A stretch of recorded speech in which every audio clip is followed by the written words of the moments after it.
Punjabi radio USA ਸੁਣ ਰਹੇ ਦੇਖ ਰਹੇ ਸਾਰੇ ਹੀ ਸਰੋਤਿਆਂ ਨੂੰ ਦਰਸ਼ਕਾਂ ਨੂੰ ਜੀ ਆਇਆਂ ਨੂੰ ਸਭ ਨੂੰ ਪਿਆਰ ਭਰੀ ਸਤਿ ਸ੍ਰੀ ਅਕਾਲ। ਅਪਡੇਟ ਇਮੀਗ੍ਰੇਸ਼ਨ ਦਾ ਪ੍ਰੋਗਰਾਮ ਲੈ ਕੇ ਹਾਜ਼ਰ ਹੋ ਚੁੱਕੇ ਹਾਂ। ਮੈਂ ਰਾਜਕਨਵੀਰ ਸਿੰਘ ਜੁੜ ਚੁੱਕੇ ਨੇ ਮੇਰੇ ਨਾਲ US ਇਮੀਗ੍ਰੇਸ਼ਨ ਦੇ ਅਟਾਰਨੀ ਜੇ ਟਰਕਿਆਣਾ ਜੀ। ਅਟਾਰਨੀ ਟਰਕਿਆਣਾ ਜੀ ਆਇਆਂ ਨੂੰ ਸਵਾਗਤ ਹੈ। ਸਤਿ ਸ੍ਰੀ ਅਕਾਲ ਜੀ। ਸਤਿ ਸ੍ਰੀ ਅਕਾਲ ਜੀ ਸਾਰਿਆਂ ਨੂੰ। ਸਾਡੇ ਅੱਜ ਦੇ ਇਸ ਪ੍ਰੋਗਰਾਮ ਨੂੰ ਤੁਹਾਡੇ ਸਾਰਿਆਂ ਤੱਕ ਪਹੁੰਚਾਉਣ ਸਹਿਯੋਗ ਕਰਦੇ ਨੇ ਖਾਲਸਾ ਇੰਸ਼ੋਰੈਂਸ ਏਜੰਸੀ, ਜਿਨ੍ਹਾਂ ਦੇ ਕੋਲੋਂ ਹਰ ਇੱਕ ਤਰੀਕੇ ਦੀ ਇੰਸ਼ੋਰੈਂਸ ਕਰਵਾ ਸਕਦੇ ਹੋ। ਇੰਸ਼ੋਰੈਂਸ ਬਾਰੇ ਪਤਾ ਕਰਨ ਲਈ ਕਾਲ ਕਰ ਸਕਦੇ ਹੋ ਨੰਬਰ 408-272-2500 ਦੇ ਉੱਤੇ। 1992 ਤੋਂ ਇੰਸ਼ੋਰੈਂਸ ਤੇ ਬਿਜ਼ਨਸ ਦੇ ਵਿੱਚ ਨੇ। ਜੇ ਤੁਸੀਂ ਵੀ ਕਿਸੇ ਵੀ ਤਰੀਕੇ ਦੀ ਇੰਸ਼ੋਰੈਂਸ ਕਰਵਾਉਣੀ ਹੋਵੇ ਉਸ ਦੇ ਲਈ ਤੁਸੀਂ ਉਹਨਾਂ ਦੇ ਨਾਲ ਸੰਪਰਕ ਕਰ ਸਕਦੇ ਹੋ 4082722500। ਟਰਕਿਆਣਾ ਇਮੀਗ੍ਰੇਸ਼ਨ ਲਾ ਫਰਮ US ਇਮੀਗ੍ਰੇਸ਼ਨ ਦਾ ਹੋਵੇ ਕਿਸੇ ਵੀ ਤਰੀਕੇ ਦਾ ਕੰਮ, ਕਾਲ ਅਟਾਰਨੀ ਜੇ ਟਰਕਿਆਣਾ 415-909-0503 ਦੇ ਉੱਤੇ। ਇਹਨਾਂ ਸਾਰਿਆਂ ਦਾ ਧੰਨਵਾਦ। ਜੇ ਤੁਸੀਂ ਵੀ ਇਸ ਪ੍ਰੋਗਰਾਮ ਨੂੰ ਸਪਾਂਸਰ ਕਰਨਾ ਚਾਹੁੰਦੇ ਹੋ ਸੰਪਰਕ ਕਰ ਸਕਦੇ ਹੋ 4082725200 408-272-5200 ਦੇ ਉੱਤੇ। ਗੱਲਬਾਤ ਦਾ ਸਿਲਸਿਲਾ ਸ਼ੁਰੂ ਕਰਦੇ ਹਾਂ। ਸਭ ਤੋਂ ਪਹਿਲਾਂ ਅਸੀਂ ਅਟਾਰਨੀ ਟਰਕਿਆਣਾ ਹੁਣਾਂ ਨੂੰ ਬਹੁਤ ਬਹੁਤ ਵਧਾਈ ਦਿੰਦੇ ਹਾਂ। ਪੂਰੀ ਪੰਜਾਬੀ ਰੇਡੀਓ USA ਦੀ ਟੀਮ ਵੱਲੋਂ ਸਾਡੇ ਸਾਰੇ ਸਰੋਤਿਆਂ ਵੱਲੋਂ ਜਨਮ ਦਿਨ ਦੀਆਂ ਬਹੁਤ ਬਹੁਤ ਵਧਾਈਆਂ ਵੀਰ ਜੀ। ਬਹੁਤ ਬਹੁਤ ਪਰਮਾਤਮਾ ਤੰਦਰੁਸਤੀ ਬਖਸ਼ੇ, ਸਿਹਤਯਾਬੀ ਬਖਸ਼ੇ ਤੇ ਇੱਦਾਂ ਹੀ ਤੁਸੀਂ ਸਾਡੇ ਨਾਲ ਜੁੜੇ ਰਹੋ ਤੇ ਲੋਕਾਂ ਦੇ ਲਈ ਜਿਹੜੇ ਇੱਦਾਂ ਹੀ ਆ ਤੁਸੀਂ ਸਵਾਲਾਂ ਦੇ ਜਵਾਬ ਤੇ ਨਵੀਆਂ ਨਵੀਆਂ ਗੱਲਾਂ ਜਿਹੜੀਆਂ ਲੈ ਕੇ ਆਉਂਦੇ ਰਹੋ। ਬਹੁਤ ਬਹੁਤ ਵਧਾਈ ਹੋਵੇ ਜੀ। ਧੰਨਵਾਦ ਜੀ ਸਾਰਿਆਂ ਨੂੰ ਜੀ, ਧੰਨਵਾਦ ਸਾਰੇ ਪੰਜਾਬੀ ਰੇਡੀਓ ਨੂੰ। ਕੱਲ ਨੂੰ ਸੀਗਾ ਉਹਦਾ ਬਰਥਡੇ February 16 ਨੂੰ ਜੀ ਤੇ ਬਿਲੇਟਡ ਹੈਪੀ ਬਰਥਡੇ ਜੀ। ਹਾਂਜੀ ਅਜੇ 40 ਸਾਲ ਤੇ ਇੱਕ ਦਿਨ ਦੇ ਹੋ ਗਏ। ਪਰਮਾਤਮਾ ਏਦਾਂ ਹੀ ਬਸ ਜੀ ਗਿਣਤੀਆਂ 'ਚ ਵਾਧਾ ਹੀ ਹੁੰਦਾ ਰਵੇ, ਬਸ ਇਹੀ ਹੈ ਜੀ। ਜੀ ਬਹੁਤ ਵਧੀਆ, ਬਹੁਤ ਵਧਾਈ ਹੋਵੇ। ਤੇ ਅੱਜ ਕਹਿੰਦੇ ਕਲਾਸ ਲਾਉਣੀ ਆ, ਕੋਈ ਕੇਸ ਸਟੱਡੀ ਦੱਸਣ ਜਾ ਰਹੇ ਆ। ਕਾਹਦੀ ਅੱਜ ਕੇਸ ਸਟੱਡੀ ਆ, ਕਿਸ ਚੀਜ਼ ਦੇ ਬਾਰੇ ਆ ਜੀ? ਅੱਜ ਕੀ ਡਿਸਕਸ਼ਨ ਹੋਣੀ ਆ? ਅੱਜ ਇੱਕ ਕੇਸ ਸੀਗਾ DINU ਵਰਸਸ ਜੌਨ ਐਸ਼ਕ੍ਰਾਫਟ ਤੇ 9th ਸਰਕਿਟ ਦੇ ਮੂਹਰੇ ਇਹ ਕੇਸ ਸੀਗਾ। 2004 ਦੇ ਵਿੱਚ ਇਹਦਾ ਫੈਸਲਾ ਆਇਆ ਸੀਗਾ। ਉਹਦੇ ਬਾਰੇ ਜਿਹੜੀ ਆਪਾਂ ਗੱਲਬਾਤ ਅੱਜ ਕਰਾਂਗੇ। ਸੋ ਬਹੁਤ ਸਾਰੇ ਜਿੱਦਾਂ ਆਪਾਂ ਪਹਿਲਾਂ ਵੀ ਕਈ ਕੇਸਿਸ ਤੁਸੀਂ ਹਮੇਸ਼ਾ ਡਿਸਕਸ ਕਰਦੇ ਰਹੇ ਆ ਜਿਨ੍ਹਾਂ ਦਾ ਅਸਰ ਬਾਅਦ 'ਚ ਇਮੀਗ੍ਰੇਸ਼ਨ ਲਾਅ ਦੇ ਉੱਤੇ ਪੈਂਦਾ ਆ। ਕਹਿ ਲਓ ਵੀ ਉਹ ਇੱਕ ਸੈੱਟ ਹੋ ਜਾਂਦੀ ਹੈ, ਬੈਂਚਮਾਰਕ ਸੈੱਟ ਹੋ ਜਾਂਦੀ ਆ, ਪ੍ਰੈਸੀਡੈਂਟ ਸੈੱਟ ਹੋ ਜਾਂਦਾ ਆ। ਸੋ ਇਹ ਵੀ ਇਮੀਗ੍ਰੇਸ਼ਨ ਦੇ ਨਾਲ ਹੀ ਸੰਬੰਧਿਤ ਓਬਵੀਅਸਲੀ ਜਿਹੜਾ ਉਹ ਹੋਊਗਾ। ਸੋ ਥੋੜ੍ਹਾ ਦੱਸੋ ਵੀ ਕੀ ਹੈਗਾ ਇਸ ਕੇਸ ਦੇ ਵਿੱਚ, ਇਹ ਕੇਸ ਕਿਸ ਬਾਬਤ ਹੈਗਾ?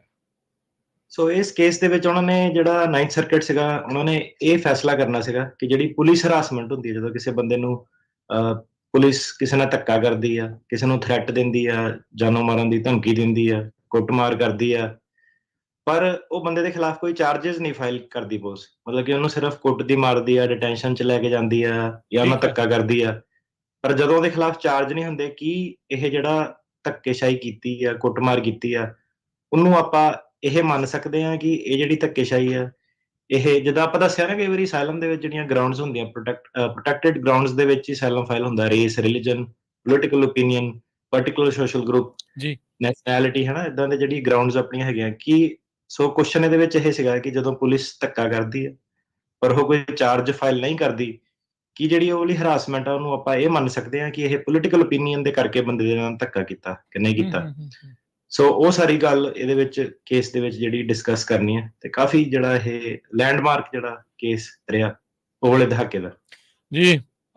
ਅੱਗੇ ਆਪਾਂ ਵਿਜੇ ਕੁਮਾਰ ਥੈਰੀਸਿਨਮ ਉਹਦਾ ਵੀ ਦੇਖਿਆ ਸੀ, ਕੋਰਨੈਡੋ ਵਾਲੇ ਦਾ, ਕੈਸਟਰੋ ਦਾ, Singh versus Whitaker, Singh versus Garland, Niz Chavez, RKK DMV application. Real life stories ਜਦੋਂ ਆਪਾਂ ਸੁਣਦੇ ਹਾਂ ਤਾਂ ਕਈ ਵਾਰੀ ਇੱਦਾਂ ਲੱਗਦਾ ਵੀ ਮੂਵੀ ਹੀ ਚੱਲਦੀ ਹੁੰਦੀ ਆ। ਪਰ ਇਹ ਸਾਰੀਆਂ ਚੀਜ਼ਾਂ ਇਹ ਆਪਣੇ ਸਾਹਮਣੇ ਆ, ਇੰਟਰਸਟਿੰਗ ਹੁੰਦੀਆਂ ਆ ਇਸ ਦੇ ਵਿੱਚੋਂ ਸਮਝਣਾ, ਕਿਉਂਕਿ ਇਹ ਜਿਹੜਾ ਫੈਕਟ ਪੈਟਰਨ ਆ ਕਈਆਂ ਦੇ ਨਾਲ ਮੈਚ ਕਰ ਜਾਂਦਾ, ਕਈਆਂ ਦੇ ਨਾਲ ਕੁਛ ਹਿੱਸਾ ਮੈਚ ਕਰ ਜਾਂਦਾ ਤੇ ਬੰਦਾ ਸੋਚ ਲੈਂਦਾ ਆ ਵੀ ਉਹਦੇ ਵਿੱਚ ਅੱਗੇ ਕੀ ਹੋ ਸਕਦਾ ਹੈ। ਤੇ ਤੁਸੀਂ ਬਹੁਤ ਬਖੂਬੀ ਇਸ ਨੂੰ ਐਕਸਪਲੇਨ ਜਿਹੜਾ ਉਹ ਕਰਦੇ ਆ।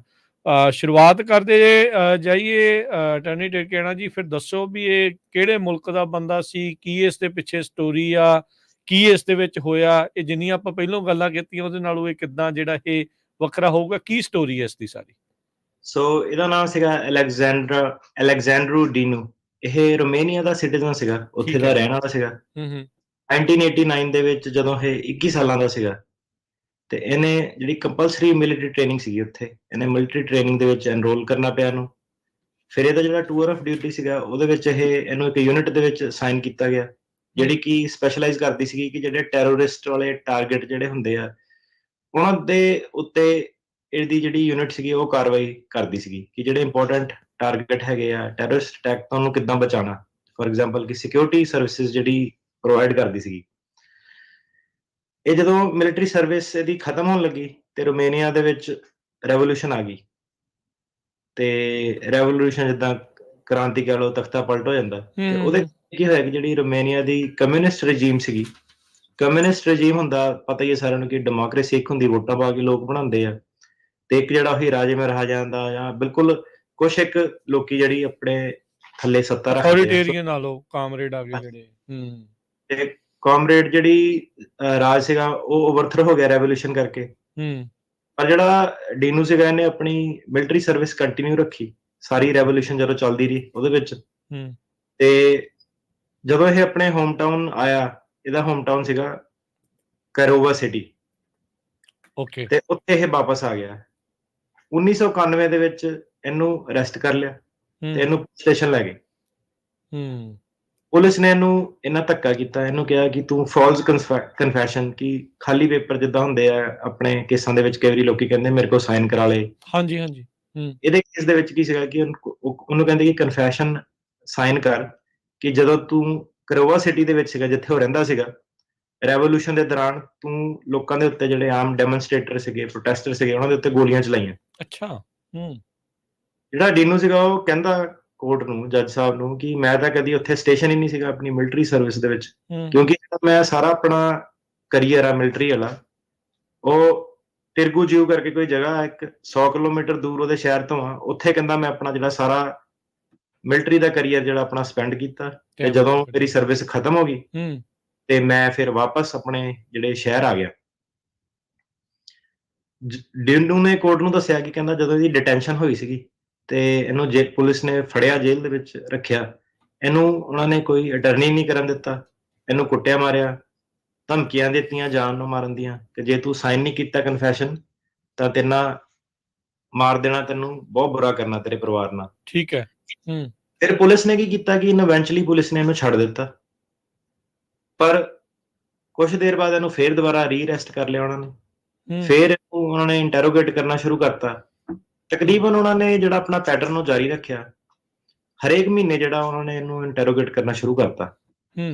ਹਰੇਕ ਜਿਹੜੀ ਡਿਟੈਂਸ਼ਨ ਸੀਗੀ ਉਹਦੇ ਵਿੱਚ ਇਹਨੂੰ ਫੜ ਲਿਆ, ਕੁੱਟਿਆ ਮਾਰਿਆ, ਧਮਕੀਆਂ ਦਿੱਤੀਆਂ। ਇੱਕ ਵਾਰੀ ਤਾਂ ਉਹਨੂੰ ਏਦਾਂ ਦੀ ਕੁੱਟ, ਉਹਨਾਂ ਨੇ ਇੰਨੀ ਜ਼ਿਆਦਾ ਕੁੱਟ ਪਈ ਇਹਨੂੰ ਕਿ ਉਹਦੇ ਜਿਹੜਾ ਸੀਗਾ ਮੂੰਹ ਦੇ ਉੱਤੇ ਪੱਕਾ ਹੀ ਜਿਹੜਾ ਪਰਮਾਨੈਂਟ ਸਕਾਰ ਜਿਹਨੂੰ ਕਹਿੰਦੇ ਨਿਸ਼ਾਨ ਪੈ ਗਿਆ। ਇੰਨੀ ਉਹਦੀ ਕੁੱਟਮਾਰ ਜਿਹੜੀ ਚੱਲਦੀ ਰਹੀ।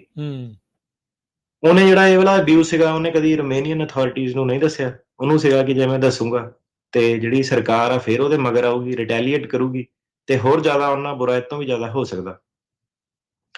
ਕਈ ਵਾਰੀ ਇਹਨੇ ਜਿਹੜਾ ਬਾਹਰ ਜਾਣ ਦੀ ਕੋਸ਼ਿਸ਼ ਕੀਤੀ ਰੋਮੇਨੀਆ ਤੋਂ, ਜਿਹੜੇ ਨਾਲ ਦੇਸ਼ ਲੱਗਦੇ ਆ, ਹੰਗਰੀ, ਬੁਲਗੇਰੀਆ, ਉੱਥੇ ਵੀ ਗਿਆ, ਪਰ ਗੱਲ ਇਹਦੀ ਬੜੀ ਨਹੀਂ ਕਿਤੇ ਵੀ। ਤੇ ਇਵੈਂਚੁਅਲੀ ਇਹਨੇ 1994 ਦੇ ਵਿੱਚ ਜਿਹੜਾ ਸੀਗਾ ਰੋਮੇਨੀਆ ਪਰਮਾਨੈਂਟਲੀ ਛੱਡਤਾ। ਤੇ ਉਸ ਤੋਂ ਬਾਅਦ ਜਦੋਂ ਇਹ ਗਿਆ ਰੋਮੇਨੀਆ ਛੱਡ ਕੇ, ਇਹ ਪਹਿਲਾਂ ਆਸਟਰੀਆ ਗਿਆ, ਉੱਥੇ ਇਹਦਾ ਅਸਾਈਲਮ ਡਿਨਾਈ ਹੋ ਗਿਆ। ਫਿਰ ਇਹ ਗ੍ਰੀਸ ਗਿਆ, ਉੱਥੇ ਇਹਦਾ ਅਸਾਈਲਮ ਡਿਨਾਈ ਹੋ ਗਿਆ। ਫਿਰ ਜਰਮਨੀ ਗਿਆ, ਉੱਥੇ ਇਹਦਾ ਅਸਾਈਲਮ ਡਿਨਾਈ ਹੋ ਗਿਆ। ਸੋ ਜਦੋਂ ਤਿੰਨੋਂ ਦੇਸ਼ਾਂ ਨੇ ਇਹਦਾ ਅਸਾਈਲਮ ਡਿਨਾਈ ਕਰਤਾ ਤੇ ਫਿਰ ਇਹ ਅਮਰੀਕਾ ਆ ਗਿਆ as a tourist, as a visitor ਇਹ ਅਮਰੀਕਾ ਆ ਗਿਆ। ਤੇ ਅਮਰੀਕਾ 3 ਹਫ਼ਤੇ ਆਉਣ ਤੋਂ ਬਾਅਦ ਇਹਨੇ ਆਪਣੀ ਅਸਾਈਲਮ ਦੀ ਐਪਲੀਕੇਸ਼ਨ ਸਬਮਿਟ ਕਰਤੀ। ਤੇ ਓਬਵੀਅਸਲੀ ਇਹਦੀ ਅਸਾਈਲਮ ਦੀ ਐਪਲੀਕੇਸ਼ਨ ਨਿਚਲੇ ਲੈਵਲ ਤੇ ਪਾਸ ਨਹੀਂ ਹੋਈ ਅਸਾਈਲਮ ਆਫਿਸ ਤੇ ਇਹਨੂੰ ਡੀਪੋਰਟੇਸ਼ਨ ਪ੍ਰੋਸੀਡਿੰਗ ਚ ਪਾ ਦਿੱਤਾ। ਉਦੋਂ ਜਿਹੜੀ INS ਕਹਿੰਦੇ ਸੀਗੇ, ਇਮੀਗ੍ਰੇਸ਼ਨ ਐਂਡ ਨੈਸ਼ਨੈਲਿਟੀ ਸਰਵਿਸਿਜ਼, ਸੋ ਪੁਰਾਣਾ ਕੇਸ ਆ ਇਹ, ਤੇ ਇਹਨੂੰ ਉਹਨਾਂ ਨੇ ਡੀਪੋਰਟੇਸ਼ਨ ਪ੍ਰੋਸੀਡਿੰਗ ਚ ਪਾ ਦਿੱਤਾ। ਇਹ ਇਮੀਗ੍ਰੇਸ਼ਨ ਕੋਰਟ ਦੇ ਮੂਹਰੇ ਪਹੁੰਚ ਗਿਆ, ਜਿੱਦਾਂ ਅੱਜ ਹੁੰਦਾ ਇਮੀਗ੍ਰੇਸ਼ਨ ਕੋਰਟ ਮੂਹਰੇ ਜਦੋਂ ਇਹ ਪਹੁੰਚ ਗਿਆ ਤਾਂ ਉੱਥੇ ਇਹਨੇ ਆਪਣੀ ਜਿਹੜੀ ਆਹੀ ਐਪਲੀਕੇਸ਼ਨ ਸੀਗੀ ਅਸਾਈਲਮ ਦੀ ਤੇ ਵਿਦਹੋਲਡਿੰਗ ਆਫ ਡੀਪੋਰਟੇਸ਼ਨ ਦੀ ਐਪਲੀਕੇਸ਼ਨ ਇਹਨੇ ਜੱਜ ਮੂਹਰੇ ਫੇਰ ਦੁਬਾਰਾ ਜਿਹੜੀ ਪੇਸ਼ ਕਰਤੀ। ਠੀਕ ਹੈ। ਜਿਹੜੇ ਜੱਜ ਸਾਹਿਬ ਸੀਗੇ ਉਹਨਾਂ ਨੇ ਕਿਹਾ ਕਿ ਡੀਨੂ ਦੀ ਜਿਹੜੀ ਗਵਾਹੀ ਸੁਣੀ ਸਾਰੀ, ਉਹਨੇ ਕਿਹਾ ਕਿ ਇਹ ਸੱਚ ਬੋਲਦਾ ਪਿਆ, ਪੂਰਾ ਉਹਦੇ ਬਿਆਨ ਸਹੀ ਸੀਗੇ, ਕੋਈ ਗਲਤੀ ਉਹਦੇ ਵਿੱਚ ਨਹੀਂ ਸੀਗੀ। ਪਰ ਉਹਨਾਂ ਨੇ ਇਹਦਾ ਜਿਹੜਾ ਕੇਸ ਸੀਗਾ ਉਹ ਡਿਨਾਈ ਕਰਤਾ। ਉਹਨਾਂ ਨੇ ਇਹ ਕਿਹਾ ਕਿ ਜਿਹੜੀ ਪ੍ਰੋਟੈਕਟਡ ਗਰਾਊਂਡ ਹੁੰਦੀ ਆ, race, religion, political opinion, particular social group, nationality, ਉਹ ਕਿਸੇ ਵੀ ਗਰਾਊਂਡ ਦੇ ਵਿੱਚ ਇਹ ਮੀਟ ਨਹੀਂ ਕਰਦਾ। ਇਹਨਾਂ ਧੱਕਾ ਜ਼ਰੂਰ ਹੋਇਆ ਪਰ ਉਹ ਜਿਹੜਾ ਧੱਕਾ ਇਹਦਾ ਕਿਸੇ ਗਰਾਊਂਡ ਦੇ ਵਿੱਚ ਫਾਲ ਨਹੀਂ ਕਰਦਾ।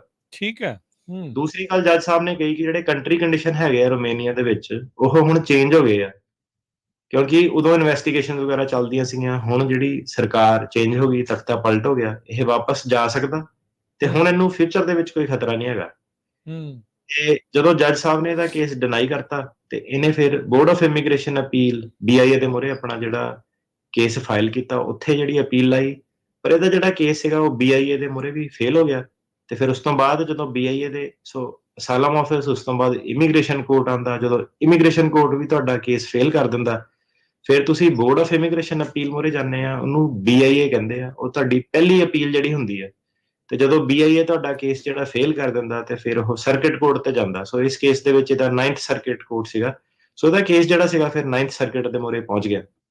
ਸੋ ਇਹ ਬੜੀ ਇੰਟਰਸਟਿੰਗ ਇਹ ਸਾਰੀਆਂ ਜਿਹੜੀਆਂ ਚੀਜ਼ਾਂ ਆ। 9th ਸਰਕਿਟ ਦੇ ਵਿੱਚ ਜਦੋਂ ਕੇਸ ਜਾਂਦਾ ਆ, ਉਹ ਟੈਕਨੀਕੈਲਿਟੀਜ਼ ਦੇ ਵਿੱਚ ਹੁੰਦਾ ਆ। ਉਹਦੇ ਵਿੱਚ ਇਹ ਜਿਹੜੀਆਂ ਪ੍ਰੋਟੈਕਟਿਡ ਗਰਾਊਂਡਸ ਮੇ ਵੀ ਜਿੱਦਾਂ ਤੁਸੀਂ ਦੱਸ ਰਹੇ ਆ ਵੀ ਉਹਦੇ ਵਿੱਚ ਕੀ ਹੋਇਆ ਹੋਊਗਾ, ਉਹ ਆਪਾਂ ਤੁਹਾਡੇ ਤੋਂ ਪੁੱਛਦੇ ਹਾਂ। ਸੋ ਬੜੀ ਇੰਟਰਸਟਿੰਗ ਦੇਖੋ ਸਟੋਰੀ ਆ ਵੀ ਧੱਕਾ ਵੀ ਉਹਦੇ ਨਾਲ ਬਥੇਰਾ ਹੋਇਆ। ਅਸਾਈਲਮ ਵਾਲਿਆਂ ਨੇ ਵੀ ਨਾ ਕਰਤੀ, ਕੋਰਟ ਨੇ ਵੀ ਨਾ ਕਰਤੀ, BIA ਨੇ ਵੀ ਨਾ ਕਰਤੀ। ਫਿਰ ਇਵੈਂਚੁਅਲੀ ਜਿਹੜਾ ਉਹ 9th ਸਰਕਿਟ ਕੋਲ ਗਿਆ। ਉਹੀ 9th ਸਰਕਿਟ ਜਿਹੜਾ ਕੈਲੀਫੋਰਨੀਆ ਨੂੰ ਪੈਂਦਾ ਆ। 3 ਕੰਟਰੀਆਂ ਹੋਰ ਨੇ ਵੀ ਨਾ ਕਰਤੀ, ਜਿਹੜੇ ਪਹਿਲੇ ਦੱਸੇ ਆ। ਜਿਹੜੇ ਦੱਸਿਆ, ਉਹ ਹੋਰ ਮੁਲਕਾਂ ਨੇ ਵੀ ਜਿਹੜੀ ਉਹ ਨਾ ਕਰਤੀ। ਆਸਟਰੀਆ ਨੇ, ਗ੍ਰੀਸ ਨੇ, ਜਰਮਨੀ ਨੇ ਵੀ ਅਸਾਈਲਮ ਨੇ ਨਾ ਕਰਤੀ। 6 ਵਾਰੀ ਰਿਜੈਕਟ ਹੋ ਚੁੱਕਾ ਹੈ ਬੰਦਾ ਡਾਇਨੂ। ਹੁਣ ਇਹ 9th ਸਰਕਿਟ ਦੇ ਕੋਲ ਇਹ ਜਾ ਰਿਹਾ। ਕਿਹੜੇ ਸਵਾਲ ਲੈ ਕੇ ਇਹਦੇ ਜਿਹੜੇ ਵਕੀਲ ਆ ਉਹ 9th ਸਰਕਿਟ ਦੇ ਕੋਲ ਗਏ ਵੀ ਇਹ ਜਿਹੜੀਆਂ ਪ੍ਰੋਟੈਕਟਿਡ ਗਰਾਊਂਡਸ ਆ, ਇਹ ਸੀਗਾ ਮੁੱਖ ਜਿਹੜਾ ਉਹ ਮੁੱਦਾ ਪ੍ਰੋਸੀਕਿਊਸ਼ਨ ਦਾ, ਫਿਊਚਰ ਪ੍ਰੋਸੀਕਿਊਸ਼ਨ ਦਾ ਇਹ ਮੁੱਦਾ ਸੀ। ਕਿਹੜੇ ਸਵਾਲਾਂ ਨੂੰ ਲੈ ਕੇ ਜਿਹੜੇ ਉਹ 9th ਸਰਕਿਟ ਦੇ ਕੋਲ ਗਏ ਫਿਰ? ਜੀ ਬਿਲਕੁਲ ਇਹੀ ਮੁੱਦਾ ਸੀਗਾ। ਸੋ ਮੁੱਦਾ ਹੁਣ ਪਹਿਲਾਂ ਸਮਝਾਈਏ ਕਿ ਜਿਹੜੀ ਅਸਾਈਲਮ ਦੀ ਰੈਗੂਲੇਸ਼ਨ ਆ, ਜਿੱਦਾਂ ਕਿ ਦੱਸਿਆ ਕਿ ਉਹ ਪ੍ਰੋਟੈਕਟਿਡ ਗਰਾਊਂਡ ਦੇ ਵਿੱਚ ਫਾਲ ਕਰਨੀ ਚਾਹੀਦੀ ਹੈ, ਜਿਹੜੇ ਆਪਾਂ ਦੱਸੇ ਆ। ਤੇ ਸਿਰਫ ਤੇ ਸਿਰਫ ਹੁਣ ਮੁੱਦਾ ਨੈਰੋ ਡਾਊਨ ਹੋ ਗਿਆ ਕਿ ਕੀ ਇਹ ਪ੍ਰੋਟੈਕਟਿਡ ਗਰਾਊਂਡ ਦੇ ਅੰਦਰ ਫਾਲ ਕਰਦਾ ਕਿ ਨਹੀਂ ਕਰਦਾ। ਠੀਕ ਹੈ। ਤੇ ਜਿਹੜਾ 9th ਕੋਰਟ ਸੀਗਾ ਉਹ ਕਹਿੰਦਾ ਕਿ ਬਾਕੀ ਜਿਹੜੇ ਹੋਰ ਸੀਗੇ, ਬਾਕੀ ਮੁੱਦੇ ਸੀਗੇ ਕਿ ਕੀ ਇਹਦੀ ਜਿਹੜਾ ਧੱਕਾ ਜਿਹੜਾ ਨਾ ਹੋਇਆ, ਉਹ ਪਾਸਟ ਪ੍ਰੋਸੀਕਿਊਸ਼ਨ ਦੇ ਲੈਵਲ ਤੇ ਜਾਂਦਾ ਕਿ ਨਹੀਂ ਜਾਂਦਾ। ਉਹ ਕਹਿੰਦਾ ਆਪਾਂ ਹੋਰ ਕਿਸੇ ਚੀਜ਼ ਤੇ ਫੈਸਲਾ ਨਹੀਂ ਕਰਨਾ, ਕਿਉਂਕਿ ਉਹ ਸਾਰਾ ਜੱਜ ਸਾਹਿਬ ਨੇ, BIA ਨੇ ਆਲਰੇਡੀ ਮੰਨ ਲਿਆ ਕਿ ਇਹਨਾਂ ਧੱਕਾ ਹੋਇਆ। ਉਹਦੇ ਵਿੱਚ ਕੋਈ ਇਹਦਾ ਡਿਸਪਿਊਟ ਨਹੀਂ ਹੈਗਾ। ਜੱਜ ਸਾਹਿਬ ਨੇ ਥੱਲੇ ਇਹ ਵੀ ਮੰਨ ਲਿਆ ਸੀਗਾ ਕਿ ਇਹਦੇ ਜਿਹੜੇ ਬਿਆਨ ਆ ਸਹੀ ਆ ਸਾਰੇ। ਹੁਣ ਸਿਰਫ ਤੇ ਸਿਰਫ ਇੱਕੋ ਮੁੱਦਾ ਰਹਿ ਗਿਆ ਇਹਦੇ ਵਿੱਚ ਕਿ ਜਿਹੜਾ ਇਹਨਾਂ ਧੱਕਾ ਹੋਇਆ, ਕੀ ਉਹ ਪੋਲੀਟੀਕਲ ਓਪੀਨੀਅਨ ਦੀ ਕੈਟਾਗਰੀ ਥੱਲੇ ਆ ਸਕਦਾ ਕਿ ਨਹੀਂ ਆ ਸਕਦਾ, ਜਾਂ ਕਿਸੇ ਹੋਰ ਕੈਟਾਗਰੀ ਥੱਲੇ ਆ ਸਕਦਾ ਕਿ ਨਹੀਂ ਆ ਸਕਦਾ। ਸੋ ਪਾਸਟ ਪ੍ਰੋਸੀਕਿਊਸ਼ਨ ਨੂੰ ਉਹ ਮੰਨ ਗਏ, ਪਰ ਇਹ ਹੁਣ ਇਹ ਮੁੱਦਾ ਆ ਗਿਆ ਵੀ ਕੀ ਉਸ ਕੈਟਾਗਰੀ ਦੇ ਵਿੱਚ ਆ ਰਿਹਾ, ਪ੍ਰੋਟੈਕਟਿਡ ਗਰਾਊਂਡ ਵਾਲੀਆਂ ਕੈਟਾਗਰੀਜ਼ 'ਚ ਆ ਰਿਹਾ ਕਿ ਨਹੀਂ ਆ ਰਿਹਾ। ਹੁਣ 9th ਸਰਕਿਟ ਨੇ ਇਸ ਦੇ ਉੱਤੇ ਫੈਸਲਾ ਲੈਣਾ ਹੈ। ਹਾਂਜੀ, ਸੋ ਜਿਹੜਾ 9th ਸਰਕਿਟ ਉਹ ਕਹਿੰਦਾ ਕਿ ਜ਼ਿਆਦਾ ਤੋਂ ਜ਼ਿਆਦਾ ਕਹਿੰਦਾ ਆਪਾਂ ਇਹ ਮੰਨ ਸਕਦੇ ਹਾਂ ਕਿ ਜਿਹੜਾ ਜੱਜ ਸਾਹਿਬ ਸੀਗੇ ਉਹਨਾਂ ਨੇ ਇਹ ਕਨਕਲੂਡ ਕੀਤਾ ਕਿ ਜਿਹੜੀ ਰੋਮੇਨੀਅਨ ਪੁਲਿਸ ਅਥਾਰਟੀ ਸੀਗੀ ਉਹਨਾਂ ਨੇ ਕਾਫੀ ਇਹਨਾਂ ਧੱਕਾ ਕੀਤਾ, ਕਾਫੀ ਮਾੜਾ ਸਲੂਕ ਕੀਤਾ। ਏਦਾਂ ਜਿਹੜਾ ਪ੍ਰੋਸੈਸ ਸੀਗਾ ਏਦਾਂ ਹੋਣਾ ਨਹੀਂ ਚਾਹੀਦਾ।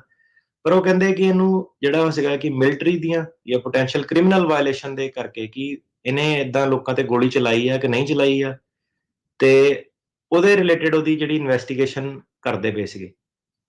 ਤੇ ਜਿਹੜਾ ਡੀਨੂ ਸੀਗਾ ਉਹਨੇ ਆਪਣੇ ਵੱਲੋਂ ਇਹ ਪੱਖ ਜਿਹੜਾ ਪੇਸ਼ ਕੀਤਾ ਕਿ ਜਿਹੜਾ ਜਸਟਿਸ ਸਿਸਟਮ ਸੀਗਾ ਉੱਥੇ ਦਾ ਕਾਨੂੰਨੀ ਢਾਂਚਾ ਸੀਗਾ ਉਹ ਉਹਨੂੰ ਪ੍ਰੋਟੈਕਟ ਨਹੀਂ ਕਰ ਪਾਇਆ, ਬਚਾ ਨਹੀਂ ਪਾਇਆ।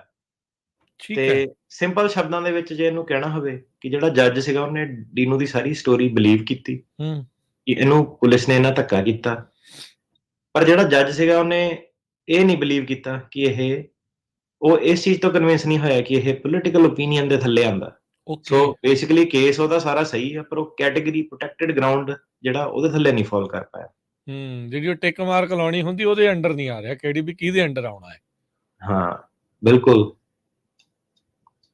ਸੋ ਇਹ ਉਹਨਾਂ ਨੇ ਇਹ ਸਵਾਲ ਆ ਗਏ ਹੁਣੇ 9th ਸਰਕਿਟ ਦੇ ਉੱਤੇ। ਤੇ ਫਿਰ ਜਿਹੜੇ ਡਾਇਨੂ ਆ ਇਹਦੇ ਕੀ ਆਰਗੂਮੈਂਟ ਸੀ, ਇਹਨੇ ਕੀ ਆਪਣੀ ਤਰਫੋਂ ਜਿਹੜਾ 9th ਸਰਕਿਟ ਨੂੰ ਜਿਹੜਾ ਉਹ ਦੱਸਿਆ ਵੀ ਮੈਂ ਕਿਉਂ ਪ੍ਰੋਟੈਕਟਿਡ ਗਰਾਊਂਡ ਦੇ ਵਿੱਚ ਆਉਣਾ ਚਾਹੀਦਾ ਆ, ਕੀ ਇਹਦੇ ਆਰਗੂਮੈਂਟ ਸੀਗੇ?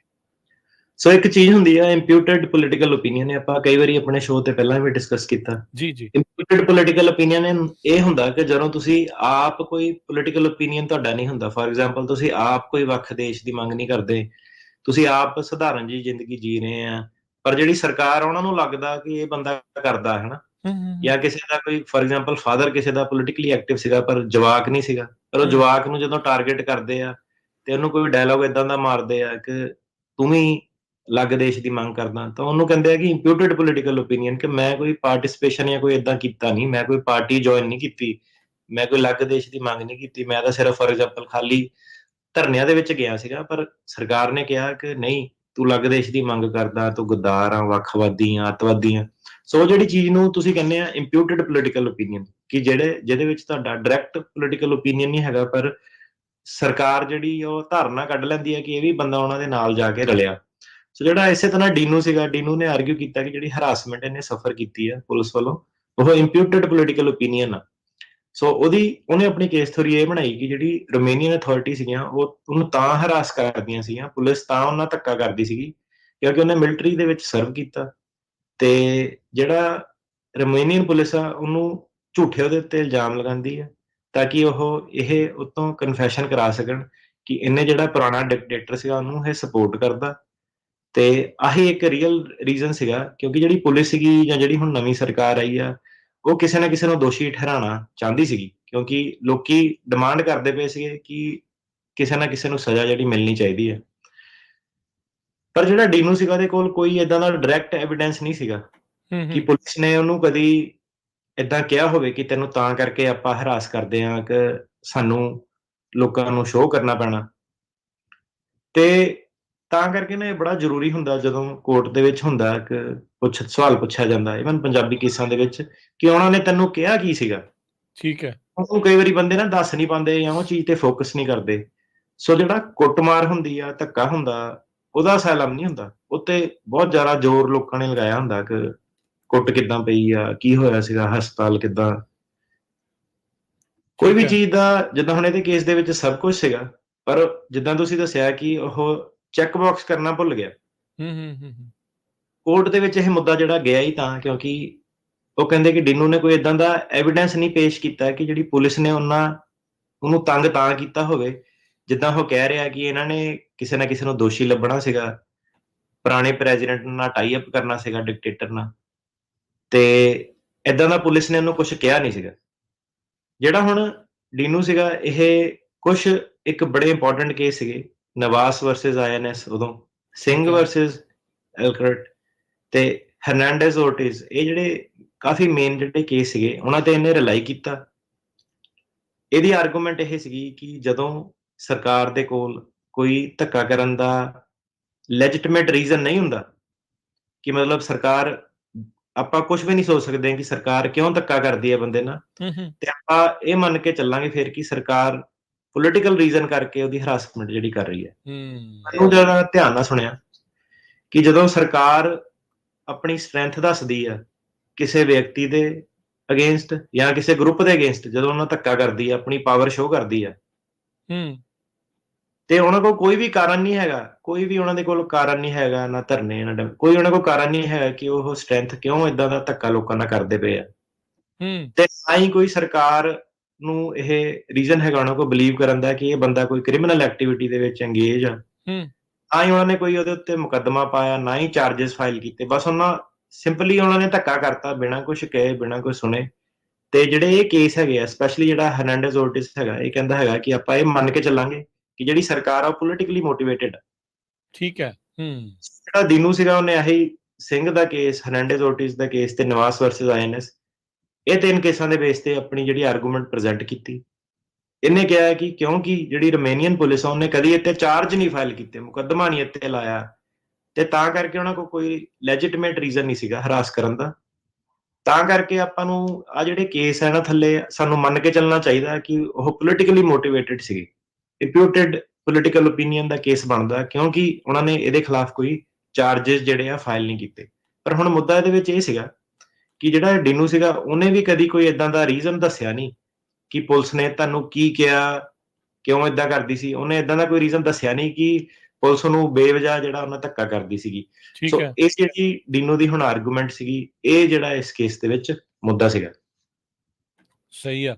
ਸੋ ਪੁਰਾਣੇ ਕੇਸ ਇਹਨਾਂ ਵਿੱਚ ਵੀ ਸਿੰਘਾਂ ਦੇ ਕੇਸ ਮਤਲਬ ਚਿਰ ਤੋਂ ਹੀ ਚੱਲਦੇ ਆ ਰਹੇ ਸੀ। 1995 ਵਾਲਾ ਕੇਸ ਸੀਗਾ ਜਿਹਨੂੰ ਇਸਨੇ ਜਿਹੜਾ ਇਹ ਕੋਟ ਕੀਤਾ ਹੈਗਾ ਆ।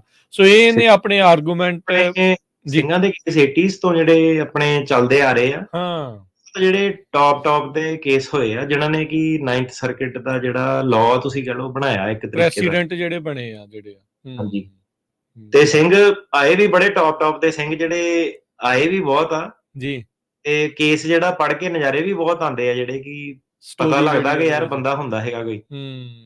ਸਹੀ ਆ ਜੀ ਜੀ। ਸੋ ਹੁਣ ਜਿੱਦਾਂ ਆਪਾਂ ਜੇ ਆਪਾਂ ਪੈਰਲਲ ਇਹਦਾ ਦੇਖਣਾ ਹੋਵੇ ਅਟਾਰਨੀ ਟਿਰਕਿਆਣਾ ਜੀ, ਜੋ ਹੁਣ ਆਪਾਂ ਹਰਿਆਣੇ ਪੰਜਾਬ ਦੇ ਬਾਰਡਰ ਤੇ ਦੇਖ ਰਹੇ ਆ, ਉਹ ਦਿੱਲੀ ਨੂੰ ਜਾਣਾ ਚਾਹੁੰਦੇ ਪ੍ਰੋਟੈਸਟ ਕਰਨ ਦੇ ਲਈ, ਪਰ ਸਰਕਾਰ ਉਹਨਾਂ ਨੂੰ ਧੱਕੇ ਨਾਲ ਰੋਕ ਰਹੀ ਆ, ਅਥਰੂ ਗੈਸ ਦੇ ਗੋਲੇ ਸੁੱਟ ਰਹੀ, ਉਹ ਸਾਰਾ ਕੁਝ ਜਿਹੜਾ ਉਹ ਕਰ ਰਹੀ ਆ। ਸੋ ਕਿਤੇ ਨਾ ਕਿਤੇ ਸਰਕਾਰ ਦੇ ਦੁਆਰਾ ਇੰਪਿਊਟਡ ਪੋਲੀਟੀਕਲ ਵਾਲੀ ਜਿਹੜੀ ਚੀਜ਼ ਆ ਵੀ ਪੋਲੀਟੀਕਲੀ ਮੋਟੀਵੇਟਡ ਨਜ਼ਰ ਆ ਰਿਹਾ ਆ। ਇਹ ਕਾਈਂਡ ਆਫ ਉਹ ਸਿਮਿਲਰ ਇਦਾਂ ਦੀ ਚੀਜ਼ ਜਿਹੜੀ ਆਪਾਂ ਕਹਿ ਸਕਦੇ ਆ ਵੀ ਜਿਹੜੇ ਡੀਨੂ ਦੇ ਕੇਸ ਆ ਉਹਦੇ ਵਿੱਚ ਵੀ ਇਦਾਂ ਦੀ ਚੀਜ਼ ਹੀ ਸੀ ਵੀ ਕਰ ਤਾਂ ਕੁਛ ਨਹੀਂ ਰਹੇ, ਪਰ ਨਜ਼ਰ ਜਿਹੜਾ ਉਹ ਸਭ ਕੁਝ ਵੀ ਆ ਰਿਹਾ ਹੈ ਨਾਲ ਦੇ ਨਾਲ। ਜੀ, ਤੁਹਾਨੂੰ ਯਾਦ ਆ ਜਦੋਂ ਆਪਣਾ ਸ਼ੁਰੂ ਹੋਇਆ ਸੀਗਾ ਕਿਸਾਨ ਵਾਲਾ? ਜੀ ਜੀ। ਤੇ ਸਾਡੇ ਆਫਿਸ ਨੂੰ ਬੜਾ ਕ੍ਰਿਟਿਸਿਜ਼ਮ ਮਿਲਿਆ ਸੀਗਾ ਇਹਦਾ ਕਿ ਬਹੁਤ ਨਾਮਚੀਨ ਇੱਥੇ ਕੋਈ ਵਕੀਲ ਆ, ਉਹਨੇ ਕਿਹਾ ਨਹੀਂ ਇਹ ਕੁਛ ਨਹੀਂ, ਇਹ ਨਾ ਪ੍ਰੋਟੈਸਟ ਜੇ ਓਵਰ ਹੋ ਜਾਣਾ ਵਾ। ਇਹ ਊਬਰਾਂ ਕੋਈ ਧਰਨਾ ਆ ਕੇ ਜਦੋਂ ਟੈਕਸੀਆਂ ਵਾਲੇ ਧਰਨੇ ਕਰਦੇ ਸੀ ਕਿ ਊਬਰ ਆ ਗਈ ਤੇ ਬਾਅਦ ਚ ਰਾਤ ਗਈ ਬਾਤ ਗਈ, ਹਨਾ। ਤੇ ਆਪਣੇ ਜਿਹੜੇ ਪਹਿਲੇ ਕੇਸ ਸੀਗੇ ਇਨੀਸ਼ੀਅਲ ਵਾਲੇ, ਕਿ ਸਿਰਫ ਤੇ ਸਿਰਫ ਜਿਹੜੇ ਫਾਰਮਿੰਗ ਵਾਲੇ ਸੀਗੇ, ਹਾਂ, ਉਹਦੇ ਵਿੱਚ ਵੀ ਜਿਹੜੀ ਗਵਰਨਮੈਂਟ ਸੀਗੀ ਉਹਦੀ ਆਰਗੂਮੈਂਟ ਸੀਗੀ ਕਿ ਧਰਨਾ ਖਤਮ ਹੋ ਗਿਆ, ਹੁਣ ਤੁਸੀਂ ਜਾਓ। ਬੰਦੇ ਆਪਣੇ ਕੋਲ ਕੇਸ ਸੀਗਾ, ਉਹਨਾਂ ਨੇ ਕੋਈ ਪਾਰਟੀ ਨਹੀਂ ਜੁਆਇਨ ਕੀਤੀ, ਕੋਈ ਉਹਨਾਂ ਦਾ ਰੈਫਰੈਂਡਮ ਵਾਲਾ ਰੌਲਾ ਨਹੀਂ, ਕੋਈ ਉਹ ਢਾਂਚੇ 'ਚ ਜਿਹੜਾ ਫਿੱਟ ਨਹੀਂ ਹੁੰਦੇ ਸੀਗੇ। ਸਿਰਫ ਤੇ ਸਿਰਫ ਜਿਹੜਾ ਕਿਸਾਨੀ ਅੰਦੋਲਨ ਦਾ ਉਹ ਸੀਗਾ। ਤੇ ਉਹਦੇ ਵਿੱਚ ਕੀ ਸੀਗਾ ਕਿ ਇੰਡੀਅਨ ਸਰਕਾਰ ਦੇ ਜਿਹੜੇ ਬਿਆਨ ਆਏ ਸੀਗੇ ਕਿ ਇਹ ਤਾਂ ਵੱਖਵਾਦੀ ਆ। ਉਹਨਾਂ ਨੇ ਆਪ ਜਿਹੜਾ ਬਿਆਨ ਦਿੱਤਾ ਸੀਗਾ, ਵੱਡੀ ਹੈਡਲਾਈਨ ਜਿਹੜੀ ਆਈ ਸੀਗੀ ਕਿ ਉਹਨਾਂ ਨੇ ਠੱਪਾ ਲਾ ਦਿੱਤਾ ਸੀਗਾ ਸਾਰੇ ਪੰਜਾਬੀਆਂ ਦੇ ਉੱਤੇ ਕਿ ਵੱਖ ਦੇਸ਼ ਦੀ ਮੰਗ ਕਰਦੇ ਆ, ਜਦਕਿ ਉਹ ਨਹੀਂ ਕਰਦੇ ਸੀਗੇ। ਤਾਂ ਸਾਰਾ ਦੇ ਸਾਰਾ ਕੇਸ ਇਹ ਸੀਗਾ ਕਿ ਮੈਂ ਮੰਗ ਨਹੀਂ ਕਰਦਾ, ਪਰ ਮੈਂ ਧਰਨਿਆਂ 'ਚ ਗਿਆ, ਇੰਟਰਨੈਟ ਬੈਨ ਹੋਇਆ, ਸਾਰੀਆਂ ਚੀਜ਼ਾਂ ਹੋਈਆਂ, ਪਰ ਸਰਕਾਰ ਇਹ ਸੋਚਦੀ ਆ ਕਿ ਮੈਂ ਦੇਸ਼ ਨੂੰ ਸੁੱਟਣਾ ਚਾਹੁੰਦਾ ਥੱਲੇ, ਮੈਂ ਵੱਖਵਾਦੀ ਆ। ਤੇ ਉਹਨੂੰ ਕਹਿੰਦੇ ਆ ਇੰਪਿਊਟਡ ਪੋਲੀਟੀਕਲ ਓਪੀਨੀਅਨ, ਕਿ ਉਹਦਾ ਐਕਚੁਅਲ ਵਾਲਾ ਪੋਲੀਟੀਕਲ ਓਪੀਨੀਅਨ ਨਹੀਂ ਆ, ਪਰ ਉਹਦਾ ਇੰਪਿਊਟਡ ਜਿਹੜਾ ਗਵਰਨਮੈਂਟ ਉਹਨੂੰ ਕਹਿ ਰਹੀ ਆ ਕਿ ਤੂੰ ਵੱਖਵਾਦੀ ਆ। ਤੇ ਫਿਰ ਦੂਸਰੀ ਉਹਦੇ ਵਿੱਚ ਸਾਡੀ ਆਰਗੂਮੈਂਟਸ ਇਹ ਸੀਗੀਆਂ ਕਿ ਜਿਹੜਾ ਫਾਰਮਿੰਗ ਲਾਜ਼ ਹੈਗੇ ਆ, ਤੇ ਪੂਰੀ ਜਿਹੜੀ ਪੰਜਾਬ ਦੀ ਜੇ ਤੁਸੀਂ ਪੇਸ਼ਕਸ਼ ਕਰੋ ਕਿ ਤੇਰੇ ਦਾਦੇ ਕਿੱਥੋਂ ਆਏ ਸੀਗੇ, ਨਾਨੇ ਕਿੱਥੋਂ ਆਏ ਸੀ, ਜਦੋਂ ਬੰਦਾ ਸ਼ੁਰੂ ਹੁੰਦਾ ਕਿ ਇਹ ਤਾਂ ਪਾਕਿਸਤਾਨ ਤੋਂ ਸੀਗੇ, ਕਿਉਂ ਉਹਨਾਂ ਨੂੰ ਆਉਣਾ ਪਿਆ, ਤੁਸੀਂ ਕੋਡ ਨੂੰ ਦੱਸਦੇ ਆ ਕਿ 1947 ਦੀ ਜਿਹੜੀ ਪਾਰਟੀਸ਼ਨ ਸੀਗੀ, ਇਹਨਾਂ ਨੇ ਫਿਰ ਪੰਜਾਬ ਨੂੰ ਚੂਜ਼ ਕੀਤਾ, ਵੰਡਿਆ ਪੰਜਾਬ ਨੂੰ ਵੰਡਿਆ, ਜਿਹੜੀ ਗ੍ਰੇਟ ਮਾਈਗ੍ਰੇਸ਼ਨ ਹੋਈ ਹਨਾ, ਕਿੰਨੇ ਲੋਕ ਉਹਦੇ ਵਿੱਚ ਮਰੇ। ਫਿਰ ਇਹ ਪੰਜਾਬ ਜਿਹੜਾ ਹੈਗਾ, ਚੜ੍ਹਦਾ ਪੰਜਾਬ ਲਹਿੰਦਾ ਪੰਜਾਬ ਕੀ ਆ, ਜਦੋਂ ਚੜ੍ਹਦੇ ਪੰਜਾਬ ਵਾਲੇ ਪਾਸੇ ਇਹ ਆਏ ਤੇ ਉਹਦੇ ਵਿੱਚ ਜਦੋਂ ਇਹ ਰਹਿਣੇ ਸ਼ੁਰੂ ਕੀਤੇ, ਤਾਂ ਆਪਾਂ ਜਿੱਦਾਂ ਕੈਲੰਟਾ ਤੋਂ ਫਿਰ ਪੁੱਛਦੇ ਆ ਉੱਥੇ ਕੋਰਟ ਦੇ ਵਿੱਚ ਕਿ ਤੂੰ ਹਰਿਆਣੇ ਦੇ ਵਿੱਚ ਫਿਰ ਕਿੱਦਾਂ ਚੱਲ ਗਿਆ, ਕਹਿੰਦਾ ਆਏ ਤਾਂ ਪੰਜਾਬ ਦੇ ਵਿੱਚ ਹੀ ਸੀਗੇ, ਫਿਰ ਉਹਦੇ ਟੋਟੇ ਹੋ ਗਏ, ਫਿਰ ਉਹਦੇ ਵਿੱਚੋਂ ਹਿਮਾਚਲ ਬਣਾਤਾ, ਪੰਜਾਬ ਬਣਾਤਾ, ਹਰਿਆਣਾ ਬਣਾਤਾ। ਸੋ ਏਦਾਂ ਕਰਦੇ ਕਰਦੇ ਆਪਾਂ ਆਟੋਮੈਟਿਕਲੀ ਹਰਿਆਣੇ 'ਚ ਪਹੁੰਚ ਗਏ, ਸਾਡੀ ਉੱਥੋਂ ਜ਼ਮੀਨ ਖੋਲੀ, ਸਾਡੇ ਕਿਸਾਨਾਂ ਦੇ ਹੱਕ ਮਾਰ ਲਏ, ਪਾਣੀਆਂ ਦਾ ਮੁੱਦਾ ਜਿਹੜਾ ਕੀ ਸੀਗਾ, ਤੇ ਆਪਾਂ ਆਟੋਮੈਟਿਕਲੀ ਹਰਿਆਣੇ ਦੇ ਵਿੱਚ ਰਹਿ ਗਏ। ਫਿਰ ਉਹਦੀ ਜੇ ਅੱਗੇ ਤੋਂ ਅੱਗੇ ਤੁਸੀਂ ਚਲੀ ਜਾਓ, ਕਹਿੰਦਾ ਕਿ ਇਹ ਪਰਟੀਕੁਲਰ ਸੋਸ਼ਲ ਗਰੁੱਪ ਕਿਹੜੇ ਹਿਸਾਬ ਨਾਲ ਬਣਦਾ, ਤੇ ਕਈ ਵਾਰੀ ਇਹ ਮੁੱਦਾ ਸੀਗਾ ਪਰਟੀਕੁਲਰ ਸੋਸ਼ਲ ਗਰੁੱਪ ਦੀ ਇੱਕ ਜਿਹੜੀ ਆਰਗੂਮੈਂਟ ਵੀ ਥੋੜੀ ਜਿਹੀ ਕਈ ਵਾਰੀ ਔਖੀ ਹੁੰਦੀ ਆ, ਤੁਸੀਂ ਕਈ ਚੀਜ਼ਾਂ ਉਹਦੇ ਵਿੱਚ ਜਿਹੜੀਆਂ ਪੇਸ਼ ਕਰਨੀਆਂ ਹੁੰਦੀਆਂ, ਤੇ ਸਪੈਸ਼ਲੀ ਕਿ ਮਿਊਟੇਬਿਲਿਟੀ, ਕਿ ਨਿਊਮਰੋਸਿਟੀ, ਕਈ ਚੀਜ਼ਾਂ ਉਹਦੇ ਵਿੱਚ ਜਿਹੜੀਆਂ ਆਪਣੀਆਂ ਆ ਜਾਂਦੀਆਂ। ਮੋਸਟ ਇੰਪੋਰਟੈਂਟਲੀ ਆ ਜਾਂਦੀ ਕਿ ਫੋਰ ਐਗਜ਼ਾਮਪਲ ਬੰਦੇ ਨੂੰ ਤੁਸੀਂ ਇਹ ਨਹੀਂ ਕਹਿ ਸਕਦੇ ਕਿ ਤੂੰ ਆਪਣਾ ਧਰਮ ਚੇਂਜ ਕਰ, ਤੂੰ ਆਪਣੀ ਸੈਕਸ਼ੂਅਲ ਓਰੀਐਂਟੇਸ਼ਨ ਚੇਂਜ ਕਰ, ਹਨਾ, ਪਰ ਕਈ ਚੀਜ਼ਾਂ ਉਹ ਕਹਿੰਦਾ ਕਿ ਪਰ ਤੂੰ ਇੱਥੇ ਆ ਕੇ ਵੀ ਤਾਂ ਟਰੱਕ ਚਲਾਉਣਾ, ਤੂੰ ਇੱਥੇ ਆ ਕੇ ਵੀ ਤਾਂ ਆਪਣਾ ਕਿੱਤਾ ਜਿਹੜਾ ਬਦਲ ਲਿਆ, ਹੁਣ ਤੂੰ ਕਿਸਾਨੀ ਦੇ ਕਿੱਤੇ ਦੇ ਪਿੱਛੇ ਕਿਉਂ ਜਿਹੜਾ ਇੰਨਾ ਜ਼ੋਰ ਜਿਹੜਾ ਪਾਇਆ, ਤੇ ਤੂੰ ਇੱਥੇ ਆ ਕੇ ਵੀ ਤਾਂ ਛੱਡਿਆ ਹੀ ਆ। ਸੋ ਆਪਾਂ ਨੂੰ ਇਹ ਸਮਝਾਇਆ ਕਿ ਉਹ ਕਹਿੰਦੇ ਕਿ ਜਿਹੜਾ ਪੰਜਾਬੀ ਹੈ ਬਹੁਤ ਬਰੋਡ ਹੈਗਾ, ਤੇ ਗਿਣਤੀ ਪੰਜਾਬੀਆਂ ਦੀ ਬਹੁਤ ਜ਼ਿਆਦਾ, ਇਹਦੇ ਵਿੱਚ ਕਈ ਸਾਰੇ ਆ ਜਾਂਦੇ ਆ, ਤੇ ਜਿਹੜੀ ਸਰਕਾਰ ਉਹ ਕਿਸੇ ਨੂੰ ਤਾਂ ਤੰਗ ਨਹੀਂ ਕਰਦੀ ਕਿ ਉਹ ਬੰਦਾ ਪੰਜਾਬੀ ਹੈ। ਸੋ ਉਹਦੇ ਵਿੱਚ ਕਈ ਕਿਸਮ ਦੇ ਵਿੱਚ ਆਰਗੂਮੈਂਟਸ ਇਹ ਰਹੀਆਂ ਕਿ ਜਿਹੜਾ ਪੰਜਾਬ ਉਹਦਾ ਕਲਚਰ ਕੀ ਹੈ, ਕਿ ਉਹ ਇੱਕ ਰੀਜਨਲ ਚੀਜ਼ ਜਿਹੜੀ ਹੈਗੀ ਆ, ਉਹ ਜਿਹੜੇ ਇਲਾਕੇ ਦੇ ਲੋਕ ਆ, ਭਾਵੇਂ ਉਹ ਹਰਿਆਣੇ ਦੇ ਆ, ਕਈ ਹਿਮਾਚਲ ਦੇ ਵੀ ਆ, ਪੰਜਾਬ ਦੇ ਵੀ ਆ, ਭਾਵੇਂ ਉਹ ਹਿੰਦੂ ਆ, ਹਿੰਦੂ ਪੰਜਾਬੀ ਆ, ਹਿੰਦੂ ਪੰਜਾਬੀਆਂ ਦੇ ਵੀ ਆਪਾਂ ਕਈ ਕੇਸ ਕੀਤੇ ਕਿ ਬੰਦਾ ਤਾਂ ਹਿੰਦੂ ਆ, ਪਰ ਇਹ ਆਪਣਾ ਰਿਲੀਜਨ ਵਾਲਾ ਐਂਗਲ ਨਹੀਂ ਹੈਗਾ, ਆਪਣਾ ਐਂਗਲ ਇਹ ਹੈਗਾ ਕਿ ਕਲਚਰਲ ਜਿਹੜਾ ਐਂਗਲ ਹੈ, ਕਿ ਉੱਥੇ ਦਾ ਰਹਿਣਾ ਸਹਿਣਾ, ਉੱਥੇ ਦੀ ਮਿਊਜ਼ਿਕ, ਉੱਥੇ ਦੀ ਸਕ੍ਰਿਪਟ ਆਪਣੀ ਜਿਹੜੀ ਅਲੱਗ ਆ, ਉੱਥੇ ਦਾ ਪਹਿਰਾਵਾ, ਖਾਣਾ ਪੀਣਾ, ਸਾਰੀਆਂ ਉਹਨਾਂ ਦੀਆਂ ਪ੍ਰੈਕਟਿਸਿਸ ਜਿਹੜੀਆਂ ਅਲੱਗ ਹੈਗੀਆਂ, ਕਿ ਜਿਹੜਾ ਪੰਜਾਬੀ ਕੀ ਹੁੰਦਾ ਹੈ ਨਾ, ਉਹ ਕੋਰਟ ਨੂੰ ਫਿਰ ਸਮਝਾਓ ਤੇ ਕਿ ਇਹ ਬੰਦਾ ਜਿਹੜੇ ਆਪਣੇ ਜ਼ਮੀਨ ਜਿਹੜੀ ਪੁਸ਼ਤੈਨੀ ਜ਼ਮੀਨ ਜਿਹੜੀ ਚੱਲੀ ਆ ਰਹੀ ਆ, ਉਹਨੂੰ ਕਿਉਂ ਬੰਦਾ ਕੋਈ ਵੇਚਦਾ ਨਹੀਂ, ਕਿਉਂ ਇਹ ਬੰਦਾ ਉਹ ਭਾਵੇਂ ਇਹ ਬਾਹਰ ਵੀ ਰਹੂਗਾ, ਭਾਵੇਂ ਆ ਕੇ ਇੱਥੇ ਟਰੱਕ ਵੀ ਚਲਾਊਗਾ, ਕਿਉਂ ਇਹ ਫਾਰਮਰਾਂ ਲਈ ਜਾਂਦਾ।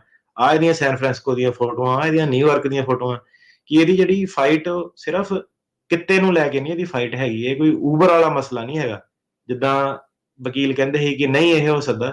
ਇਹ ਜਿਹੜਾ ਮੁੱਦਾ ਸਾਰਾ ਇਹ ਹੈਗਾ ਕਿ ਜਿਹੜਾ ਕਲਚਰ ਆ ਉਹ ਇੱਕ ਅੰਡਰ ਅਟੈਕ ਆ। ਜਿਹੜੀ ਕਿਸੇ ਵੇਲੇ ਬਹੁਤ ਰਿਚ ਸਟੇਟ ਹੁੰਦੀ ਸੀਗੀ, ਉਹਨੂੰ ਇਸ ਹਿਸਾਬ ਨਾਲ ਉਹਨਾਂ ਨੇ ਟਰੀਟ ਕੀਤਾ ਕਿ ਉਹਦਾ ਕੁਝ ਰਿਹਾ ਨਹੀਂ। ਕਲਚਰਲ ਜਿਹੜਾ ਅਟੈਕ ਜਿਹੜਾ ਹੋ ਗਿਆ, ਆਇਡੈਂਟੀਟੀ ਜਿਹੜੀ ਖੋਲੀ ਲੋਕਾਂ ਤੋਂ, ਨਵੀਂ ਜਿਹੜੀ ਜਨਰੇਸ਼ਨਾਂ ਨੂੰ ਭੜਕਾ ਦਿੰਦੇ ਆ ਕਿ ਇਹ ਤਾਂ ਵਾਇਲੈਂਟ ਲੋਕੀ ਆ, ਇਹ ਤਾਂ ਡਰੱਗਸ ਦੇ ਵਿੱਚ ਪੈ ਗਏ ਤੇ ਏਦਾਂ ਪੈ ਗਏ, ਕਿ ਮੈਂ ਜਿਹੜੇ ਆਪਣੇ ਹੱਕਾਂ ਦੀ ਮੰਗ ਆ, ਆਪਣੇ ਕਿਸਾਨੀ ਜਿਹੜੇ ਹੱਕਾਂ ਦੀ ਮੰਗ ਆ, ਉਹ ਮੈਂ ਛੱਡ ਨਹੀਂ ਸਕਦਾ। ਮੈਂ ਉੱਥੇ ਵੀ ਕਰਦਾ ਸੀਗਾ, ਆਹ ਸਾਡੀ ਜ਼ਮੀਨ ਆ, ਆਹ ਫਰਦਾਂ ਉਹਦੀਆਂ, ਤੇ ਆਹ ਸੈਨ ਫਰਾਂਸਿਸਕੋ ਇੰਨੀ ਵਾਰੀ ਮੈਂ ਗਿਆ ਵਾਂ। ਤੇ ਸਰਕਾਰ ਜਿਹੜੇ ਪ੍ਰਦਰਸ਼ਨਕਾਰੀਆਂ ਨੂੰ ਇਸ ਤਰੀਕੇ ਨਾਲ ਟਰੀਟ ਕਰਦੀ ਆ। ਤੇ ਮੇਰਾ ਸਿਰਫ ਤੇ ਸਿਰਫ ਜਿਹੜਾ ਪੋਲੀਟੀਕਲ ਓਪੀਨੀਅਨ ਉਹ ਹੈਗਾ ਕਿ ਮੇਰੀ ਜਦੋਂ ਮੈਂ ਆਪਣੀ ਪ੍ਰਦਰਸ਼ਨ ਕਰਦਾ ਪੀਸਫੁਲ ਤਰੀਕੇ ਨਾਲ, ਉਹ ਮੈਨੂੰ ਕਰਨ ਨਹੀਂ ਦਿੰਦੇ, ਤੇ ਜਦੋਂ ਮੈਂ ਬਾਹਰ ਆ ਕੇ ਕਰਦਾ, ਉਹ ਮੇਰੇ ਤੇ ਇਲਜ਼ਾਮ ਲਾਉਂਦੇ ਕਿ ਤੂੰ ਡੋਨੇਸ਼ਨਾਂ ਭੇਜਦਾ, ਤੂੰ ਏਦਾਂ ਕਰਦਾ, ਤੂੰ ਲੋਕਾਂ ਨਾਲ ਰਲਿਆ ਜਿਹੜਾ। ਸੋ ਇਹ ਇੰਪਿਊਟਡ ਪੋਲੀਟੀਕਲ ਓਪੀਨੀਅਨ ਦਾ ਜਿਹੜਾ ਕੇਸ ਆ ਜਾਂਦਾ ਕਿ ਉਹ ਜਿਹੜਾ ਹੈਗਾ ਉਹਨਾਂ ਨੇ ਮੈਨੂੰ ਕੁਝ ਹੋਰ ਹੀ ਸਮਝਦੇ ਆ, ਪਰ ਮੈਂ ਉਹ ਹੈ ਨਹੀਂ। DINU ਦਾ ਵੀ ਜਿਹੜਾ ਕੇਸ ਸੀਗਾ ਉਹ ਇੰਪਿਊਟਡ ਪੋਲੀਟੀਕਲ ਵਾਲਾ ਜਿਹੜਾ ਕੇਸ ਆ ਗਿਆ ਕਿ ਇਹਨਾਂ ਨੇ ਮੇਰੇ ਨਾਲ ਧੱਕਾ ਕੀਤਾ, ਇਹ ਮੈਨੂੰ ਕੁਝ ਹੋਰ ਹੀ ਜਿਹੜਾ ਸਮਝਦੇ ਸੀਗੇ ਜੋ ਕਿ ਮੈਂ ਹੈ ਨਹੀਂ। ਤੇ ਜ਼ਿਆਦਾਤਰ ਇਹ ਤਾਂ ਸਮਝਦੇ ਸੀ ਕਿ ਇਹ ਲੋਕਾਂ ਨੂੰ ਖੁਸ਼ ਕਰਨਾ ਚਾਹੁੰਦੇ ਸੀਗੇ, ਜਿਹੜੀ ਨਵੀਂ ਸਰਕਾਰ ਉਹਨੂੰ ਖੁਸ਼ ਕਰਨਾ ਚਾਹੁੰਦੇ ਸੀਗੇ।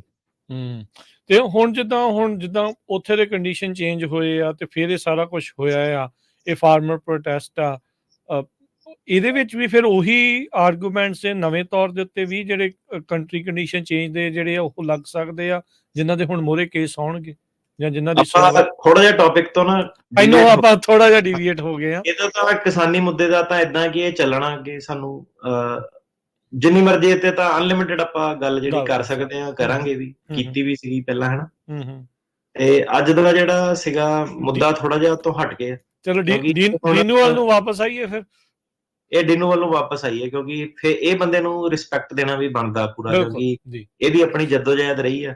ਤੇ ਇਹਦਾ ਪਹਿਲਾਂ ਆਪਾਂ ਜਿਹੜਾ ਕੇਸ ਆ ਉਹ ਪੂਰਾ ਕਰਾਂਗੇ। ਕਿਸਾਨੀ ਅੰਦੋਲਨ ਵਾਲਾ ਤਾਂ ਮੈਨੂੰ ਲੱਗਦਾ ਚੱਲਦਾ ਰਹਿਣਾ, ਜਦੋਂ ਆਪਣਾ ਪਹਿਲਾਂ ਵੀ ਸੀ ਨਾ, ਮੈਂ ਕਿਹਾ ਇਹ ਵਾਪਸ ਲੈ ਲੇ, ਪਰ ਇਹ ਕਈ ਸਾਲ ਚੱਲਦਾ ਰਹਿਣਾ। ਇਹਨਾਂ ਨੇ, ਸਰਕਾਰ ਨੇ ਕਰੀ ਜਾਣਾ, ਜਨਤਾ ਨੇ ਪ੍ਰੋਟੈਸਟ ਕਰੀ ਜਾਣਾ। ਸੋ ਇਹ ਜਿਹੜੀ ਜੱਦੋਜਹਿਦ ਚੱਲਦੀ ਰਹਿੰਦੀ ਆ, ਕਈ ਵਾਰੀ ਸਰਕਾਰਾਂ ਜਿੱਤਦੀਆਂ, ਕਈ ਵਾਰੀ ਆਵਾਮ ਜਿੱਤਦੀ ਆ। ਸੋ ਆਪਾਂ ਹੁਣ ਜਦੋਂ ਕੋਰਟ ਦੇ ਮੋਰੇ ਉਹਨੇ ਆਰਗੂਮੈਂਟ ਪੇਸ਼ ਕਰਤੇ ਆ, DINU ਨੇ ਆਰਗੂਮੈਂਟ ਪੇਸ਼ ਕਰਤੇ ਆ, ਫਿਰ ਕੋਰਟ ਨੇ ਕੀ ਐਨਾਲਿਸਿਸ ਜਿਹੜਾ ਉਸ ਦੇ ਵਿੱਚ ਇਹ ਕੀਤਾ, ਜਿਹੜੇ ਉਹਨੇ ਪੁਰਾਣੇ ਕੇਸਾਂ ਦੇ ਹਵਾਲੇ ਦਿੱਤੇ?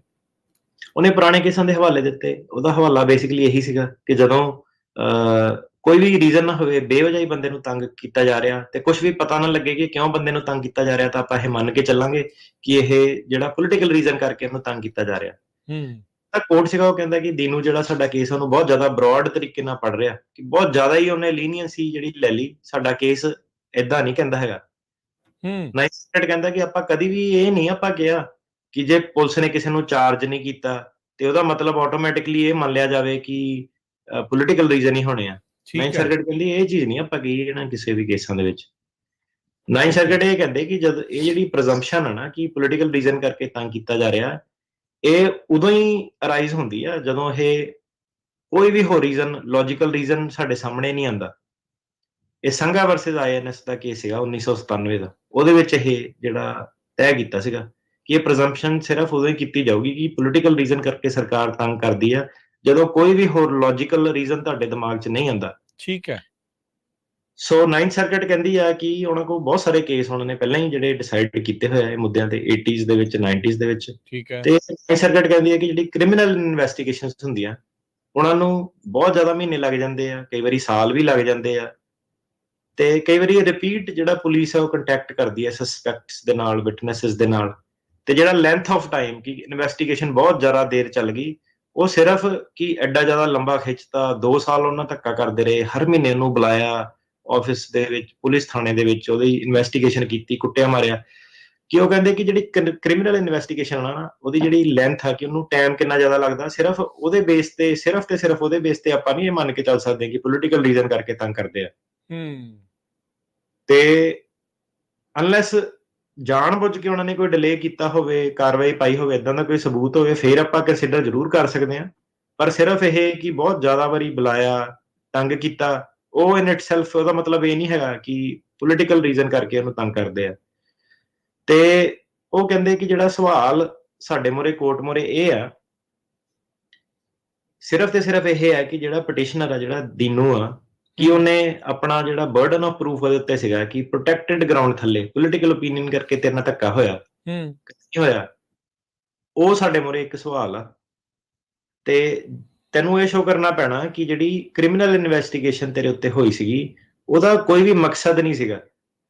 ਤੇ ਜੇ ਤੂੰ ਏਦਾਂ ਸ਼ੋਅ ਕਰ ਦੇਵੇਂ ਕਿ ਕੋਈ ਵੀ ਉਹਦਾ ਹੋਰ ਕੋਈ ਮਕਸਦ ਨਹੀਂ ਸੀਗਾ, ਫਿਰ ਆਪਾਂ ਇਹ ਜ਼ਰੂਰ ਮੰਨ ਲਾਂਗੇ ਕਿ ਪੋਲੀਟੀਕਲੀ ਜਿਹੜੀ ਸਰਕਾਰ ਮੋਟੀਵੇਟਡ ਸੀਗੀ। ਪਰ ਜੇ ਉਹਨਾਂ ਦਾ ਕੋਈ ਹੋਰ ਮਕਸਦ ਸੀਗਾ, ਕ੍ਰਾਈਮ ਦੀ ਇਨਵੈਸਟੀਗੇਸ਼ਨ ਕਰਨਾ, ਉਹਨਾਂ ਦਾ ਕੋਈ ਹੋਰ ਵਿਚਾਰ ਸੀਗਾ, ਤੇ ਫਿਰ ਭਾਵੇਂ ਉਹਨੇ ਤੇਰੇ ਨਾਲ ਧੱਕਾ ਕੀਤਾ, ਭਾਵੇਂ ਕੁੱਟਮਾਰ ਕੀਤੀ ਆ, ਉਹ ਆਟੋਮੈਟਿਕਲੀ ਪੋਲੀਟੀਕਲ ਦੇ ਥੱਲੇ ਨਹੀਂ ਆਉਣਾ। ਜਿਹੜੀ ਕ੍ਰਾਈਮ ਦੀ ਇਨਵੈਸਟੀਗੇਸ਼ਨ ਆ, ਉਹ ਪੋਲਿਟਿਕਸ ਦੇ ਥੱਲੇ ਨਹੀਂ ਆਉਂਦੀ। ਤੇ ਇਸ ਕਰਕੇ ਜਿਹੜਾ ਕੋਰਟ ਦਾ ਐਨਾਲਿਸਿਸ ਇਹ ਸੀਗਾ ਕਿ ਜਿਹੜਾ ਦੀਨੂ ਆ, ਉਹਨੇ ਆਪਣਾ ਜਿਹੜਾ ਬਰਡਨ ਨਹੀਂ ਮੀਟ ਕੀਤਾ, ਕਿਉਂਕਿ ਉਹਨੇ ਸਾਨੂੰ ਇਹ ਨਹੀਂ ਦੱਸਿਆ ਕਿ ਪੁਲਿਸ ਨੇ ਕੀ ਕਿਹਾ, ਤੈਨੂੰ ਕਿਉਂ ਤੰਗ ਕਰਦੀ ਸੀਗੀ। ਉਹਨੇ ਇਹੀ ਕਿਹਾ ਕਿ ਉਹਨਾਂ ਨੇ ਮੇਰੇ ਤੇ ਚਾਰਜ ਨਹੀਂ ਲਾਏ, ਤੇ ਇਤੋਂ ਆਪਾਂ ਮੰਨ ਕੇ ਚੱਲੀਏ ਕਿ ਪੁਲਿਸ ਪੋਲੀਟੀਕਲੀ ਮੋਟੀਵੇਟਡ ਹੋਣੀ ਹੈ। ਸੋ ਰੀਜ਼ਨਿੰਗ ਕਿਉਂ ਦਿੱਤੀ ਕੋਰਟ ਨੇ ਇਹ ਵਾਲੀ ਇਹਦੇ ਕੇਸ ਦੇ ਵਿੱਚ ਵੀ ਸਾਰਾ ਬਰਡਨ ਤੇਰੇ ਤੇ ਆ, ਵੀ ਤੂੰ ਸਾਨੂੰ ਇਹ ਚੀਜ਼ਾਂ ਜਿਹੜੀਆਂ ਦੱਸ, ਕੀ ਅੱਗੇ ਰੀਜ਼ਨਿੰਗ ਜਿਹੜੀ ਉਹ ਕੋਰਟ ਦੁਆਰਾ ਦਿੱਤੀ ਗਈ ਇਸ ਬਾਰੇ? ਸੋ ਦੀਨੂ ਨੇ ਸਾਰਾ ਕੁਝ ਬਿਆਨ ਆਪਣੇ ਬੜੇ ਸਹੀ ਸੀਗੇ। ਧੱਕਾ ਸੀਗਾ, ਉਹਦੇ ਸੱਟਾਂ ਬਹੁਤ ਲੱਗੀਆਂ ਸੀਗੀਆਂ, 3 ਵਾਰੀ ਉਹਦਾ ਅਸਾਈਲਮ ਡਿਨਾਈ ਹੋਇਆ ਸੀਗਾ, 3 ਕੰਟਰੀਆਂ ਦੇ ਵਿੱਚ ਮਿਲਟਰੀ 'ਚ ਉਹ ਕੰਮ ਕਰਦਾ ਸੀਗਾ ਨਾ, ਸਾਰਾ ਕੁਝ ਉਹਦਾ ਜਿਹੜਾ ਸਹੀ ਸੀਗਾ। ਪਰ ਜਿਹੜਾ 9th ਸਰਕਟ ਆ, ਇਹ ਕਹਿੰਦਾ ਕਿ ਜਿਹੜਾ ਦੀਨੂ ਸੀਗਾ, ਉਹਦੀ ਆਪਣੀ ਜਿਹੜੇ ਖੁਦ ਦੇ ਬਿਆਨ ਉਹਨੇ ਦਿੱਤੇ ਆ ਜੱਜ ਮੂਹਰੇ, ਉਹਨੇ ਜ਼ਰੂਰ ਦੱਸਿਆ ਕਿ ਜਿਹੜੇ ਉਹਦੀ ਇੰਟਰੋਗੇਸ਼ਨ ਸੀਗੀ, ਜਿਹੜੇ ਟੈਕਟਿਕਸ ਸੀਗੇ, ਉਹ ਬਹੁਤ ਗਲਤ ਸੀਗੇ। ਤਰੀਕਾ ਜਿਹੜਾ 9th ਸਰਕਟ ਨੂੰ ਐਕਸੈਪਟੇਬਲ ਨਹੀਂ ਹੈਗਾ, ਮਤਲਬ ਕਿ ਉਹਨਾਂ ਬਹੁਤ ਧੱਕੇਸ਼ਾਹੀ ਹੋਈ ਹੈ, ਆਪਾਂ ਮੰਨਦੇ ਹਾਂ। ਪਰ ਉਹ ਕਹਿੰਦਾ ਕਿ ਜਿਹੜੇ ਦੀਨੂ ਦੇ ਖੁਦ ਦੇ ਬਿਆਨ ਆ, ਉਤੋਂ ਸੁਣ ਕੇ ਇਹ ਲੱਗਦਾ ਕਿ ਜਿਹੜੀ ਸਰਕਾਰ ਸੀਗੀ, ਉਹ ਇੱਕ ਇਨਕੁਆਇਰੀ ਕਰਨ ਦੀ ਸੀਗੀ। ਉਹ ਵੇਖਣਾ ਚਾਹੁੰਦੀ ਸੀਗੀ ਕਿ ਜਿਹੜਾ ਕੋਈ ਕ੍ਰਾਈਮ ਤਾਂ ਨਹੀਂ ਇਹਨੇ ਕੀਤਾ, ਕੋਈ ਐਵੀਡੈਂਸ ਤਾਂ ਨਹੀਂ ਇਹਨੇ ਕੀਤਾ।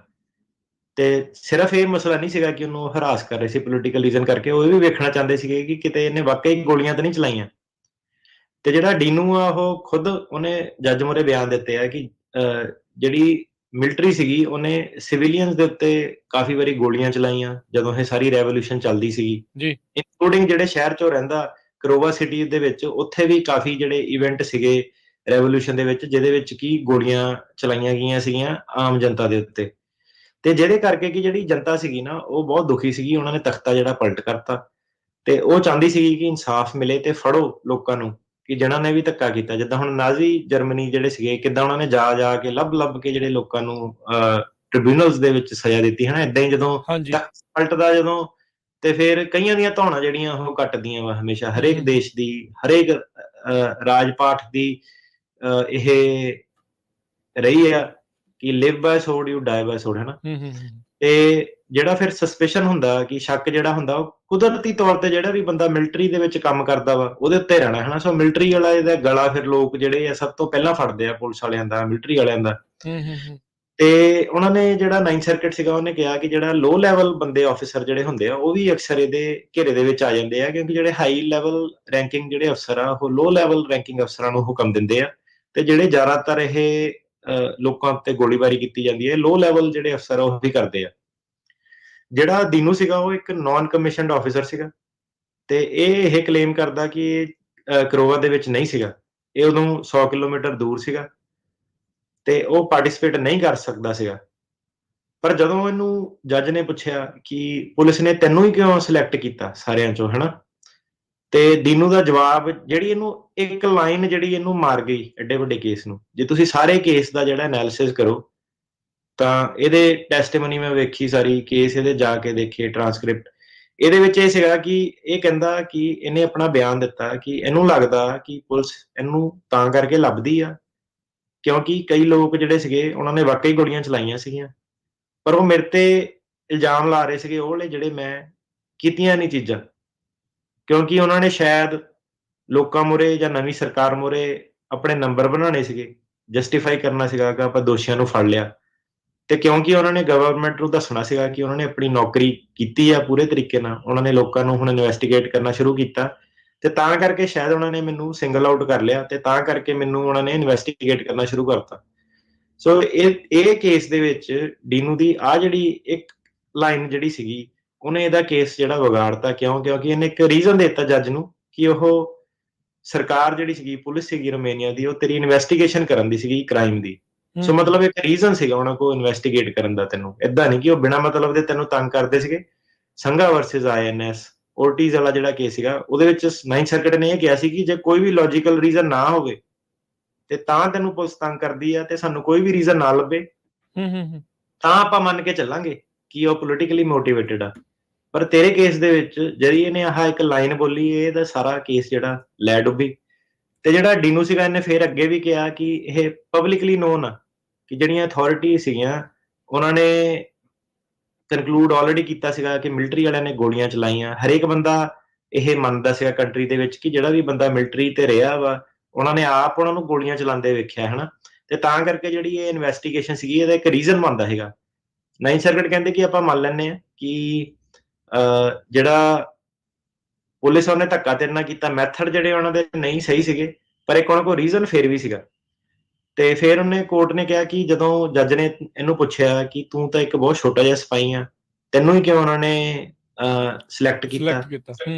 ਤੇ ਇਹਦਾ ਦੂਜੀ ਲਾਈਨ ਜਿਹੜੀ ਇਹਨੂੰ ਮਾਰਦੀ ਆ, ਜਿਹੜੇ ਇਹਦੀ ਬਿਆਨ ਜਿਹੜੇ ਇਹਦੇ ਗਲਤ ਹੋਏ ਸੀਗੇ, ਇਹਨੇ ਕਿਹਾ ਕਿ ਏਦਾਂ ਹੀ ਚੀਜ਼ਾਂ ਸੀਗੀਆਂ ਉਸ ਟਾਈਮ ਤੇ, ਮੈਨੂੰ ਨਹੀਂ ਪਤਾ, ਉਹ ਫੜ ਲੈਂਦੇ ਸੀਗੇ ਸਾਰਿਆਂ ਨੂੰ ਤੇ ਸਾਰਿਆਂ ਨੂੰ ਹੀ ਉਹ ਸਮਝਦੇ ਸੀਗੇ ਕਿ ਇਹ ਦੋਸ਼ੀ ਆ।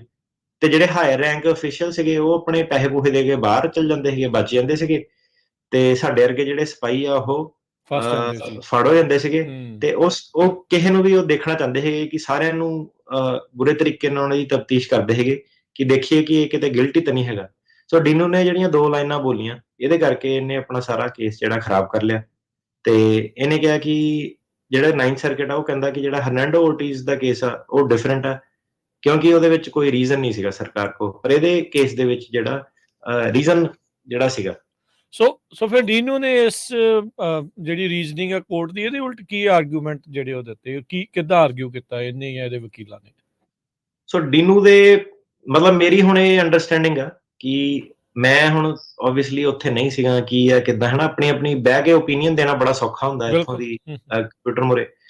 ਪਰ ਇਹਦੇ ਵਕੀਲ ਦੀ ਮੈਨੂੰ ਆਰਗੂਮੈਂਟ ਥੋੜੀ ਜਿਹੀ ਲਿਮਿਟਡ ਲੱਗੀ। ਵਕੀਲ ਦੀ ਆਰਗੂਮੈਂਟ ਇਹਨੇ ਇੰਨਾ ਦਮ ਨਹੀਂ ਲੱਗਿਆ। ਆਰਗੂਮੈਂਟ ਇਹਦੀ ਇਹ ਸੀਗੀ ਕਿ ਵਕੀਲ ਦੀ ਕਿ ਕਿਉਂਕਿ ਜੱਜ ਨੇ ਇਹਨੂੰ ਕ੍ਰੈਡੀਬਲ ਫਾਊਂਡ ਕੀਤਾ ਕਿ ਤੇਰੇ ਬਿਆਨ ਸਾਰੇ ਸਹੀ ਆ, ਠੀਕ ਹੈ, ਖਾਸ ਕਰਕੇ ਕਹਿੰਦਾ ਕਿ ਕਿਉਂਕਿ ਜੱਜ ਨੇ ਫਾਊਂਡ ਕੀਤਾ ਉਹਨੂੰ ਕਿ ਸਾਰੇ ਦੇ ਬਿਆਨ ਸਹੀ ਆ, ਤੇ ਉਹ ਕਹਿੰਦਾ ਕਿ ਕੋਰਟ ਨੂੰ ਮੰਨਣਾ ਚਾਹੀਦਾ ਕਿ ਇਹ ਇਨੋਸੈਂਟ ਹੈਗਾ, ਕੋਈ ਵੀ ਇਹਨੇ ਕ੍ਰਾਈਮ ਨਹੀਂ ਕੀਤਾ ਸ਼ੂਟਿੰਗ ਵਾਲਾ ਧਰਨਿਆ, ਕਿਉਂਕਿ ਜੱਜ ਨੇ ਉਹ ਮੰਨਿਆ ਕਿ ਇਹਦੀ ਗਵਾਹੀ ਸੱਚੀ ਹੈ ਸਾਰੀ, ਕਿਉਂਕਿ ਜੱਜ ਨੇ ਆਲਰੇਡੀ ਉਹ ਪਰਖ ਲਿਆ ਥੱਲੇ। ਤਾਂ ਕਰਕੇ ਮੰਨਿਆ ਜਾਵੇ ਕਿ ਇਹਨੇ ਕਿਸੇ ਤੇ ਗੋਲੀ ਨਹੀਂ ਚਲਾਈ। ਕਿਉਂਕਿ ਇਹਨੇ ਕਿਸੇ ਤੇ ਗੋਲੀ ਨਹੀਂ ਚਲਾਈ, ਤੇ ਤਾਂ ਕਰਕੇ ਸਾਨੂੰ ਇਹ ਧਾਰਨਾ ਕੱਢਣੀ ਚਾਹੀਦੀ ਹੈ ਕਿ ਜਿਹੜੀ ਇਹਨਾਂ ਧੱਕੇਸ਼ਾਹੀ ਹੋਈ ਆ, ਉਹ ਪੋਲੀਟੀਕਲ ਗਰਾਊਂਡ ਦੇ ਕਰਕੇ ਹੋਈ ਆ, ਕਿ ਇਨੋਸੈਂਟ ਮੈਨ ਨੂੰ ਉਹ ਹਰਾਸ ਕਰ ਰਹੇ ਸੀ। ਸੋ ਇਹ ਹੁਣ ਇੱਕ ਲਿਮਿਟਡ ਇਹਨੇ ਆਰਗੂਮੈਂਟ ਦਿੱਤੀ ਕਿ ਆਰਗੂਮੈਂਟ ਇਹਦੀ ਹੁਣ ਇਹ ਹੋ ਗਈ ਕਿ ਕਿਉਂਕਿ ਜੱਜ ਨੇ ਕਿਹਾ ਕਿ ਮੈਂ ਬਿਆਨ ਸਾਰੇ ਸਹੀ ਦਿੱਤੇ ਆ, ਤੇ ਜੱਜ ਨੇ ਇਹ ਆਲਰੇਡੀ ਕਨਕਲੂਡ ਕਰ ਲਿਆ ਕਿ ਮੈਂ ਕਿਸੇ ਤੇ ਗੋਲੀ ਨਹੀਂ ਚਲਾਈ ਸੀਗੀ, ਤੇ ਸਿਰਫ ਇਸ ਕਰਕੇ ਇਹ ਮੰਨਿਆ ਜਾਵੇ ਕਿ ਜਿਹੜੀ ਮੇਰੀ ਪੋਲੀਟੀਕਲ ਪਰਸੀਕਿਊਸ਼ਨ ਜਿਹੜੀ ਹੋਈ ਆ ਰੋਮੇਨੀਆ ਪੁਲਿਸ ਵੱਲੋਂ, ਉਹ ਐਜ਼ ਅ ਇਨੋਸੈਂਟ ਮੈਨ ਹੀ ਉਹਨਾਂ ਨੇ ਮੇਰੇ ਨਾਲ ਧੱਕਾ ਕੀਤਾ, ਤੇ ਤਾਂ ਕਰਕੇ ਜਿਹੜੀ ਇੰਪਿਊਟਡ ਪੋਲੀਟੀਕਲ ਓਪੀਨੀਅਨ ਵਾਲਾ ਜਿਹੜਾ ਚੈੱਕ ਬਾਕਸ ਆ, ਉਹਦੀ ਰਿਕੁਆਇਰਮੈਂਟ ਮੀਟ ਹੁੰਦੀ ਹੈ। ਠੀਕ ਹੈ। ਸੋ ਇਹ ਜਿਹੜਾ ਉਹਦਾ ਆਰਗੂਮੈਂਟ ਸੀਗਾ, ਸੋ ਇਹਦੇ ਆਰਗੂਮੈਂਟ ਦੇ ਉੱਤੇ ਫਿਰ 9th ਸਰਕਟ ਨੇ ਉਹਨਾਂ ਨੇ ਕੀ ਰਿਸਪੌਂਡ ਕੀਤਾ? ਸੋ 9th ਸਰਕਟ ਨੇ ਬੇਸਿਕਲੀ ਇਹ ਕਿਹਾ ਕਿ ਜਦੋਂ ਤੁਸੀਂ ਇਨੋਸੈਂਟ ਹੁੰਦੇ ਆ, ਸੋ ਇਹਨੂੰ ਧਿਆਨ ਨਾਲ ਸੁਣਿਓ, ਕਹਿੰਦਾ ਜਦੋਂ ਤੁਸੀਂ ਇਨੋਸੈਂਟ ਜੇ ਹੁੰਦੇ ਆ ਨਾ, ਉਹਦਾ ਮਤਲਬ ਇਹ ਨਹੀਂ ਹੈਗਾ ਕਿ ਪੁਲਿਸ ਤੁਹਾਨੂੰ ਇਨਵੈਸਟੀਗੇਟ ਨਹੀਂ ਕਰ ਸਕਦੀ। ਪੁਲਿਸ ਇੱਕ ਇਨੋਸੈਂਟ ਬੰਦੇ ਨੂੰ ਵੀ ਇਨਵੈਸਟੀਗੇਟ ਕਰ ਸਕਦੀ ਹੈ। ਇਹ ਚੀਜ਼ 9th ਸਰਕਟ ਕਹਿੰਦੇ ਆਪਾਂ ਬਿਲੀਵ ਕਰਦੇ ਆ। ਤੇ ਦੂਸਰੀ ਕਹਿੰਦਾ ਇਹ ਹੈ ਕਿ ਜੇ ਬੰਦਾ ਭਾਵੇਂ ਗਿਲਟੀ ਵੀ ਹੋਵੇ, ਭਾਵੇਂ ਉਹਨਾਂ ਧੱਕਾ ਵੀ ਹੋਇਆ ਹੋਵੇ, ਉਹਨੇ ਭਾਵੇਂ ਵਾਕਈ ਉਹਨੇ ਕ੍ਰਾਈਮ ਕੋਈ ਕੀਤਾ ਵੀ ਹੋਵੇ, ਤੇ ਜਦੋਂ ਪੁਲਿਸ ਉਹਨਾਂ ਨਾਲ ਇਨਵੈਸਟੀਗੇਟ ਕਰਦੀ ਆ, ਤੇ ਜੇ ਜ਼ਿਆਦਾ ਉਹ ਕੁੱਟਮਾਰ ਕਰਦੀ ਆ, ਉਹ ਵੀ ਸਹੀ ਨਹੀਂ ਹੈਗਾ। ਤੇ ਨਾ ਹੀ ਜਿਹੜਾ ਇਨੋਸੈਂਟ ਬੰਦਾ, ਕੋਈ ਕਿਤਾਬ ਦੇ ਵਿੱਚ ਇਹ ਨਹੀਂ ਲਿਖਿਆ ਕਿ ਪੁਲਿਸ ਨੂੰ ਇਨਵੈਸਟੀਗੇਟ ਨਹੀਂ ਕਰ ਸਕਦੀ, ਤੇ ਨਾ ਹੀ ਕਿਸੇ ਕਿਤਾਬ 'ਚ ਇਹ ਲਿਖਿਆ ਕਿ ਜੇ ਬੰਦਾ ਵਾਕਈ ਗਿਲਟੀ ਹੋਵੇ ਤੇ ਪੁਲਿਸ ਨੂੰ ਸਿੱਧਾ ਹੀ ਜਾ ਕੇ ਉਹਨਾਂ ਧੱਕੇਸ਼ਾਹੀ ਬਹੁਤ ਜ਼ਿਆਦਾ ਕਰੇ, ਹਨਾ। ਇਸ ਕੇਸ ਦੇ ਵਿੱਚ ਜਿਹੜੀ ਪੁਲਿਸ ਸੀਗੀ ਉਹ ਇਨਵੈਸਟੀਗੇਟ ਜਿਹੜੀ ਜਦੋਂ ਕ੍ਰਾਈਮ ਕਰਦੀ ਆ ਤੇ ਉਹ ਕਈ ਸਾਰੇ ਲੋਕਾਂ ਨੂੰ ਸਸਪੈਕਟ ਮੰਨਦੀ ਆ। ਭਾਵੇਂ ਸਸਪੈਕਟ ਉਹ ਕਵੇ ਕਿ ਮੈਂ ਇਨੋਸੈਂਟ ਸੀਗਾ, ਮੈਂ ਕੁਛ ਨਹੀਂ ਕੀਤਾ, ਉਹਦਾ ਮਤਲਬ ਇਹ ਨਹੀਂ ਹੈਗਾ ਕਿ ਪੁਲਿਸ ਨੇ ਰੁਕ ਜਾਣਾ। ਉਹਨਾਂ ਨੇ ਆਪਣੀ ਜਿਹੜੀ ਇਨਵੈਸਟੀਗੇਸ਼ਨ ਆ ਉਹਨੂੰ ਪੂਰੇ ਕਰਨੀ ਆ, ਜਿੰਨਾ ਮਰਜ਼ੀ ਟਾਈਮ ਭਾਵੇਂ ਉਹਨਾਂ ਨੂੰ ਲੱਗੇ। ਐਜ਼ ਲੌਂਗ ਐਜ਼ ਜਿਹੜੀ ਪੁਲਿਸ ਆ ਉਹ ਇਨਵੈਸਟੀਗੇਸ਼ਨ ਕਰ ਰਹੀ ਆ ਕ੍ਰਿਮੀਨਲ ਐਕਟੀਵਿਟੀ ਦੀ, ਤੇ ਮੈਟਰ ਨਹੀਂ ਕਰਦਾ ਕਿ ਉਹ ਕਿਹੜਾ ਤਰੀਕਾ ਅਪਣਾਉਂਦੀ ਆ, ਕਿੰਨੀ ਦੇਰ ਇਨਵੈਸਟੀਗੇਸ਼ਨ ਚੱਲਦੀ ਆ। ਤੇ ਜਦੋਂ ਇਹਦੇ ਕੇਸ ਦੇ ਵਿੱਚ ਉਹਨਾਂ ਨੇ ਜਿਹੜੀ ਸਾਰੀ ਇਨਵੈਸਟੀਗੇਸ਼ਨ ਸੀਗੀ ਕ੍ਰਿਮੀਨਲ ਐਕਟੀਵਿਟੀ ਦੇ ਰਿਲੇਟਡ ਹੋ ਰਹੀ ਸੀ ਕਿ ਕੀ ਇਹਨੇ ਗੋਲੀਆਂ ਚਲਾਈਆਂ ਕਿ ਨਹੀਂ ਚਲਾਈਆਂ। ਭਾਵੇਂ ਇਹ ਕਹਿ ਰਿਹਾ ਕਿ ਮੈਂ ਨਿਰਦੋਸ਼ ਸੀਗਾ, ਮੈਟਰ ਨਹੀਂ ਕਰਦਾ, ਪੁਲਿਸ ਕੋਲ ਇੱਕ ਰੀਜ਼ਨ ਸੀਗਾ, ਤੇ ਉਹ ਰੀਜ਼ਨ ਸੀਗਾ ਕਿ ਕ੍ਰਾਈਮ ਹੋਇਆ ਕਿ ਨਹੀਂ ਹੋਇਆ, ਤੇ ਉਹ ਕੋਈ ਪੋਲੀਟੀਕਲ ਰੀਜ਼ਨ ਜਿਹੜਾ ਨਹੀਂ ਸੀਗਾ। ਤੇ ਜਿਹੜੇ ਸਾਰੇ ਇਹਨੇ ਕੇਸ ਲਾਅ ਜਿਹੜੇ ਦੱਸੇ ਆ, ਆਪਾਂ ਨਵਾਸ ਵਰਸਸ INS, ਸੰਘਾ ਵਾਲਾ ਕੇਸ, ਓਰਟੀਜ਼ ਵਾਲਾ ਕੇਸ, ਉਹ ਕੋਈ ਵੀ ਜਿਹੜਾ ਕੇਸ ਲਾਅ ਆ ਉਹ ਇਸ ਕੇਸ ਦੇ ਵਿੱਚ ਐਪਲੀਕੇਬਲ ਨਹੀਂ ਹੈਗਾ। ਤੇ ਜਿਹੜਾ ਡੀਨੂ ਆ ਉਹਨੇ ਵੀ ਕੋਈ ਏਦਾਂ ਦੀ ਬਿਆਨਬਾਜ਼ੀ ਨਹੀਂ ਕੀਤੀ ਕਿ ਜਿਹਦੇ ਵਿੱਚ ਪੁਲਿਸ ਨੇ ਕੁਛ ਏਦਾਂ ਦਾ ਉਹਨੂੰ ਕਿਹਾ ਹੋਵੇ ਕਿ ਤੇਰੇ ਨਾਲ ਆਪਾਂ ਨਜਾਇਜ਼ ਹੀ ਤੈਨੂੰ ਰਗੜਨਾ, ਤੇ ਸਾਡੇ ਕੋਲ ਰੀਜ਼ਨ ਕੋਈ ਨਹੀਂ ਹੈਗਾ। ਸੋ ਜਿਹੜੇ ਡੀਨੂ ਦੀ 2 ਲਾਈਨਾਂ ਜਿਹੜੀਆਂ ਸੀਗੀਆਂ ਉਹ ਇਹਦਾ ਕੇਸ ਜਿਹੜੀਆਂ ਮਾਰ ਗਈਆਂ। ਜਿਹੜੇ ਇਹਦੇ ਲਾਇਰ ਦੀ ਆਰਗੂਮੈਂਟ ਸੀਗੀ ਉਹਨੇ ਸਿੱਧੇ ਹੀ ਕਹਿਤਾ ਕਿ ਕਿਉਂਕਿ ਜੱਜ ਨੇ ਇਹਨੂੰ ਸੱਚਾ ਮੰਨਿਆ, ਕੇਵਲ ਮੰਨਿਆ ਤੇ ਇਹਨੇ ਗੋਲੀਆਂ ਚਲਾਈਆਂ ਨਹੀਂ ਸੀ, ਤਾਂ ਕਰਕੇ ਮੰਨਿਆ ਜਾਵੇ ਕਿ ਪੁਲਿਸ ਧੱਕਾ ਕਰ ਰਹੀ ਆ। ਪਰ ਜਿਹੜਾ 9th ਸਰਕਟ ਸੀਗਾ ਉਹ ਕਹਿੰਦਾ ਕਿ ਨਹੀਂ, ਪੁਲਿਸ ਕੋਲ ਰੀਜ਼ਨ ਸੀਗਾ ਇਨਵੈਸਟੀਗੇਟ ਕਰਨ ਦਾ, ਕਿਉਂਕਿ ਕ੍ਰਾਈਮ ਵਾਲਾ ਰੀਜ਼ਨ ਸੀਗਾ, ਤਾਂ ਕਰਕੇ ਪੋਲੀਟੀਕਲ ਓਪੀਨੀਅਨ ਵਾਲਾ ਜਿਹੜਾ ਤੁਹਾਡੀ ਪ੍ਰੋਟੈਕਟਡ ਗਰਾਊਂਡ ਆ ਉਹ ਇਸ ਕੇਸ ਤੇ ਐਪਲੀਕੇਬਲ ਨਹੀਂ। ਸੋ ਫਿਰ ਡੀਨੋ ਨੂੰ ਫਿਰ ਇੱਥੇ ਵੀ ਫਿਰ 9th ਸਰਕਟ ਵੀ ਫਿਰ ਨਾ ਹੀ ਹੋਗੀ, 9th ਸਰਕਟ ਵੱਲੋਂ ਵੀ ਫਿਰ ਉਹਨੂੰ ਨਾ ਹੋ ਗਈ। ਸੋ 7ਵੀਂ ਵਾਲੇ ਨੂੰ ਨਾ ਹੀ। ਤੇ ਹੁਣ ਕੀ ਇਸ ਤੋਂ ਬਾਅਦ ਫਿਰ ਕੁਝ ਪਤਾ ਲੱਗਾ? That's quite a case. ਉੱਦਾਂ ਵੀ ਚੰਗੇ ਵਿਚਾਰੇ ਨੇ ਉੱਤੋਂ ਲੈ ਕੇ ਥੱਲੇ ਤੱਕ ਸਾਰੇ ਪਾਸੇ ਜੋ ਹੋ ਸਕਦਾ ਸਾਰੇ ਪਾਸੇ ਗਿਆ। ਇਹਦਾ ਮਤਲਬ ਤੁਸੀਂ ਹੁਣ ਜਿਹੜਾ ਕੇਸ ਦਾ ਨਿਚੋੜ ਤੁਸੀਂ ਜੇ ਕੱਢੋ, ਵੇਖੋ ਕਿ ਬੰਦੇ ਨਾਲ ਧੱਕਾ ਹੋਇਆ, ਸਾਰਾ ਕੁਝ ਹੋਇਆ, ਹਨਾ। ਹਾਂਜੀ। ਜਿਹੜੀ ਛੋਟੀ ਟੈਕਨੀਕੈਲਿਟੀ ਦੇ ਉੱਤੇ ਕਿ ਡੀਨੂ ਨੇ ਕੁਝ ਇੱਕ ਸਟੇਟਮੈਂਟ ਉਹਦੀਆਂ ਕੀ ਸੀਗੀਆਂ, ਕਿ ਪੁਲਿਸ ਨੇ ਉਹਨੂੰ ਕੀ ਕਿਹਾ ਜਾਂ ਉਹਦਾ ਮੰਨਣਾ ਕੀ ਸੀਗਾ। ਤੇ ਉਹਦਾ ਮੰਨਣਾ ਡੀਨੂ ਦੇ ਦਿਮਾਗ 'ਚ ਉਹਦੀ ਸੋਚ ਇਹ ਸੀਗੀ ਕਿ ਪੁਲਿਸ ਬਾਕੀ ਸਿਪਾਹੀਆਂ ਨਾਲ ਵੀ ਧੱਕਾ ਕਰਦੀ ਹੈ, ਕਿਉਂਕਿ ਕਈਆਂ ਨੇ ਗੋਲੀਆਂ ਚਲਾਈਆਂ ਸੀਗੀਆਂ ਤੇ ਉਹਨਾਂ ਨੇ ਤਾਂ ਕਰਕੇ ਸ਼ਾਇਦ ਮੈਨੂੰ ਵੀ ਚੱਕਿਆ। ਸੋ ਉਹਦੇ ਜਿਹੜੇ ਬਿਆਨ ਸੀਗੇ, ਜਿਹੜੀ ਉਹਦੀ ਸੋਚ ਸੀਗੀ ਕਿ ਤੈਨੂੰ ਕਿਉਂ ਲੱਗਦਾ ਤੇਰੇ ਨਾਲ ਏਦਾਂ ਕਰਦੇ ਆ, ਤੈਨੂੰ ਕਿਉਂ ਲੱਗਦਾ ਤੇਰੇ ਘਰੇ ਅਜੇ ਵੀ ਜਾਂਦੇ ਆ, ਹਨਾ। ਸੋ ਉਹ ਜਿਹੜੀ ਚੀਜ਼ ਹੁੰਦੇ, ਜਿਹੜੇ ਸਵਾਲ ਹੁੰਦੇ, ਉਹ ਬੜੇ ਅਹਿਮ ਨੇ, ਇੰਪੋਰਟੈਂਟ ਹੁੰਦੇ ਆ। ਤੇ ਕਈ ਵਾਰੀ ਏਦਾਂ ਦੇ ਜਿਹੜੇ ਕੇਸ ਹੁੰਦੇ ਆ ਇਹਦੇ ਵੱਲ-ਵੱਲੇਵਿਆਂ ਦੇ ਵਿੱਚ ਫਸ ਜਾਂਦੇ ਆ ਲੋਕੀ, ਛੋਟੀ ਟੈਕਨੀਕੈਲਿਟੀ ਦੇ ਵਿੱਚ, ਹਨਾ। ਤੇ ਕਹਾਣੀਕਾਰ, ਪੈਰਾਲੀਗਲ, ਇੰਟਰਪ੍ਰੀਟਰ ਕਈ ਵਾਰੀ ਲੋੜ ਨਾਲੋਂ ਵੱਧ ਲਿਖ ਦਿੰਦੇ ਆ, ਜ਼ਿਆਦਾ ਮਿਰਚ ਮਸਾਲਾ ਪਾ ਦਿੰਦੇ ਆ, ਤੇ ਕੇਸ ਜਿਹੜਾ ਕਈ ਵਾਰੀ ਇਹ ਤਰੀਕੇ ਦੇ ਨਾਲ ਖਰਾਬ ਹੋ ਜਾਂਦਾ। ਤੇ ਤਾਂ ਕਰਕੇ ਜਿਹੜਾ ਇਹ ਹੁੰਦਾ ਕਿ ਬੰਦੇ ਨੂੰ ਕਈ ਵਾਰੀ ਕਿਹਾ ਵੀ ਹੈ ਕਿ ਆਪਣੀ ਤੁਹਾਡੀ ਸੋਚ ਕੀ ਆ, ਤੁਹਾਨੂੰ ਕਿਉਂ ਲੱਗਦਾ। ਸੋ ਆਪਣੇ ਵਿਚਾਰ ਤੁਸੀਂ ਜਿਹੜੇ ਰੱਖਣੇ ਆ, ਕਿਸੇ ਹੋਰ ਪੈਰਾਲੀਗਲ, ਇੰਟਰਪ੍ਰੀਟਰ ਦੇ ਉੱਤੇ, ਟਰਾਂਸਲੇਟਰ ਦੇ ਉੱਤੇ ਨਹੀਂ ਚੀਜ਼ਾਂ ਸੁੱਟਣੀਆਂ। ਜੀ ਬਿਲਕੁਲ। ਸੋ ਇਹਦੇ ਨਾਲ ਤਾਂ ਵਿਚਾਰੇ ਦੇ ਨਾਲ ਹੋ ਗਿਆ। ਸੋ ਇਹ ਜਿਹੜੇ ਫੈਸਲੇ ਹੁੰਦੇ ਆ, ਇਹ ਪੰਜਾਬੀ ਕੇਸਾਂ ਨੂੰ ਕਿੱਦਾਂ ਇਫੈਕਟ ਜਿਹੜਾ ਉਹ ਕਰ ਸਕਦੇ ਆ? ਤੇ ਇਹਦੇ ਵਿੱਚ ਜੇ ਤੁਸੀਂ ਥੋੜਾ ਜਿਹਾ ਦੱਸੋ, ਫਿਰ ਆਪਾਂ ਇਹਨੂੰ ਕੰਟੀਨਿਊ ਰੱਖਾਂਗੇ ਆਉਂਦੇ ਜਿਹੜੇ ਐਪੀਸੋਡਸ ਦੇ ਵਿੱਚ। ਜਿਹੜਾ ਇਹਦਾ ਜੀ ਆਪਣਾ ਪੰਜਾਬੀ ਕੇਸਾਂ ਦੇ ਵਿੱਚ ਕਿੱਦਾਂ, ਜਿੱਦਾਂ ਹੁਣ ਕਿਸਾਨੀ ਧਰਨੇ ਵਾਲਾ ਜਿਹੜਾ ਚੱਲ ਰਿਹਾ, ਉਹਦੇ ਵਿੱਚ ਮੰਨ ਲਓ ਹੁਣ ਕਿਸੇ ਨੂੰ ਫੜ ਲਿੱਤਾ ਜਾਵੇ ਤੇ ਉਹਨਾਂ ਧੱਕਾ ਕੀਤਾ ਜਾਵੇ, ਬੰਦਾ ਇਨੋਸੈਂਟ ਹੋਵੇ, ਸੇਮ ਚੀਜ਼ ਆ ਗਈ ਨਾ, ਕਿ ਉਹ ਤਾਂ ਇਨਵੈਸਟੀਗੇਟ ਕਰਦੇ ਸੀਗੇ ਕਿ ਕਿੰਨੇ ਤੋੜਪਨ ਕੀਤੀ ਆ, ਕਿੰਨੇ ਕੀਤਾ, ਹਨਾ। ਸੋ ਇਹ ਜਿਹੜੇ ਕੇਸ ਕਿੱਦਾਂ ਸੋ ਇਹਦੇ ਵਿੱਚ ਇੱਕ ਕਾਫੀ ਲੈਂਡਮਾਰਕ ਕੇਸ ਹੋਰ ਹੋਇਆ ਸੀਗਾ 9th ਸਰਕਟ ਦੇ ਵਿੱਚ, ਕਮਲਪਾਲ ਸਿੰਘ ਵਰਸਸ ਐਰਿਕ ਹੋਲਡਰ। ਠੀਕ ਹੈ, ਓਕੇ। ਸੋ ਇਹ ਇੱਕ ਜਿਹੜਾ ਕੇਸ ਸੀਗਾ, ਇਹ ਵੀ ਕਾਫੀ ਇੰਪੋਰਟੈਂਟ ਕੇਸ ਜਿਹੜਾ ਸੀਗਾ, ਇਹ ਕੇਸ ਨੂੰ ਜਿਹੜਾ ਫੋਲੋ ਕਰਦਾ ਸੀਗਾ। ਇਹਦੇ ਵਿੱਚ ਕਮਲਪਾਲ ਸੀਗਾ, 52 ਸਾਲ ਦਾ ਵਿਅਕਤੀ ਸੀਗਾ, ਸਿਟੀਜ਼ਨ ਆਫ ਇੰਡੀਆ ਸੀਗਾ। ਇਹਦਾ ਕੇਸ BIA ਨੇ ਡਿਨਾਈ ਕਰਤਾ ਸੀਗਾ। ਇਹ ਜਿਹੜਾ ਬੰਦਾ ਸੀਗਾ US 2006 ਚ ਆਇਆ ਸੀਗਾ, ਤੇ ਫਿਜ਼ੀਕਲ ਅਬਿਊਜ਼ ਇਹਦਾ ਪੁਲਿਸ ਨੇ ਕਾਫੀ ਕੀਤਾ ਜਲੰਧਰ ਦੇ ਵਿੱਚ। ਤੇ ਇਹ ਪੁਰਾਣਾ ਹੁਣ ਦੇਖ ਲਓ ਤੁਸੀਂ ਕੇਸ ਆ 2006 ਦਾ। ਜਿਹੜਾ BIA ਸੀਗਾ ਉਹਨੇ ਇਮੀਗ੍ਰੇਸ਼ਨ ਜੱਜ ਦੇ ਫੈਸਲੇ ਦੇ ਨਾਲ ਅਗਰੀ ਕੀਤਾ, ਤੇ ਇਮੀਗ੍ਰੇਸ਼ਨ ਜੱਜ ਦਾ ਫੈਸਲਾ ਇਹ ਸੀਗਾ ਕਿ ਅਸਾਈਲਮ ਡਿਨਾਈ ਕਰਤੀ ਉਹਨੇ, ਤੇ ਜਿਹੜਾ ਕੈਟ ਰਿਲੀਫ ਸੀਗਾ ਉਹ ਗ੍ਰਾਂਟ ਕਰਤਾ। ਇਹਦੇ ਵਿੱਚ ਵੀ ਸੇਮ ਹੀ ਮੁੱਦਾ ਸੀਗਾ ਕਿ ਪੋਲੀਟੀਕਲ ਓਪੀਨੀਅਨ ਹੈਗਾ ਕਿ ਨਹੀਂ ਹੈਗਾ, ਕਿ ਜਿਹੜਾ ਪੁਲਿਸ ਨੇ ਉਹਨਾਂ ਧੱਕਾ ਤਾਂ ਜ਼ਰੂਰ ਕੀਤਾ, ਬਿਲਕੁਲ ਡੀਨੂ ਵਰਗੇ ਜਿਹੜਾ ਕੇਸ ਸੀਗਾ। ਤੇ ਉਹਦੀ ਜਿਹੜੀ ਉਹਨਾਂ ਨੇ ਡੀਨੂ ਦਾ ਜਿਹੜਾ ਕੇਸ ਦਾ ਫੈਸਲਾ ਆਇਆ ਸੀਗਾ 2004 ਦੇ ਵਿੱਚ ਆਇਆ ਸੀਗਾ, ਤੇ ਇਹਦੇ ਵਿੱਚ ਵੀ ਜਿਹੜਾ BIA ਤੇ ਜੱਜ ਨੇ ਇਹੀ ਕਨਕਲੂਡ ਕੀਤਾ ਕਿ ਉਹਦੇ ਕੋਲ ਜਿਹੜਾ ਰੀਜ਼ਨ ਸੀਗੇ ਇਨਵੈਸਟੀਗੇਸ਼ਨ ਕਰਨ ਦੇ, ਤੇ ਗਵਰਨਮੈਂਟ ਜਿਹੜੀ ਸੀਗੀ, ਜਿਹੜਾ ਜੱਜ ਸੀਗਾ ਉਹਨੇ, ਪਰ ਕਿਉਂਕਿ ਜਦੋਂ ਪੁਲਿਸ ਧੱਕਾ ਕਰਦੀ ਹੈ ਤੁਹਾਨੂੰ ਉਹ ਕੈਟ ਰਿਲੀਫ ਜਿਹੜਾ ਦੇ ਦਿੰਦੇ ਆ, ਤੇ ਇਹ ਜਿਹੜਾ ਫਿਰ ਕੇਸ ਸੀਗਾ BIA ਨੇ ਡਿਨਾਈ ਕਰਤਾ। ਇਹ ਫਿਰ ਜਿਹੜਾ ਸੀਗਾ ਕੋਰਟ ਮੋਰੇ ਜਿਹੜਾ ਪਹੁੰਚਿਆ, ਤੇ ਇਹਦੀ ਵੀ ਕਾਫੀ ਜਿਹੜੀ ਇੱਕ ਇੰਟਰਸਟਿੰਗ ਸਟੋਰੀ, ਫੈਕਟ ਪੈਟਰਨ ਜਿਹੜਾ ਉਹ ਹੈਗਾ, ਉਹ ਆਪਾਂ ਨੈਕਸਟ ਟਾਈਮ ਕਰਨੀ ਹੈ, ਫਿਰ ਆਪਾਂ ਦੱਸਾਂਗੇ ਜ਼ਰੂਰ ਲੋਕਾਂ ਨੂੰ ਫੈਕਟ ਪੈਟਰਨ ਉਹਦਾ ਕੀ ਆ। ਠੀਕ ਹੈ। ਤੇ ਸਿੰਘ ਦੀ ਜਿਹੜਾ ਇਹ ਸੀਗਾ ਕਮਲਪਾਲ ਸਿੰਘ, ਇਹਨੇ ਆਪਣੇ ਘਰੇ ਇੱਕ ਮੁਲਾਜ਼ਮ ਰੱਖਿਆ ਹੁੰਦਾ ਸੀਗਾ, ਸਰਵੈਂਟ ਜਿਹਨੂੰ ਕਹਿੰਦੇ ਆ, ਹਾਊਸ ਹੋਲਡ ਡੋਮੈਸਟਿਕ ਹੈਲਪ। ਉਹਦਾ ਨਾਮ ਸੀਗਾ ਜਵੇਦ ਖਾਨ। ਉਹ ਇੱਕ ਵਾਰੀ ਛੁੱਟੀ ਗਿਆ ਤੇ ਵਾਪਸ ਨਹੀਂ ਮੁੜ ਕੇ ਆਇਆ ਛੁੱਟੀ ਤੋਂ।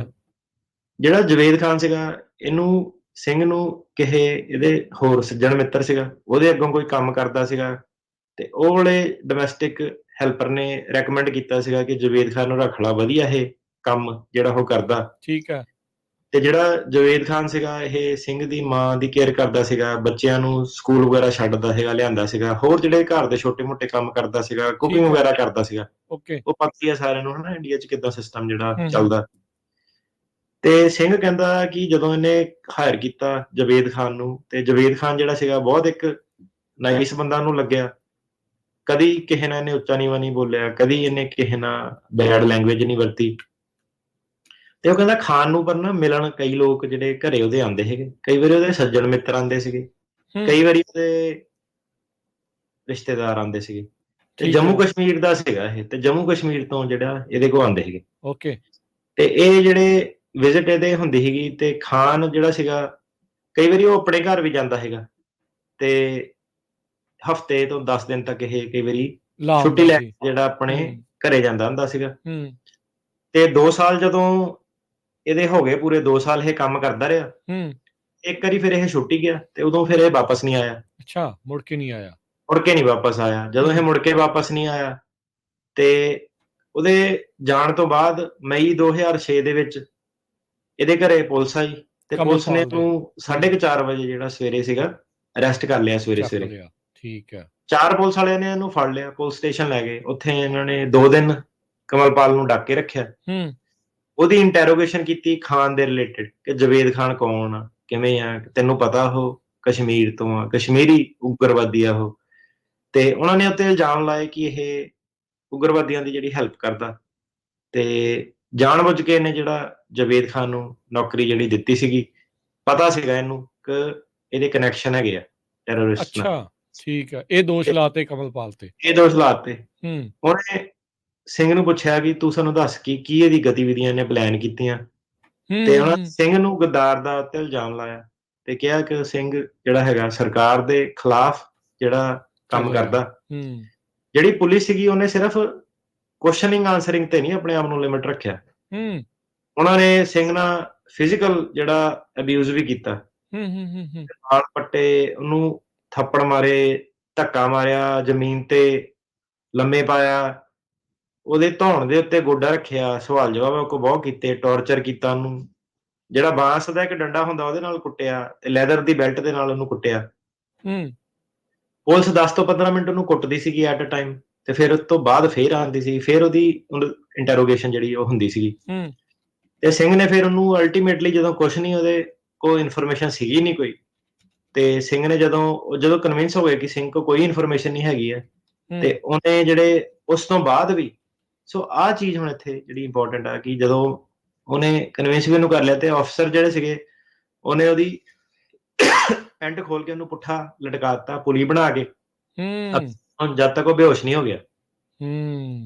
ਤੇ ਜਿਹੜੀ ਪੁਲਿਸ ਤੇ ਸਿੰਘ ਨੇ ਜਦੋਂ ਉਹਨੂੰ ਪੁੱਠਾ ਲਟਕਾਇਆ, ਉਸ ਤੋਂ ਬਾਅਦ ਵੀ ਉਹਨੂੰ ਕੁੱਟਦੇ ਰਹੇ, 5 ਤੋਂ 6 ਵਾਰੀ ਉਹਨੂੰ ਕੁੱਟ ਪੈਂਦੀ ਸੀਗੀ ਐਵਰੀ ਡੇ, ਜਦੋਂ 2 ਦਿਨ ਉਹਨੂੰ ਫੜਿਆ, ਹਨਾ। ਠੀਕ ਹੈ। 10-12 ਵਾਰੀ, ਜ਼ਿਆਦਾ ਵਾਰੀ ਉਹਨੂੰ ਜਿਹੜੀ ਕੁੱਟ ਉਹਦੀ ਪੈ ਗਈ।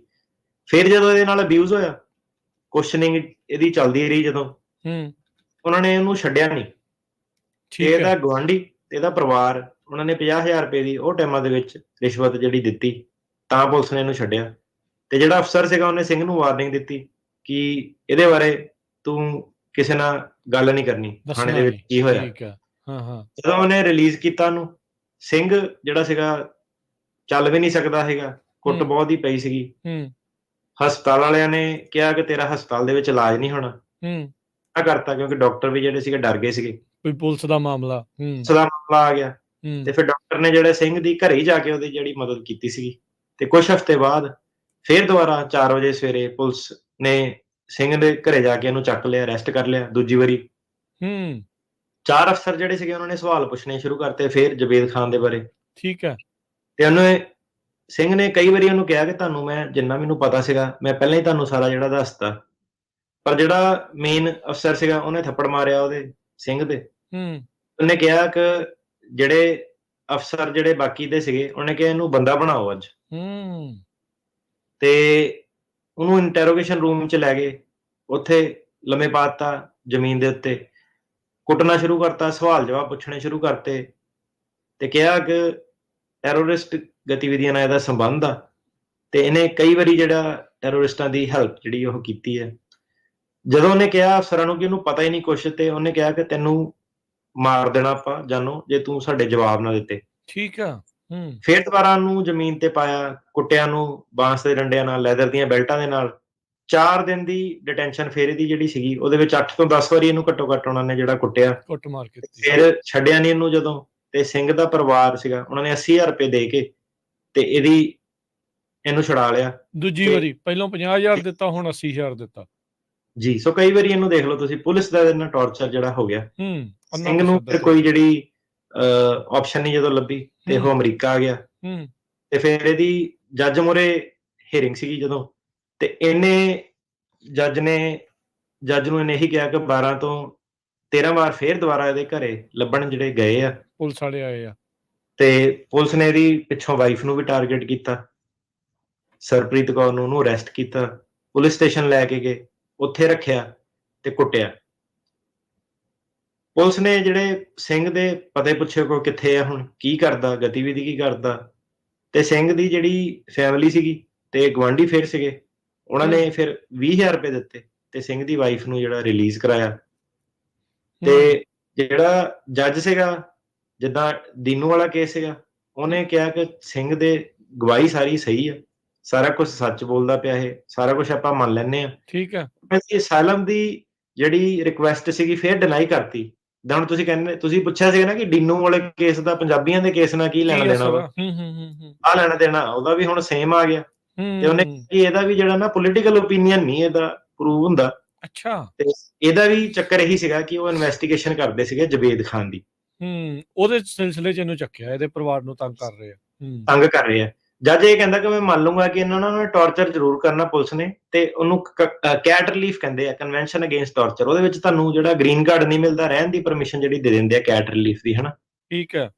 ਤੇ ਹੋਰ ਉਹਦੇ ਕਈ ਜਿਹੜੀਆਂ ਡਾਊਨ ਸਾਈਡ ਹੈਗੀਆਂ, ਫੈਮਿਲੀ ਵਗੈਰਾ ਤੁਹਾਡੀ ਬਾਹਰ ਤੰਗ ਹੋ ਜਾਂਦੀ ਆ, ਤੇ ਉਹਨੂੰ ਕੈਟ ਰਿਲੀਫ ਜਿਹੜਾ ਉਹਨੇ ਦਿੱਤਾ। ਇਹਨੇ ਅਪੀਲ ਕੀਤੀ board of immigration appeal more, DIA ਨੇ ਵੀ ਜਿਹੜਾ ਸੀਗਾ ਉਹ ਅਗਰੀ ਕੀਤਾ ਜੱਜ ਦੇ ਨਾਲ, ਤੇ ਕਿਹਾ ਕਿ ਹਾਂ ਇਹਦਾ ਸਿਰਫ ਕੈਟ ਰਿਲੀਫ ਬਣਦਾ, ਇਹਦਾ ਅਸਾਈਲਮ ਨਹੀਂ ਬਣਦਾ, ਕਿਉਂਕਿ ਜਿਹੜਾ ਇੰਪਿਊਟਡ ਪੋਲੀਟੀਕਲ ਓਪੀਨੀਅਨ ਆ ਕਿ ਇਹ ਤਾਂ ਇਹ ਕਹਿ ਰਿਹਾ ਕਿ ਜਵੇਦ ਦਾ ਸੀਗਾ, ਇਹਦਾ ਆਪਣਾ ਤਾਂ ਕੋਈ ਸੀਗਾ ਹੀ ਨਹੀਂ ਵਿੱਚ ਪੋਲੀਟੀਕਲ ਓਪੀਨੀਅਨ। ਇਹ ਤਾਂ ਇੱਕ ਆਮ ਜਿਹੜਾ ਸਧਾਰਨ ਜਿਹਾ ਵਿਅਕਤੀ ਸੀਗਾ, ਤੇ ਇਹਨੇ ਕਿਸੇ ਨੂੰ ਨੌਕਰੀ ਤੇ ਰੱਖਿਆ ਸੀਗਾ, ਤੇ ਇਹਦਾ ਪਰ ਉਹ ਕਹਿੰਦੇ ਕਿ ਜਿਹੜਾ ਪੰਜਾਬ ਪੁਲਿਸ ਸੀਗੀ ਉਹ ਕੋਈ ਰੀਜ਼ਨ ਸੀਗਾ ਕਿ ਇਹਦੀ ਇਨਵੈਸਟੀਗੇਸ਼ਨ ਕਰਨੀ ਆ।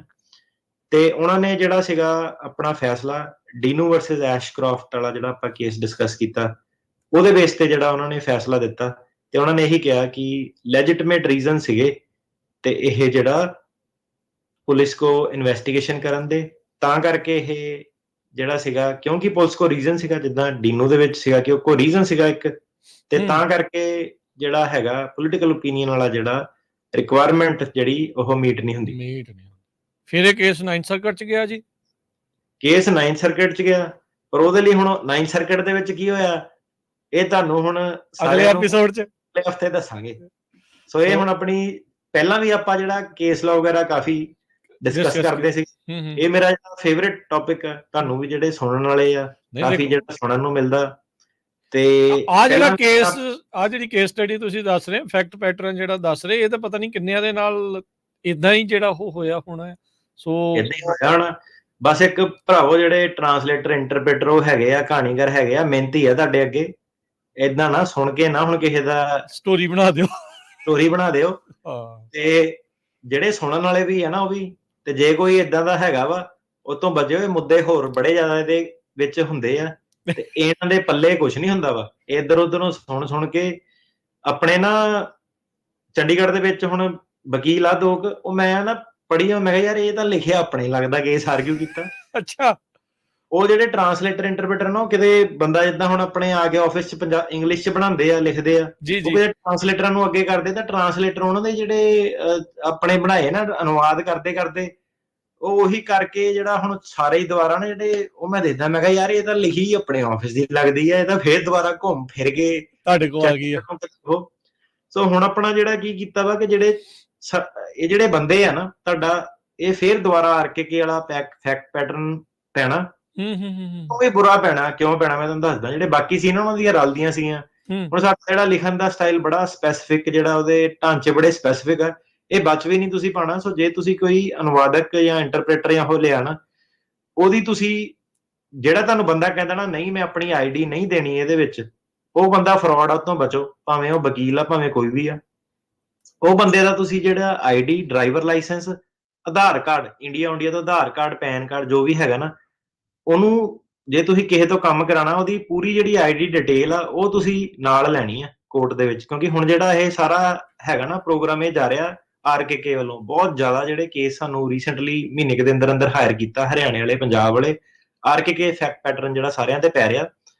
ਸੋ ਜੇ ਤੁਸੀਂ ਆਹ ਵਾਲੀ ਗੱਲ ਨਹੀਂ ਮੰਨੀ ਕਿ ਇਹਨਾਂ ਦੀ ਆਈਡੀ ਜਾਂ ਅਨੁਵਾਦਕ ਦਾ ਉਹ ਨਹੀਂ ਲਿਆ, ਤੁਹਾਡੇ ਕੋਲ ਬਚਣ ਦਾ ਰਾਹ ਨਹੀਂ ਰਹਿਣਾ। ਸੋ ਜਿਹੜੇ ਵੀ ਨਵੇਂ ਕੇਸ ਆ, ਟਰਾਂਸਲੇਟਰ, ਅਨੁਵਾਦਕ, ਜਿਹੜੇ ਕਹਾਣੀਕਾਰ ਤੁਹਾਡੇ ਹੈਗੇ ਆ, ਕਿ ਥੱਲੇ ਏਦਾਂ ਨਹੀਂ ਕਿ ਸਿੱਧੇ ਹਰਪ੍ਰੀਤ ਨੇ ਸਾਈਨ ਕਰਤਾ, ਉਹਦੀ ਆਈਡੀ, ਪਤਾ ਪੂਰਾ ਜਿਹੜਾ ਲੱਗਣਾ, ਕੋਰਟ ਨੂੰ ਦੱਸਣਾ ਕਿ ਬਈ ਆਹ ਬੰਦਾ ਜਿਹਨੇ ਮੈਨੂੰ ਲਿਖ ਕੇ ਜਿਹੜਾ ਦਿੱਤਾ, ਤਾਂ ਫਿਰ ਤੁਹਾਡਾ ਇੱਕ ਬੇਸ ਜਿਹੜਾ ਬਣ ਸਕਦਾ। ਨਹੀਂ ਤਾਂ ਹੁਣ ਕੀ ਆ ਕਿ ਫਰਾਡ ਬਹੁਤ ਜ਼ਿਆਦਾ ਹੋ ਰਿਹਾ ਵਾ। ਇਹ ਤੁਹਾਨੂੰ ਮੈਂ ਖੁਦ ਕਹਿ ਰਿਹਾ ਕਿ ਆਪਣੇ ਜਿਹੜੇ ਕੇਸ ਬਣਾਏ ਮਿਲ ਕੇ ਵਾਪਸ ਆ ਗਏ। ਸਿਸਟਮ ਚ ਆ ਗਿਆ ਸਾਰਾ ਕੁਝ ਹੋਣੇ ਦਾ ਮਤਲਬ। ਕਿਉਂਕਿ ਨਾ ਹੁਣ ਜਿੱਦਾਂ ਤੁਸੀਂ ਕਹਿੰਦੇ ਨੇ ਕਿ ਸਿੰਘਾਂ ਦੇ ਕੇਸ 80ਆਂ ਦੇ ਵਿੱਚ ਵੀ ਚੱਲਦੇ ਆ, ਸਿੰਘ ਬੜੇ ਟੌਪ ਦੇ ਹੁੰਦੇ ਸੀਗੇ। ਅੱਜ ਕੱਲ ਜਿਹੜੀ ਜਨਤਾ ਆ ਰਹੀ ਹੈ ਨਾ ਧਿਆਨ ਆ, ਨਾ ਰਿਸਪੈਕਟ ਆ, ਨਾ ਉਹਨਾਂ ਨੇ ਕਿਸੇ ਨੇ ਗਤੀਵਿਧੀ ਕੋਈ ਕੀਤੀ ਆ, ਨਾ ਉਹਨਾਂ ਨੇ ਗਤੀਵਿਧੀ ਦੇ ਵਿੱਚ ਜਾਣਾ। ਆਪਣੀ ਜਿਹੜੀ ਧੁਨ ਉਹ ਫੜੀ ਹੋਈ ਆ, ਉਹਦੇ ਕਰਕੇ ਕੀ ਆ ਕਿ ਜਿਹੜਾ ਬੰਦਾ ਜਾਂਦਾ ਵੀ ਆ ਨਾ, ਉਹ ਸਾਰੇ ਫਿਰ ਨਾਲ ਪੇਲੇ ਜਾਂਦੇ ਆ।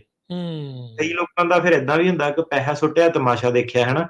ਤੇ ਉਹ ਇੰਡੀਆ ਵਾਲੇ ਜਿਹੜੇ ਅਨੁਵਾਦਕ ਅੱਗੇ ਟਰਾਂਸਲੇਟਰ ਉਹ ਆ, ਉਹਨਾਂ ਦੇ ਪੱਲੇ ਕੁਛ ਨਹੀਂ। ਉਹਨਾਂ ਨੇ ਕਹਾਣੀਆਂ ਇੱਧਰ ਉੱਧਰੋਂ ਫੜ ਕੇ ਬਣੂ ਕੇ ਲਾ ਦੇਣੀਆਂ। ਸੋ ਉਹ ਜਿਹੜੀ ਚੀਜ਼ ਆ ਨਾ, ਉਹ ਤੋਂ ਬਚੋ।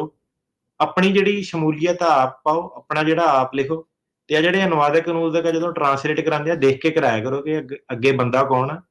ਤੁਹਾਡਾ ਪੰਗਾ ਇਹ ਪੈਣਾ ਕਿ ਤੁਹਾਡਾ ਕੰਮ ਪਹਿਲਾਂ ਹੋ ਜਾਣਾ, ਬਾਅਦ ਚ ਜਦੋਂ ਇਹਨਾਂ ਨੇ ਸੇਮ ਤੁਹਾਡੇ ਵਾਲਾ ਚੇਪਾ ਕਿਤੇ ਹੋਰ ਲਾਤਾ, 2-4 ਕੇਸ ਆਏ, ਤੁਹਾਡਾ ਵਾਲਾ ਕੇਸ ਵੀ ਉਹਨਾਂ ਨੇ ਖੋਲ ਦੇਣਾ। ਭਾਵੇਂ ਤੁਹਾਡਾ ਗ੍ਰੀਨ ਕਾਰਡ ਆ, ਫਿਰ ਭਾਵੇਂ ਤੁਸੀਂ ਸਿਟੀਜ਼ਨ ਬਣੇ। ਫਿਰ ਮੁੱਦੇ ਖੁੱਲ ਜਾਣੇ ਪੁਰਾਣੇ ਦੁਬਾਰਾ। ਇਹਨੂੰ ਜਰਾ ਨਾ ਸੀਰੀਅਸਲੀ ਲਿਓ ਇਹ ਚੀਜ਼ ਨੂੰ। ਇਹ ਕਾਫੀ ਜ਼ਿਆਦਾ ਕੰਮ ਜਿਹੜਾ ਚੱਲ ਰਿਹਾ, ਜਨਤਾ ਬਹੁਤ ਜ਼ਿਆਦਾ ਜਿਹੜੀ ਆਈ ਆ, ਬਾਰਡਰ ਤੇ ਬਿਆਨ ਹੋਏ ਨਹੀਂ, ਤੇ ਤੁਹਾਨੂੰ ਸਾਰਿਆਂ ਨੂੰ ਵੀ ਪਤਾ ਵਾ ਕਿ ਜਿਹੜੀ ਨਵੀਂ ਪਨੀਰੀ ਕਈ ਹੈਗੀ ਆ, ਕੇਅਰਲੈਸ, ਜਿਹੜੀ ਬਹੁਤ ਧਿਆਨ ਨਹੀਂ ਦੇ ਰਹੇ। ਤੇ ਇਹਦੇ ਵਿੱਚ ਜੇ ਤੁਸੀਂ ਆਹ ਚੀਜ਼ਾਂ ਸੇਫਗਾਰਡ ਆਪਣੇ ਪਹਿਲਾਂ ਹੀ ਰਹੋਗੇ, ਤਾਂ ਇਹ ਹੈ ਕਿ ਅਗਲੇ 4-5 ਸਾਲਾਂ 'ਚ ਤੁਹਾਨੂੰ ਪ੍ਰੋਬਲਮ ਨਹੀਂ ਆਊਗੀ। ਸੋ ਸ਼ੋਅ ਦਾ ਮਕਸਦ ਵੀ ਇਹੀ ਸੀਗਾ ਕਿ ਜਿਹੜੇ ਫਿਊਚਰ ਦੇ ਵਿੱਚ ਪ੍ਰੋਬਲਮ ਆਣੀ ਆ, ਤੁਹਾਨੂੰ ਕੋਈ ਸੁਣ ਕੇ ਜਿਹੜਾ ਹੈਨਾ, ਇਹ ਤਾਂ ਬਾਟਮ ਡਾਲਰ ਤਾਂ ਜਿਹੜਾ ਹਰੇਕ ਅਨੁਵਾਦਕ ਜਿਹੜਾ ਕਮਾਨ ਦੇ ਵਿੱਚ ਪਿਆ ਹੋਇਆ ਵਾ। ਬਚ ਕੇ ਜਰਾ ਧਿਆਨ ਦੇ ਨਾਲ, ਤੇ ਜਿਹੜਾ ਵੀ ਕੰਮ ਕਰਨਾ ਪੱਕੇ ਪੈਰੀ ਜਿਹੜਾ ਉਹ ਤੁਹਾਡਾ ਹੋਣਾ ਚਾਹੀਦਾ। ਬਾਅਦ ਦੇ ਵਿੱਚ ਵੀ ਜੇ ਉਹਦਾ ਹੋ ਗਿਆ ਤੇ ਚੱਲ ਸਾਡਾ ਵੀ ਹੋ ਜਾਊਗਾ, ਉਹ ਮਸਲਾ ਫਿਰ ਫਸ ਜਾਂਦਾ ਹੁੰਦਾ ਆ। ਇੱਕ ਨਹੀਂ, ਕਈ ਫਸਦੇ ਆ।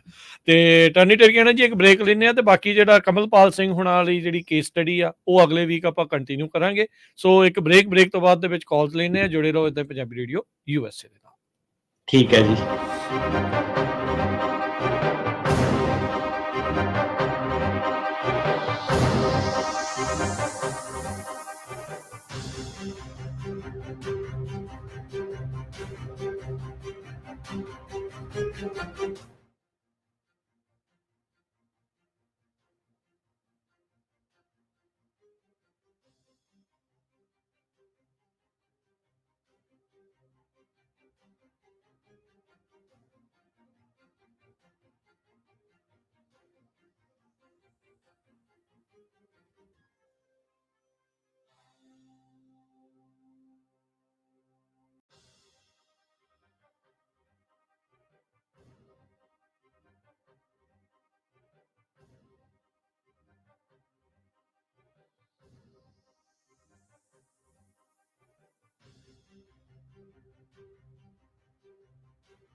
ब्रेक तो बाद एक बारी फिर आप सबका स्वागत है। श्रोते प्रोग्राम चल रहा है जी इस टाइम अपडेट इमीग्रेशन। मैं राजकनवीर सिंह जुड़े हुए ने मेरे नाल इस मौके यूएस इमीग्रेशन के अटॉर्नी जे टरकियाना जी। अटॉर्नी टरकियाना जी स्वागत है, सत श्री अकाल। सत श्री अकाल जी साਰਿਆਂ ਨੂੰ जी। तो हुण आपां कॉल्स लवांगे। श्रोते कॉल करने के लिए नंबर है 408 272 5200 408 272 5200 408 272 5200 ਦੇ ਉੱਤੇ ਤੁਸੀਂ कॉल करके अपने सवाल ਜਿਹੜੇ ਉਹ ਪੁੱਛ ਸਕਦੇ ਆ। ਤੇ ਆਓ ਵਾਰੀ ਸਿਰ ਆਪਣੇ ਸਰੋਤਿਆਂ ਦੇ ਨਾਲ ਕਰਦੇ ਹਾਂ ਜੀ ਗੱਲਬਾਤ। ਜੁੜੇ ਨੇ ਆਪਣੇ ਨਾਲ ਹਨੀ। ਹਾਂਜੀ ਸਤਿ ਸ਼੍ਰੀ ਅਕਾਲ ਜੀ। ਹਾਂਜੀ ਹਨੀ। हेलो ਹਾਂਜੀ ਹਾਂਜੀ जी, मेरा नाम अली है जी। अली आ, ठीक है जी। हाँ जी, हाँ जी, अली हाँ तो जी। बन गए हनी, चलो कोई गल नहीं जी। हाँ जी, कोई नहीं जी, अली तो बहुत कोई गल चंगी स्वाद वाली चीज बन गई। मिठे मिठे हो गए। चलो पूछो जी सवाल। सब तो पहला ਤਾਂ ਵਕੀਲ ਜੀ ਨੂੰ ਜਨਮ ਦਿਨ ਦੀਆਂ ਬਹੁਤ ਮੁਬਾਰਕਾਂ। ਮੈਂ ਪਰਮਾਤਮਾ ਅੱਗੇ ਇਹ ਦੁਆ ਕਰਦਾ ਕਿ ਇਹਨਾਂ ਦੀ ਚੰਗੀ ਸਿਹਤ ਅਤੇ ਚੰਗੀ ਬੁੱਧੀ ਲਈ ਮੈਂ ਬਹੁਤ ਜ਼ਿਆਦਾ ਦੁਆ ਕਰਦਾ ਹਾਂ। ਧੰਨਵਾਦ ਭਾਜੀ, ਬਹੁਤ ਬਹੁਤ ਜੀ।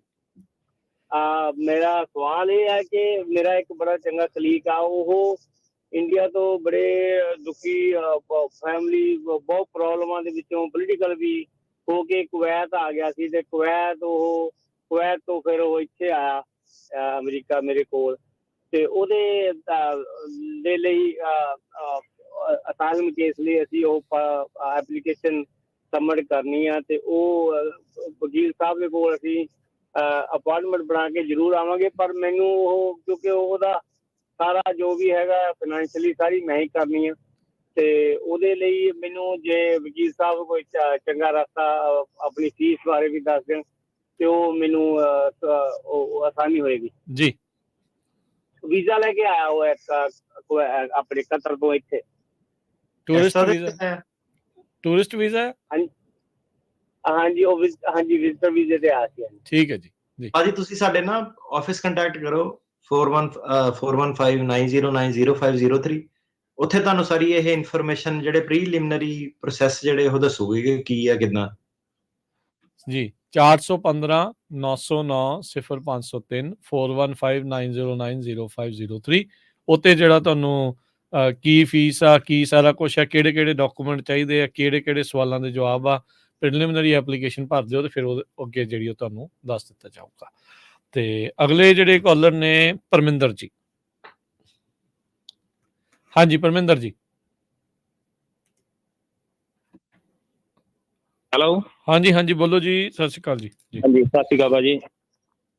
ਹਾਂਜੀ ਪੁੱਛੋ ਜੀ ਸਵਾਲ। ਮੇਰਾ ਬ੍ਰਦਰ ਸੀਗਾ ਜੀ, ਉਹ ਆਇਆ ਆ ਅਮਰੀਕਾ ਦੇ ਵਿੱਚ ਅਸਾਈਲਮ ਤੇ 13 ਤਰੀਕ ਨੂੰ ਐਂਟਰ ਹੋਇਆ ਸੀ। ਇੱਕ ਸੈਕਿੰਡ ਮੈਂ ਤੁਹਾਨੂੰ ਕੱਟਦਾ, ਸੌਰੀ। ਸੋ ਨਾ ਜਦੋਂ ਕਈ ਵਾਰੀ ਸਾਡੀ ਫੀਡ ਚੱਲਦੀ ਹੁੰਦੀ ਆ, ਉਹਦੇ ਵਿੱਚ ਕਈ ਵਾਰੀ ਗਲਤ ਵੀ ਨੰਬਰ ਜਿਹੜਾ ਲੋਕੀ ਪਾ ਦਿੰਦੇ ਆ, ਸਕੈਮਰ ਵੀ ਕਈ ਵਾਰੀ ਹੁੰਦੇ ਆ। ਸੋ ਨੰਬਰ ਹੈਗਾ 4159090503 terkiana.com, ਸਿੰਪਲੀ ਜਿਹੜਾ ਮੇਰਾ ਲਾਸਟ ਨੇਮ ਆ .com। ਤੁਹਾਨੂੰ ਉੱਥੇ ਜਿਹੜਾ ਨੰਬਰ ਇਹ ਮਿਲ ਜਾਣਾ ਵਾ। ਇੰਸਟਾਗ੍ਰਾਮ ਵਾਲਾ ਆਪਣਾ ਪੇਜ ਆ ਟੇਰਕੀਆਨਾ ਇਮੀਗ੍ਰੇਸ਼ਨ, ਉਹਦੇ ਉੱਤੇ ਨੰਬਰ ਇਹ ਲਿਖਿਆ ਪਿਆ। ਟਿਕਟੋਕ ਵਾਲੀ ਜਿਹੜੀ ਆਈਡੀ ਹੈ ਨਾ, ਹੁਣ ਲੋਕੀ ਨੰਬਰ ਪੁੱਛਦੇ ਆ, ਉੱਤੇ ਲਿਖਿਆ ਪਿਆ ਵਾ ਆਈਡੀ ਤੇ, ਤੁਸੀਂ ਹੱਥ ਮਾਰੋਗੇ ਤੁਹਾਨੂੰ ਨੰਬਰ ਜਿਹੜਾ ਮਿਲ ਜਾਣਾ। ਸੋ ਸਿੰਪਲ ਇਹ ਹੈ ਕਿ ਜਿਹਨੂੰ ਵੀ ਨੰਬਰ ਚਾਹੀਦਾ terkiana.com ਤੇ ਜਾਓ, ਉੱਥੇ ਨੰਬਰ ਜਿਹੜਾ ਲਿਖਿਆ ਪਿਆ। ਤੇ ਜਿਹੜੇ ਕਮੈਂਟ ਵਗੈਰਾ ਹੁੰਦੇ ਆ ਨਾ, ਉਹਦੀ ਮੈਂ ਜ਼ਿੰਮੇਵਾਰੀ ਨਹੀਂ ਲੈ ਸਕਦਾ। ਵਿੱਚ ਕਿਸੇ ਨੇ ਕਈ ਵਾਰੀ ਲੋਕਾਂ ਕੋਲ ਪੈਸੇ ਪੂਸੇ ਵੀ ਏਦਾਂ ਕੱਢ ਲਏ ਸੀਗੇ, ਜੈਲੀ ਜੁਲੀ ਕਰਾ ਕੇ, ਨਕਲੀ ਨੰਬਰ ਪਾ ਕੇ। ਠੀਕ ਹੈ। ਹਾਂਜੀ, ਸੋ ਸਹੀ ਨੰਬਰ ਦਾ ਜਿਹੜਾ ਉਹ ਧਿਆਨ ਰੱਖਿਓ ਪਲੀਜ਼। ਹਾਂਜੀ ਭਾਜੀ ਸੌਰੀ। ਹਾਂਜੀ ਪੁੱਛੋ ਜੀ ਸਵਾਲ। ਤੁਹਾਡਾ ਬ੍ਰਦਰ ਆਏ ਸੀਗੇ? ਹਾਂਜੀ, ਉਹ 13 ਤਰੀਕ ਨੂੰ ਅਮਰੀਕਾ 'ਚ ਐਂਟਰ ਹੋਏ ਸੀ, 17 ਤਰੀਕ ਨੂੰ ਡਿਟੈਂਸ਼ਨ ਸੈਂਟਰ 'ਚੋਂ ਬਾਹਰ ਆਏ ਸੀਗੇ। ਉਹਨਾਂ ਦੇ ਉੱਤੇ ਉਹਨਾਂ ਨੇ ਲੈਟਰ ਦਿੱਤਾ ਸੀਗਾ, ਉਹਦੀ ਡੇਟ ਮਾਰਚ 4 ਮਾਸਟਰ ਹੀਅਰਿੰਗ ਪਾਈ ਸੀਗੀ। ਮੁੜ ਕੇ ਜਦੋਂ ਉਹਨਾਂ ਦਾ ਉਹ ਦਿਸਣਾ ਬੰਦ ਹੋ ਗਿਆ ਸੀਗਾ, ਏਲੀਅਨ ਨੰਬਰ ਪਾਏ ਤੇ ਦੁਬਾਰਾ ਹੁਣ ਜਦੋਂ ਉਹਨਾਂ ਦਾ ਕੇਸ ਆਇਆ ਤਾਂ ਉਹਨਾਂ ਦੀ ਮਾਸਟਰ ਹੀਅਰਿੰਗ ਅਜੇ ਵੀ 4 ਮਾਰਚ ਸ਼ੋ ਕਰਦਾ ਆ। ਉਹ ਜਿਹੜੀ ਮਾਸਟਰ ਹੀਅਰਿੰਗ ਆ, ਉਹ ਐਕਚੁਅਲੀ ਮਾਸਟਰ ਹੀਅਰਿੰਗ ਆ ਜਾਂ ਉਹ ਡੇਟ ਚੇਂਜ ਹੁੰਦੀ ਆ, ਜਾਂ ਉਹਦਾ ਕੀ ਹਿਸਾਬ ਕਿਤਾਬ ਹੁੰਦਾ ਜੀ? ਭਾਜੀ ਮੈਨੂੰ ਪਤਾ ਨਹੀਂ ਹੁਣ ਕੀ ਐਗਜ਼ੈਕਟਲੀ, ਤਾਂ ਨੋਟਿਸ ਦੇਖ ਕੇ ਬੰਦੇ ਨੂੰ ਪਤਾ ਲੱਗਦਾ। ਪਰ ਜੇ ਤੁਹਾਡੇ ਨੋਟਿਸ ਦੇ ਵਿੱਚ ਮਾਸਟਰ ਹੀਅਰਿੰਗ ਆ ਰਿਹਾ ਵਾ, ਤੇ ਤੁਹਾਡੇ ਜਿਹੜਾ ਕੋਰਟ ਦਾ ਜਿਹੜਾ ਆਨਲਾਈਨ EOIR ਦਾ ਕੇਸ ਸਟੇਟਸ ਚੈੱਕ ਹੁੰਦਾ, ਉੱਤੇ ਵੀ ਮਾਸਟਰ ਹੀਅਰਿੰਗ ਆ ਰਿਹਾ, ਤੇ ਮੋਸਟ ਲਾਈਕਲੀ ਮਾਸਟਰ ਹੀਅਰਿੰਗ ਹੋਣੀ ਆ। ਪਰ ਤੁਸੀਂ ਇਹਦੇ ਵਿੱਚ ਨਾ ਕੋਰਟ ਚਲੇ ਜਾਓ ਜਾਂ ਕਾਲ ਕਰ ਲਓ ਜਾਂ ਆਪਣੇ ਵਕੀਲ ਰਾਹੀਂ ਪੁੱਛੋ ਕਿ ਕੀ ਇਹ ਜਿਹੜੀ ਚੀਜ਼ ਹੈਗੀ ਆ। ਇਹ ਭਾਜੀ ਕੇਸ ਤੁਹਾਡੇ ਕੋਲੇ ਹੀ ਆ, ਅਸੀਂ ਲਾਇਆ ਆ, ਤੇ ਉਹ ਅਸੀਂ ਹੁਣ ਥੋੜਾ ਜਿਹਾ ਕੰਸਰਨ ਸੀਗੇ ਕਰਕੇ ਡੇਟ ਬਹੁਤ ਜ਼ਿਆਦਾ ਲੱਗ ਗਏ ਆ। ਕੱਲ ਕਾਲ ਕੀਤੀ ਸੀਗੀ, ਸਾਨੂੰ ਕਾਲ ਬੈਕ ਆਈ ਨਹੀਂ। ਅਸੀਂ ਅਰਲੀ ਮਾਰਨਿੰਗ ਹੀ ਕਾਲ ਕਰ ਦਿੱਤੀ ਸੀਗੀ, ਪਰ ਹਜੇ ਆਨਸਰ ਨਹੀਂ ਆਇਆ ਸੀ ਕਿਸੇ ਕੋਲੋਂ। ਮੈਨੂੰ ਤੁਸੀਂ ਬੰਦੇ ਦਾ ਇੱਕ ਵਾਰੀ ਨਾਂ ਦੱਸਿਓ ਕੀ ਹੈ? ਪਰਮਿੰਦਰ ਸਿੰਘ ਜੀ। ਤੇ ਲਾਸਟ ਜਿਹੜੇ 3 ਹੈਗੇ ਆ, ਸਿਰਫ ਲਾਸਟ 3 ਡਿਜਿਟ ਪਤਾ ਏਲੀਅਨ ਨੰਬਰ ਦੇ? ਇਹ ਨੰਬਰ ਦੇ ਅਖੀਰਲੇ 3 213 ਜੀ। 213। ਠੀਕ ਹੈ ਭਾਜੀ, ਮੈਂ ਤੁਹਾਨੂੰ ਮੰਡੇ ਨੂੰ ਫਾਲੋ ਅਪ ਕਰਦਾ ਇਹਦੇ ਬਾਰੇ। ਠੀਕ ਹੈ ਭਾਜੀ, ਥੈਂਕ ਯੂ ਵੈਰੀ ਮਚ। ਮਿਹਰਬਾਨੀ ਜੀ। ਸ਼ਰਨਜੀਤ ਸਤਿ ਸ਼੍ਰੀ ਅਕਾਲ। ਹਾਂਜੀ ਸਰ, ਸਤਿ ਸ਼੍ਰੀ ਅਕਾਲ ਜੀ। ਜੀ ਪਹਿਲਾਂ ਤੇ ਆਪਣਾ ਜੇ ਸਰ ਨੂੰ ਵਧਾਈਆਂ ਹੋਣ ਜੀ, ਬਹੁਤ ਬਹੁਤ ਜਨਮ ਦਿਨ ਦੀਆਂ। ਧੰਨਵਾਦ ਭਾਜੀ। ਅੱਛਾ ਸਰ, ਮੇਰਾ ਸਵਾਲ ਇਹ ਸੀ ਕਿ ਮੈਂ ਫ੍ਰੈਜ਼ਨੋ ਰਹਿ ਰਿਹਾ ਇਸ ਟਾਈਮ, ਤੇ ਮੇਰਾ ਕੇਸ ਸੈਨ ਫਰਾਂਸਿਸਕੋ ਹੀ ਸੀ ਤੇ ਮੈਂ ਤੁਹਾਨੂੰ ਪੁੱਛਣਾ, ਮੈਂ ਕਿਹਾ ਕਿੱਦਾਂ ਕੌਂਕੜ ਕੇਸ ਕੌਂਕੜ ਕੋਰਟ 'ਚ ਹੋ ਰਹੇ ਨੇ, ਕਿੱਦਾਂ ਫੈਜ਼ਲੋ ਕਾਉਂਟੀ ਦੇ ਜਿਹੜੇ ਕੇਸ? ਹਾਂਜੀ ਹਾਂਜੀ ਬਿਲਕੁਲ, ਸਾਡਾ ਜਦੋਂ ਕੌਂਕੜ ਕੋਰਟ ਖੁੱਲੀ ਸੀਗੀ ਪਹਿਲੇ ਦਿਨ ਤਾਂ ਨਹੀਂ, ਦੂਜੇ ਦਿਨ ਹੀ ਜਿਹੜਾ ਆਪਾਂ ਟਿਕਟੋਕ ਦੇ ਵੀਡੀਓ ਪਾਈ, ਦੂਜੇ ਦਿਨ ਹੀ ਸੀਗਾ ਕੇਸ। 13 ਤਰੀਕ ਨੂੰ ਖੁੱਲਿਆ ਸੀ ਹਨਾ, 13-14 ਨੂੰ। ਹਾਂ 13 ਨੂੰ 12 ਨੂੰ ਖੁੱਲਿਆ ਸੀਗਾ ਤੇ 13 ਨੂੰ ਹੀ ਜਿਹੜਾ ਸੀਗਾ ਸਵੇਰੇ ਤਰੀਕ ਸੀਗੀ ਤੇ ਪਾਸ ਵੀ ਕੇਸ ਹੋਇਆ ਤਾਂ ਵਧੀਆ। ਚਲੋ ਟੈਕਨੋਲੋਜੀ ਸਿਸਟਮ ਇੰਟਰਨੈਟ ਫਾਸਟ ਆ ਉਹਨਾਂ ਦੇ, ਤਾਂ ਜੱਜ ਸਾਹਿਬ ਵੀ ਕਹਿੰਦੇ ਨਵਾਂ ਇਨਫਰਾਸਟ੍ਰਕਚਰ ਜਿਹੜਾ ਕੋਰਟ ਨੂੰ ਦੇ ਦਿੱਤਾ, ਸੋ ਵਧੀਆ। ਫਰੈਜ਼ਨੋ ਜਿਹੜੀ ਬੈਲਟ ਆ ਉਹ ਸਾਰੀ ਕੌਂਕੜ ਨੂੰ ਹੁਣ ਲੱਗਦੀ ਆ। ਤੇ ਇਹ ਕਾਉਂਟੀ ਵਾਈਜ਼ ਹੁੰਦਾ ਹੈ ਅਟਾਰਨੀ ਟਰਕਿਆਣਾ ਜੀ, ਵੀ ਕਿਹੜੀ ਕਾਉਂਟੀ ਦਾ ਇਦਾਂ ਹੁੰਦਾ ਹੈ ਜਾਂ ਕਿੱਦਾਂ ਹੁੰਦਾ ਹੈ ਇਹ ਵਾਲੀ ਚੀਜ਼? ਇਹ ਏਰੀਆ ਜਿਹਾ ਮਾਰਕ ਕਰਦੇ ਆ, ਸਮਝ ਮੈਨੂੰ ਵੀ ਨਹੀਂ ਅੱਜ ਤੱਕ ਕਦੀ ਆਈ ਕਿ ਲਾਈਨ ਕਿੱਥੇ ਖਿੱਚਦੇ ਆ, ਆਪਣਾ ਟ੍ਰੇਸੀ ਦੇ ਖਿੱਚਦੇ ਆ, ਸਟਾਕਟਨ ਕਿੱਧਰ ਨੂੰ ਮੰਟਿਕਾ ਕਿਉਂ ਇੱਧਰ ਪਾਸੇ ਆ ਜਾਂਦਾ, ਦੂਜਾ ਵਾਲਾ ਕਿਉਂ ਸੈਕਰਾਮੈਂਟੋ ਚ ਆ ਜਾਂਦਾ ਹਨਾ। ਪਰ ਹੁਣ ਇਹਨਾਂ ਨੇ ਕੌਂਕੜ ਜਿਹੜਾ ਨਵਾਂ ਜਿਹੜਾ ਇਹਨਾਂ ਦਾ ਕੋਰਟ ਆ ਤੇ ਕੈਲੰਡਰ ਉਹਨਾਂ ਦੇ ਅਜੇ ਸੌਖੇ ਆ, ਤੇ ਉਹਦੇ ਵਿੱਚ ਜੱਜ ਜੋ ਜਿੱਥੋਂ ਹੀ ਬੜੇ ਮੂਵ ਹੋਏ ਆ। ਜਸਟਿਨ ਪ੍ਰਾਈਸ ਜਿਹੜੇ ਜੱਜ ਸੀਗੇ ਇੱਧਰ ਦੇ ਹੀ ਜੱਜ ਸੀਗੇ ਤੇ ਬਹੁਤ ਵਧੀਆ ਟੌਪ ਦੇ ਜਿਹੜੇ ਵਧੀਆ ਜੱਜ ਆ, ਉਹ ਪੰਜਾਬੀ ਕੇਸ ਗ੍ਰਾਂਟ ਵੀ ਕਾਫੀ ਕਰਦੇ ਆ। ਤੇ ਉਹ ਜਿੱਦਾਂ ਉਹਦੇ ਵਿੱਚ ਕਈ ਹੁਣ ਵਧੀਆ ਜੱਜ, ਤਾਂ ਇਹ ਹੈ ਕਿ ਕੌਂਕੜ ਕੋਰਟ ਦੇ ਵਿੱਚ ਜੇ ਇਦਾਂ ਦੇ ਹੁਣ ਮੈਂ ਕਿਹਾ ਸਾਰੇ ਵਧੀਆ ਜੱਜ ਮੂਵ ਕਰਦੇ ਆ ਤਾਂ ਮੈਂ ਕਿਹਾ ਸਾਰਿਆਂ ਨੇ ਫਰੈਜ਼ਨੋ ਮੂਵ ਹੋ ਜਾਣਾ। ਇਹ ਤਾਂ ਸੈਂਟੈਨਰੋ ਛੱਡ ਕੇ ਆਪਾਂ ਵੀ ਕੌਂਕੜ ਦੇ ਲੱਗੇ ਵਾਲਨਟ ਕਰੀਕ ਪਹੁੰਚ ਜਾਣਾ ਫਿਰ ਆਪਾਂ। ਠੀਕ ਹੈ, ਚਲੋ ਵਧੀਆ। ਤੇ ਅਟਾਰਨੀ ਟਰਕਿਆਣਾ ਜੀ, ਕਿੰਨੇ ਕੁ ਕੁੱਲ ਵਕੀਲ ਉਹਨਾਂ ਨੇ ਕੌਂਕੜ ਦੇ, ਸੌਰੀ ਕਿੰਨੇ ਕੁ ਜੱਜ ਜਿਹੜੇ ਆ ਕੁੱਲ ਉਹਨਾਂ ਨੇ ਕੀਤੇ ਆ ਉੱਥੇ ਕੌਂਕੜ ਦੇ? ਐਗਜ਼ੈਕਟ ਨਹੀਂ ਪਤਾ, ਦਰਜਨ ਤੋਂ ਉੱਤੇ ਹੀ ਆ। ਠੀਕ ਹੈ। ਨਵੇਂ ਜੱਜ ਜਿਹੜੇ, ਪੁਰਾਣੇ ਹੁਣ ਪਤਾ ਨਹੀਂ ਕਿੰਨੇ ਆ, ਕਾਫੀ ਜੱਜ ਜਿਹੜੇ ਮੂਵ ਆਪਣੇ ਹੋ ਗਏ। ਠੀਕ ਹੈ। ਤੇ ਸਰ ਮੈਂ ਪੁੱਛਣਾ ਕਿ ਜਿੱਦਾਂ ਮਤਲਬ ਮੇਰੀ ਜੱਜ ਜਿਹੜੀ ਉਹ ਥੋੜੀ ਜਿਹੀ ਆਪਣਾ ਕੇਸ ਕਰਦੀ ਨਹੀਂ, ਥੋੜੀ ਸਟ੍ਰਿਕਟ ਸੀ ਕੇਸ ਮੂਵ ਕਰਨ ਨੂੰ, ਬਟ ਫਿਰ ਉਹਨੂੰ ਜਿੱਦਾਂ ਇਹ ਸਰਕਮਸਟੈਂਸ ਦੇ ਵਿੱਚ ਕਰਨਾ ਹੀ ਪਏਗਾ ਕੌਂਕੜ, ਜੇ ਫਰੈਜ਼ਨੋ ਕਾਉਂਟੀ ਲੱਗਦੀ ਹੋਈ ਕੌਂਕੜ ਨੂੰ? ਨਹੀਂ ਭਾਜੀ, ਏਦਾਂ ਨਹੀਂ ਕਰਨਾ ਪੈਣਾ। ਉਹ ਜਿਹੜੇ ਕੇਸ ਕਈ ਵਾਰੀ ਤਾਂ ਨਿਊਯਾਰਕ 'ਚ ਵੀ ਬੰਦਾ ਅੜ ਜਾਂਦਾ ਕਿ ਜੱਜ ਨੇ ਕੀ ਤੁਸੀਂ ਵੈਬਐਕਸ ਰਾਹੀਂ ਪੇਸ਼ ਹੋਵੋ ਜੇ ਤੁਹਾਨੂੰ ਆਉਣ ਜਾਣ ਦੀ ਪ੍ਰੋਬਲਮ ਆ।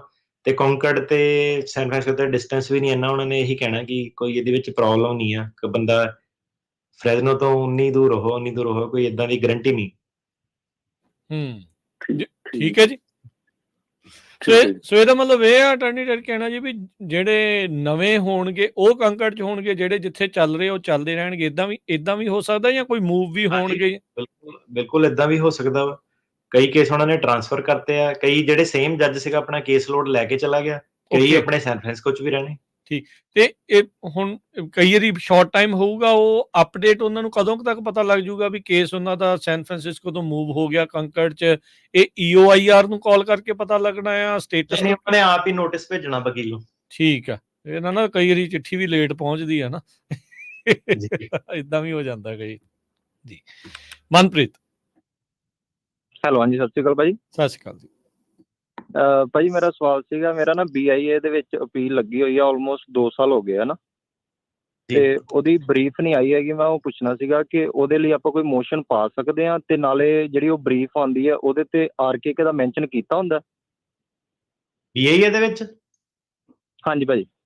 ਨਹੀਂ BIA ਦੇ ਵਿੱਚ ਤਾਂ 5.5 ਸਾਲ ਦਾ ਹੁਣ ਟਾਈਮ ਫਰੇਮ ਆ, ਉਹਦੀ ਮੋਸ਼ਨ ਕੋਈ ਨਹੀਂ ਪੈਂਦੀ ਐਡਵਾਂਸ ਦੀ। ਉਹ ਤੁਹਾਡਾ ਕੇਸ ਥੱਲੋਂ ਜੇ ਫੇਲ ਹੋ ਗਿਆ ਤਾਂ ਉੱਪਰ BIA ਨੇ ਆਪਣਾ ਟਾਈਮ ਲੈਣਾ।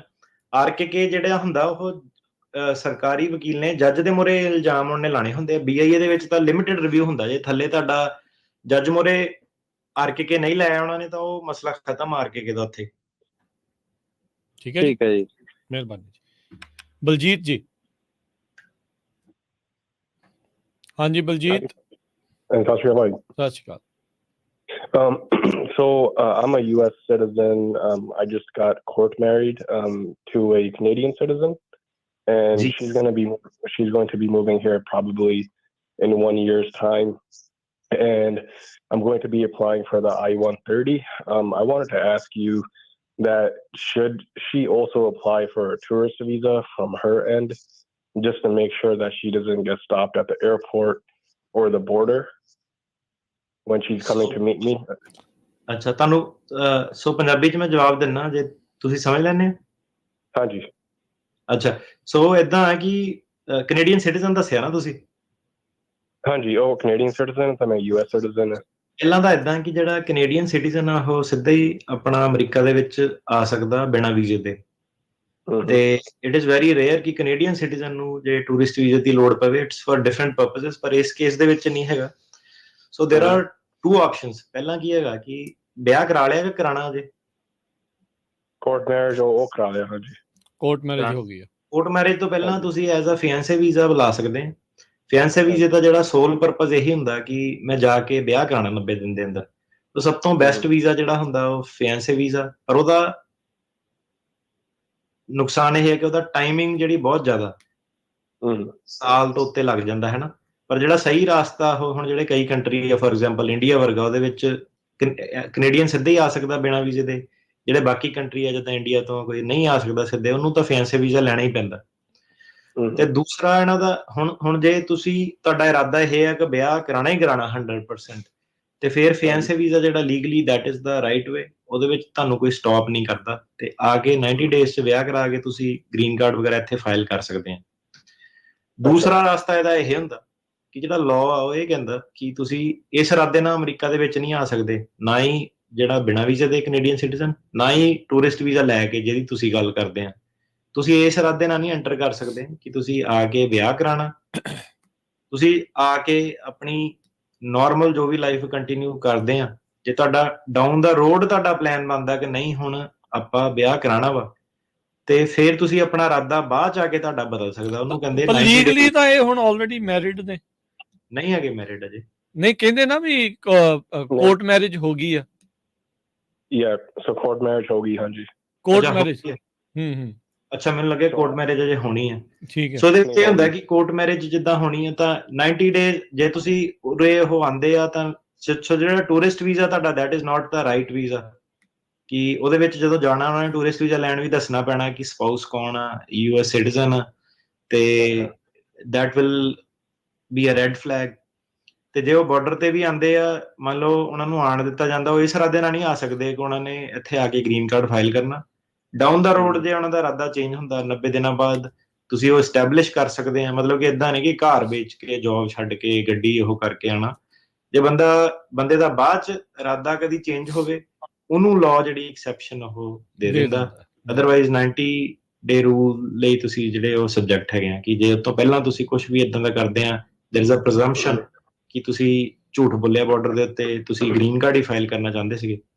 ਤੇ ਮੁੱਖ ਦੀ ਗੱਲ ਇਹਦੀ ਇਹ ਹੈ ਕਿ ਜੇ ਤੁਸੀਂ ਗ੍ਰੀਨ ਕਾਰਡ ਫਾਈਲ ਕਰਨਾ ਚਾਹੁੰਦੇ ਆ ਤਾਂ ਫਿਰ ਹੁਣ ਉਹਨਾਂ ਨੂੰ ਬਾਹਰੋਂ ਹੀ ਜਿਹੜਾ I-130 ਤੁਸੀਂ ਕਰੋਗੇ, ਕੌਂਸੂਲੇਟ ਦੇ ਉੱਤੋਂ ਉਹਨਾਂ ਨੂੰ ਵੀਜ਼ਾ ਲੈ ਕੇ ਆਉਣਾ ਪੈਣਾ।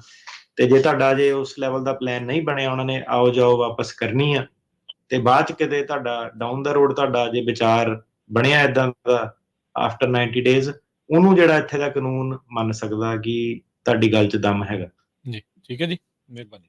Thank you. Okay. Harjot Singh. ਹਾਂਜੀ, ਸਤਿ ਸ਼੍ਰੀ ਅਕਾਲ ਜੀ। ਸਤਿ ਸ਼੍ਰੀ ਅਕਾਲ ਜੀ। ਇਹਦਾ ਮਤਲਬ ਇਹ ਨਹੀਂ ਸਮਝਿਓ ਸਾਰੇ ਜਾਣੇ ਕਿ ਮੈਂ ਤੁਹਾਨੂੰ ਕਹਿ ਰਿਹਾ ਕਿ ਆਓ 90 ਦਿਨ ਦਾ ਝੂਠ ਕਰੋ ਤੇ ਫਿਰ ਬਾਅਦ ਚ ਕਰ ਦੋ। ਇਹਦਾ ਮਤਲਬ ਇਹ ਨਹੀਂ ਹੈਗਾ। ਇਹਦਾ ਮਤਲਬ ਇਹ ਹੈਗਾ ਕਿ ਆਉਣ ਦੇ ਟਾਈਮ ਤੇ ਤੁਹਾਡਾ ਇਰਾਦਾ ਨਹੀਂ ਹੋਣਾ ਚਾਹੀਦਾ ਕਿ ਮੈਂ ਇੱਥੇ ਰੁਕਣਾ ਵਾ ਜੀ। ਸੋ ਚੇਂਜ ਹੋਣਾ ਚਾਹੀਦਾ। ਢੱਲੀ ਇਹਦੀ ਚੱਲਦੀ ਸੀ, ਗੱਡੀ ਤਾਂ ਨਹੀਂ ਇਹਨੇ ਵੇਚਤੀ, ਉਹ ਤਾਂ ਨਹੀਂ ਵੇਚਤਾ।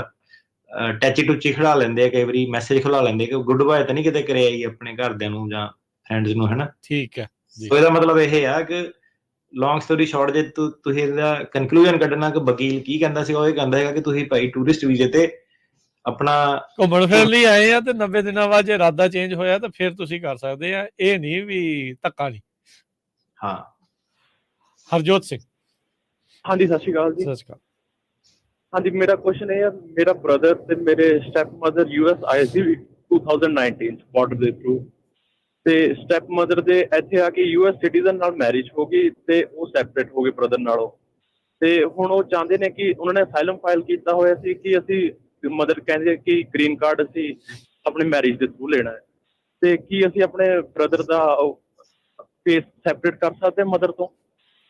ਮੈਂ ਤੁਹਾਡਾ ਕੇਸ ਸਮਝਿਆ ਨਹੀਂ ਪਹਿਲਾਂ ਤਾਂ। ਸੋ ਫੈਮਿਲੀ ਦਾ ਸਟਰਕਚਰ ਸਮਝਾਓ ਮੈਨੂੰ ਪਹਿਲਾਂ ਕੀ ਹੈ। ਤੁਸੀਂ ਅਮਰੀਕਾ ਦੇ ਵਿੱਚ ਕੌਣ ਕੌਣ ਆ? ਤੁਸੀਂ ਤੇ ਤੁਹਾਡਾ ਭਰਾ ਅਮਰੀਕਾ ਦੇ ਵਿੱਚ ਆ? ਹਾਂ, ਸਾਡੀ ਸਾਰੀ ਫੈਮਿਲੀ, ਹਾਂਜੀ, ਗ੍ਰੈਂਡ ਪੇਰੈਂਟਸ, ਅੰਕਲ, ਐਵਰੀਵਨ, ਤੇ ਮਦਰ ਬਾਇਓਲੋਜੀਕਲ ਮਦਰ ਫਾਦਰ ਦੀ। ਤੁਸੀਂ ਆਪਣੇ ਹੁਣ ਸਟੈਪ ਮਦਰ ਦੀ ਗੱਲ ਕਰਦੇ ਪਏ, ਰਾਈਟ? ਦੋ ਜਣੇ ਆ ਨਾ। ਇਹਦਾ ਭਰਾ ਤੁਹਾਡਾ ਬਾਇਓਲੋਜੀਕਲ ਬ੍ਰਦਰ ਆ? ਹਾਂਜੀ, ਠੀਕ ਹੈ। ਇੱਕ ਇਹਨਾਂ ਬਾਇਓਲੋਜੀਕਲ ਬ੍ਰਦਰ ਆ ਤੇ ਇੱਕ ਇਹਨਾਂ ਦੀ ਸਟੈਪ ਮਦਰ ਆ। ਉਹ ਬਾਰਡਰ ਦੇ ਜ਼ਰੀਏ ਆਏ ਆ ਸਟੈਪ ਮਦਰ ਨੇ US ਸਿਟੀਜ਼ਨ ਦੇ ਨਾਲ ਵਿਆਹ ਕਰਾ ਲਿਆ ਤੇ ਉਹ ਕਹਿੰਦੇ ਵੀ ਉਸ ਦੇ ਜ਼ਰੀਏ ਉਹਨਾਂ ਨੇ ਗ੍ਰੀਨ ਕਾਰਡ ਲੈਣਾ ਆ, ਤੇ ਇਹ ਪੁੱਛਦੇ ਆ ਵੀ ਇਹਨਾਂ ਦੋਨਾਂ ਦਾ ਜਿਹੜਾ ਪਹਿਲਾਂ ਇਕੱਠਾ ਅਸਾਈਲਮ ਸੀ ਉਹ ਵੱਖ ਕਰਨਾ ਚਾਹੁੰਦੇ ਆ। ਮੇਰਾ ਅਲੱਗ ਸੀ ਤੇ ਮੇਰੇ ਬ੍ਰਦਰ ਦਾ ਅਲੱਗ ਸੀ। ਮੈਂ ਸਟੂਡੈਂਟ ਵੀਜ਼ੇ ਤੇ ਆਇਆ ਸੀ ਤੇ ਸਿਰਫ ਬ੍ਰਦਰ ਦਾ ਹੀ, ਛੋਟੇ ਬ੍ਰਦਰ ਦਾ, ਮਦਰ ਨਾਲ ਨਹੀਂ। ਹੁਣ ਜਿਹੜਾ ਛੋਟੇ ਬ੍ਰਦਰ ਦਾ ਉਹ ਤੁਹਾਡੇ ਸਟੈਪ ਮਦਰ ਦੇ ਨਾਲ ਆ, ਉਹ ਤੁਸੀਂ ਵੱਖਰਾ ਕਰਾਉਣਾ ਚਾਹੁੰਦੇ ਨਾ ਉਹਨਾਂ ਦੇ ਨਾਲੋਂ? ਹਾਂਜੀ, ਇਹ ਸਵਾਲ ਹੈ ਨਾ ਤੁਹਾਡਾ? ਹਾਂਜੀ ਠੀਕ। ਹਾਂਜੀ, ਤੁਸੀਂ ਕਰਾ ਸਕਦੇ ਆ, ਆਪਣਾ ਵੱਖਰਾ ਕਰਾ ਸਕਦੇ ਆ ਤੁਸੀਂ ਆਪਣੇ ਨਾਲ ਉਹਨੂੰ, ਜੇ ਦੋਨੋਂ ਜਾਣੇ ਅਸਾਈਲਮ ਆਫਿਸ ਹੋ ਰਹੇ ਆ ਇਸ ਵੇਲੇ? ਹਾਂਜੀ, ਉਹਦੀ ਫਾਈਨਲ ਹੀਅਰਿੰਗ ਹੈਗੀ ਆ ਜੂਨ 6 ਨੂੰ ਕੋਰਟ 'ਚ। ਤੇ ਉਹਦਾ ਆਪਣਾ ਜਿਹੜਾ ਬੇਸਿਸ ਹੈਗਾ ਕਲੇਮ ਦਾ, ਕਿ ਡੈਰੀਵੇਟਿਵ ਕਲੇਮ ਆ ਉਹਦਾ? ਉਹ ਤੇ ਹੁਣ ਪਤਾ ਨਹੀਂ ਜੀ, ਮੈਨੂੰ ਐਨੀ ਇਨਫੋਰਮੇਸ਼ਨ ਨਹੀਂ ਹੈਗੀ ਉਹਦੇ ਰਿਗਾਰਡਿੰਗ। ਭਾਈ ਏਦਾਂ ਹੁੰਦਾ ਕਿ ਉਦੋਂ ਸੁਣ ਲਓ ਹਰਜੋਤ, ਸੁਣ ਲਓ। ਹਾਂਜੀ, ਮਾਈਨਰ ਸੀ ਉਹ। ਇੱਕ ਹੁੰਦਾ ਕਿ ਬੰਦੇ ਨਾਲ ਆਪਣਾ ਧੱਕਾ ਹੋਇਆ ਹੁੰਦਾ, ਡਾਇਰੈਕਟ ਕਲੇਮ ਹੁੰਦਾ ਬੰਦੇ ਦਾ। ਇੱਕ ਹੁੰਦਾ ਕਿ ਆਹੀ ਇੰਪਿਊਟਡ ਪੋਲੀਟੀਕਲ ਓਪੀਨੀਅਨ ਜਿਹਦੀ ਆਪਾਂ ਗੱਲਬਾਤ ਕੀਤੀ ਆ, ਜਾਂ ਡੈਰੀਵੇਟਿਵ ਕਲੇਮ ਕਿ ਆਪ ਨਾ ਨਹੀਂ ਉਹਨਾਂ ਕੁਝ ਹੋਇਆ, ਘਰਦਿਆਂ ਨਾਲ ਜਾਂ ਕਿਸੇ ਨਾਲ ਹੋਰ ਨਾ ਹੋਇਆ, ਤੇ ਉਹਦੇ ਕਰਕੇ ਉਹਨੂੰ ਪ੍ਰੋਬਲਮ ਜਿਹੜੀ ਆਂਦੀ ਆ। ਤੇ ਜਾਂ ਫਿਰ ਸਿੰਪਲੀ ਕਿ ਕੋਈ ਪ੍ਰੋਬਲਮ ਨਹੀਂ, ਪਰ ਉਦੋਂ ਮਾਈਨਰ ਸੀਗਾ ਜਦੋਂ ਆਇਆ ਸੀਗਾ, ਤੇ ਅਸਾਈਲਮ ਲੱਗ ਕਰਨਾ ਹੈ ਨਾ। ਤੇ ਇਹਦੇ ਵਿੱਚ ਹੁਣ ਤੁਹਾਡੇ ਜਿਹੜੇ ਸਟੈਪ ਮਦਰ ਆ ਉਹ ਵਿਟਨੈਸ ਵੀ ਬਣ ਸਕਦੇ ਆ ਉਹਦੇ ਕੇਸ ਦੇ ਵਿੱਚ, ਤੁਸੀਂ ਵੀ ਵਿਟਨੈਸ ਜਿਹੜੇ ਬਣ ਸਕਦੇ ਆ। ਤੇ ਉਹਨੂੰ ਕੇਸ ਨੂੰ, ਹਾਂਜੀ, ਤੁਸੀਂ ਅਲੱਗ ਕਰੋ ਜੇ ਸਟੈਪ ਮਦਰ ਨੇ ਥਰੂ ਮੈਰਿਜ ਜਾਣਾ ਆਪਣਾ।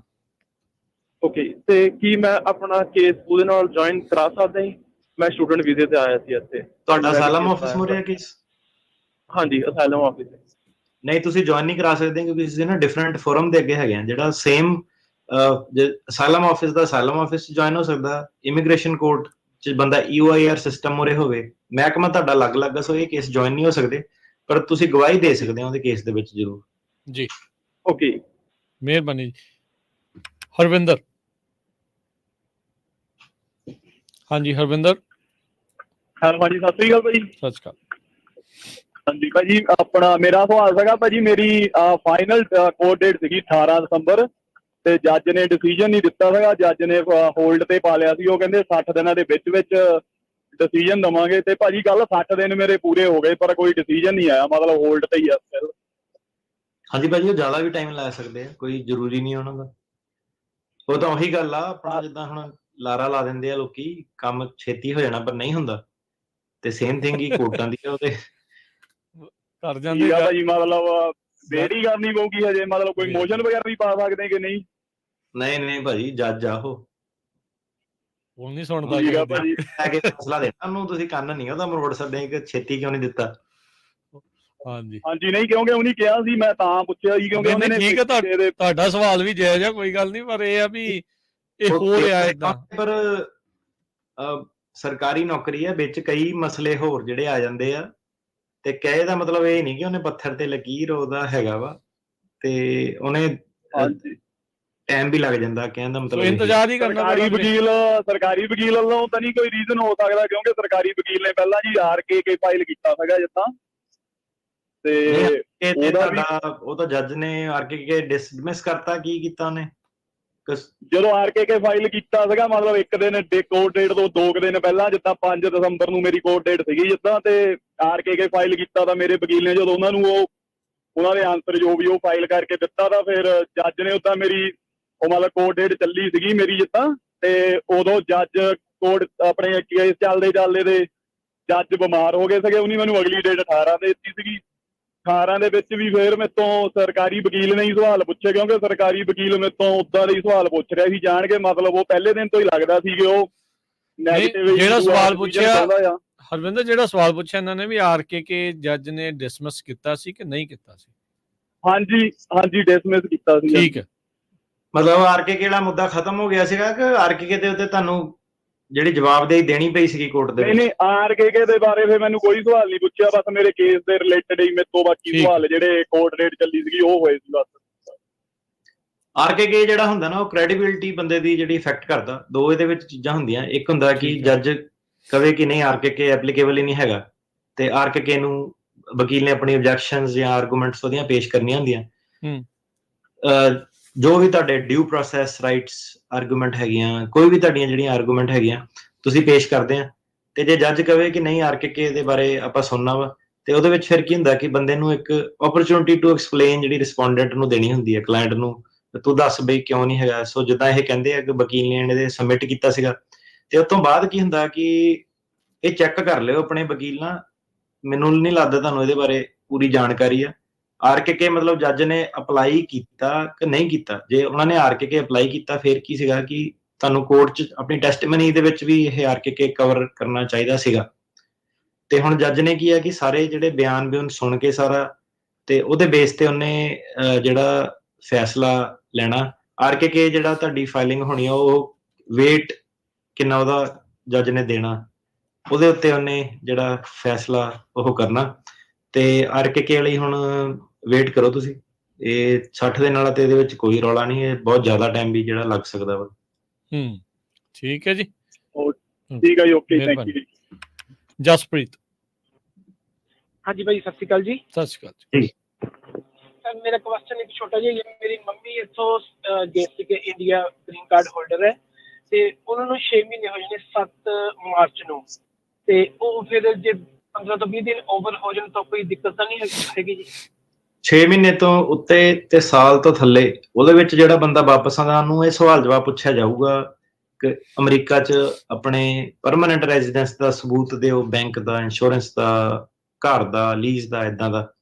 ਗ੍ਰੀਨ ਕਾਰਡ ਕੈਂਸਲ ਨਹੀਂ ਉਹਦਾ ਹੁੰਦਾ ਜੇ ਬੰਦਾ ਅਕਾਊਂਟ ਵੀ ਨਾ ਹੈਗਾ। ਹਾਂਜੀ ਹਾਂ, ਮਤਲਬ 6 ਮਹੀਨੇ ਤੋਂ ਅੰਦਰ ਮੁੜਿਆ ਆਵੇ ਬੰਦਾ, ਸਵਾਲ ਨਹੀਂ ਪੁੱਛਦੇ।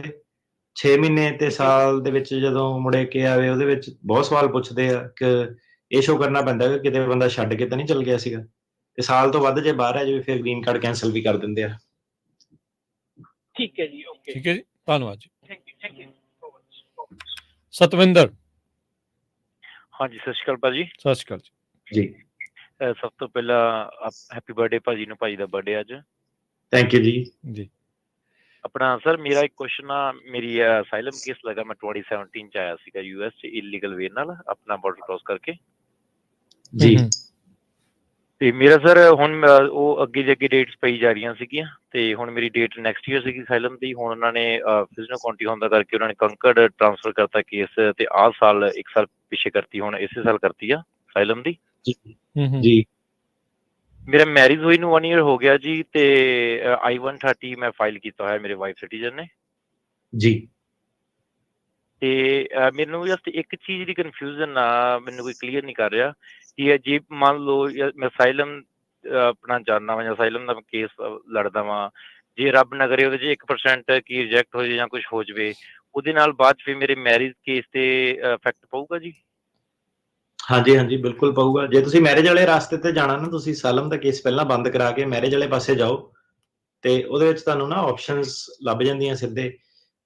ਮੇਬੀ ਤੁਹਾਨੂੰ 601A ਵੇਵਰ ਕਰਨ ਦੀ ਲੋੜ ਆ, ਮੇਬੀ ਨਹੀਂ ਆ। ਤੇ 2 ਨੰਬਰ 'ਚ ਤੁਸੀਂ ਐਮਬੈਸੀ ਤੋਂ ਬਾਹਰੋਂ ਵੀਜ਼ਾ ਕਰਾ ਕੇ ਜਿਹੜਾ ਉਹ ਆ ਸਕਦੇ ਆ। ਪਰ ਜੇ ਤੁਹਾਡਾ ਅਸਾਈਲਮ ਦਾ ਕੇਸ ਰਿਜੈਕਟ ਹੋ ਜਾਂਦਾ ਤੇ ਤੁਸੀਂ ਅਪੀਲਾਂ ਦੇ ਚੱਕਰ 'ਚ ਜੇ ਇੱਕ ਵਾਰੀ ਪੈ ਜਾਂਦੇ ਆ, ਤੇ ਫਿਰ ਉਹਦੇ ਨਾਲ ਕੀ ਹੁੰਦਾ ਕਿ ਤੁਸੀਂ 601A ਵੇਵਰ ਨਹੀਂ ਕਰ ਸਕਦੇ ਜਦ ਤੱਕ ਤੁਹਾਡੀ ਅਪੀਲ ਜਿਹੜੀ ਉਹ ਚੱਲਦੀ ਆ। ਠੀਕ ਹੈ। ਤੇ ਜਦ ਤੱਕ ਡੀਪੋਰਟੇਸ਼ਨ, ਫਿਰ ਨਾ ਤੁਹਾਨੂੰ ਡੀਪੋਰਟੇਸ਼ਨ ਵੀ ਤੁੜਾਉਣੀ ਪੈਂਦੀ ਹੈ। ਡੀਪੋਰਟੇਸ਼ਨ ਨੂੰ ਤੁੜਾਉਣ ਲਈ ਤੁਹਾਨੂੰ 212 ਜਿਹੜਾ ਉਹ ਕਰਨਾ ਪੈਂਦਾ, ਤੇ ਜਿਹੜਾ ਪ੍ਰੋਸੈਸ ਆ ਉਹ ਬਹੁਤ ਜ਼ਿਆਦਾ ਜਿਹੜਾ ਲੰਬਾ ਹੋ ਜਾਂਦਾ। 212 ਨਹੀਂ ਵੀ ਕਈ ਵਾਰੀ ਉਹ ਅਪਰੂਵ ਕਰਦੇ, ਐਡਵਾਂਸ ਪਰਮਿਸ਼ਨ ਟੂ ਰੀਐਂਟਰ। ਤੇ ਉਹ ਤੁਹਾਨੂੰ ਹੁਣ ਫੈਸਲਾ ਕਰਨ ਦਾ ਤੁਹਾਡਾ ਟਾਈਮ ਆ ਗਿਆ। ਅਸਾਈਲਮ ਲੜਨਾ ਅਸਾਈਲਮ ਲੜੋ, ਨਹੀਂ ਤਾਂ ਵਿਆਹ ਵਾਲੇ ਪਾਸੇ ਜਾਓ। ਇਹ ਆ ਵੀ ਜੇ ਵਿਆਹ ਵਾਲੇ ਪਾਸੇ ਆ ਤਾਂ ਇੱਕ ਵਾਰੀ ਬਾਹਰ ਜਾਣਾ ਪਊਗਾ। ਬਾਹਰ ਵੀ ਹੋਊਗੀ ਕੋਈ? ਬਾਹਰ ਇਹਨਾਂ ਤੇ ਡਿਪੈਂਡ ਕਰਦਾ ਟਾਈਮ-ਲਾਈਨ, ਅਸਾਈਲਮ ਕਦੋਂ ਫਾਈਲ ਕੀਤਾ ਸੀ। ਆਂਦੇ 6 ਮਹੀਨੇ 'ਚ ਫਾਈਲ ਕਰਤਾ ਸੀਗਾ ਕਿ 6 ਮਹੀਨੇ ਤੋਂ ਬਾਅਦ ਫਾਈਲ ਕੀਤਾ ਸੀਗਾ। 310 ਬਾਰ ਜਿਹੜੀ ਆਪਾਂ ਅਸਾਈਲਮ ਜਿਹੜੀ ਤੁਹਾਡੀ ਹੁੰਦੀ ਆ, ਉਹ ਅਨਲੌਫੁਲ ਪ੍ਰੈਜ਼ੈਂਸ ਦੀ ਜਿਹੜੀ ਕਲੌਕ ਹੁੰਦੀ ਆ, ਉਹਨੂੰ ਰੋਕ ਦਿੰਦੀ ਆ। 6 ਮਹੀਨੇ ਜੇ ਅਸਾਈਲਮ ਬੰਦੇ ਨੇ ਨਹੀਂ ਫਾਈਲ ਕੀਤਾ, ਉੱਤੇ 3 ਸਾਲ ਦੀ ਬਾਰ ਲੱਗਦੀ ਆ। ਸਾਲ ਨਹੀਂ ਫਾਈਲ ਕੀਤਾ, ਉੱਤੇ 10 ਸਾਲ ਦੀ ਬਾਰ ਲੱਗਦੀ ਆ। ਇਹ ਕਹਿੰਦੇ ਵੀ 6 ਮਹੀਨੇ ਦੇ ਵਿੱਚ ਕਰਤਾ ਸੀ। ਤੁਸੀਂ ਮੁੱਕਦੀ ਗੱਲ ਇਹ ਆ, ਆਪਣੇ ਵਕੀਲ ਨਾਲ ਇਸ ਬਾਰੇ ਗੱਲ ਕਰੋ। ਮੇਰੀ ਸਲਾਹ ਤੁਹਾਨੂੰ ਇਹੀ ਹੋਣੀ ਆ ਕਿ ਵਿਆਹ ਵਾਲੇ ਪਾਸੇ ਜਿਹੜਾ ਜਾਓ, ਜਿਹੜੇ ਕੋਈ ਵੀ ਵਿਆਹ ਦੀ ਆਪਸ਼ਨ ਹੁੰਦੀ ਆ, ਉਹ ਹਮੇਸ਼ਾ ਵਿਆਹ ਵਾਲੇ ਪਾਸੇ ਜਾਵੇ। ਅਸਾਈਲਮ ਦੇ ਵਿੱਚ ਹਮੇਸ਼ਾ ਜਿਹੜਾ ਰਿਸਕ ਉਹ ਹੋ ਸਕਦਾ। ਜੀ, ਠੀਕ ਹੈ ਜੀ। ਠੀਕ ਹੈ ਸਰ। ਇੱਕ ਸਰ ਮੈਂ ਪੁੱਛਣਾ ਸੀ ਕਿ ਮੈਨੂੰ ਲਾਇਰ ਨੇ 2 ਆਪਸ਼ਨ ਦਿੱਤੀਆਂ, ਮੈਂ ਉਹਦੇ 'ਚ ਕਨਫਿਊਜ਼ ਹਾਂ ਕਿ ਇੱਕ ਐਡਮਿਨਿਸਟ੍ਰੇਟਿਵ ਕਲੋਜ਼ਰ, ਇੱਕ dismiss case. Dismiss better best ਰਹੂਗੀ ਜੀ? ਡਿਸਮਿਸ ਜੀ ਡਿਸਮਿਸ ਲੈਟਰ ਆ। ਪਰ ਜੇ ਤੁਹਾਨੂੰ ਵਿਆਹ ਤੇ ਪ੍ਰੋਬਲਮ ਆ, ਸ਼ੱਕ ਆ, ਕੋਈ ਤੁਹਾਨੂੰ ਲੱਗਦਾ ਕਿ ਨਹੀਂ ਸ਼ਾਇਦ ਨਾ ਵੀ ਗੱਲ ਬਣੇ, ਤੇ ਫਿਰ ਐਡਮਿਨ ਕਲੋਜ਼ਰ ਹੋ। ਕਿਉਂਕਿ ਐਡਮਿਨ ਕਲੋਜ਼ਰ ਦਾ ਨਾ ਬਾਅਦ ਚ ਕੀ ਹੋਣਾ ਕਿ ਅਲਟੀਮੇਟਲੀ ਤੁਹਾਨੂੰ ਉਹ ਕੇਸ ਡਿਸਮਿਸ ਕਰਾਉਣਾ ਹੀ ਪੈਣਾ, ਅੱਜ ਨਹੀਂ ਤਾਂ ਕੱਲ ਨਹੀਂ। ਸੋ ਇਹਦੇ ਵਿੱਚ ਨੁਕਸਾਨ ਜਿਹੜਾ ਇਹ ਹੁੰਦਾ ਕਿ ਕਈ ਵਾਰੀ ਜੇ ਦੂਜੀ ਸਰਕਾਰ ਆ ਗਈ, ਉਸਤਾਦ ਜੀ ਆਫਿਸ ਚ ਵਾਪਸ ਆ ਗਏ ਤੇ ਫਿਰ ਉਹਨਾਂ ਨੇ ਆ ਜਿਹੜਾ ਡਿਸਮਿਸ ਵਾਲੇ ਇਹਨਾਂ ਨੇ ਉਹ ਜਿਹੜਾ ਨਾ ਆਪਸ਼ਨ ਮੈਮੋ ਹੀ ਘੱਲਣਾ ਹੁੰਦਾ ਇਹਨਾਂ ਨੇ ਸਾਰਿਆਂ ਨੂੰ। ਹਾਂ, ਫਿਰ ਖੋਲਣ ਦੇ ਆਪਸ਼ਨਸ ਉਹ, ਤੇ ਜੇ ਡਿਸਮਿਸ ਹੁੰਦਾ ਤੁਸੀਂ ਕਰਾ ਲਓ ਤੇ ਅਸਾਈਲਮ ਆਫਿਸ ਦੇ ਵਿੱਚ ਜਾ ਕੇ ਆਪਣਾ ਕੇਸ ਥੱਲੇ ਲਾਓ ਜੀ। Thank you. ਰਵੀ ਸ਼ੇਰ। ਸਤਿ ਸ਼੍ਰੀ ਅਕਾਲ ਭਾਜੀ। ਸਤਿ ਸ਼੍ਰੀ ਅਕਾਲ ਭਾਈ। ਮੇਰਾ ਕੁਐਸਚਨ ਇਹ ਹੈ ਕਿ ਮੇਰਾ ਕੇਸ ਗ੍ਰਾਂਟ ਹੋਇਆ ਸੀ 22 ਦੇ ਵਿੱਚ ਜੀ, ਤੇ ਸਰ ਮੈਂ I-485 ਅਪਲਾਈ ਕੀਤਾ ਮਾਰਚ ਵਿੱਚ 23 ਦੇ ਵਿੱਚ ਜੀ।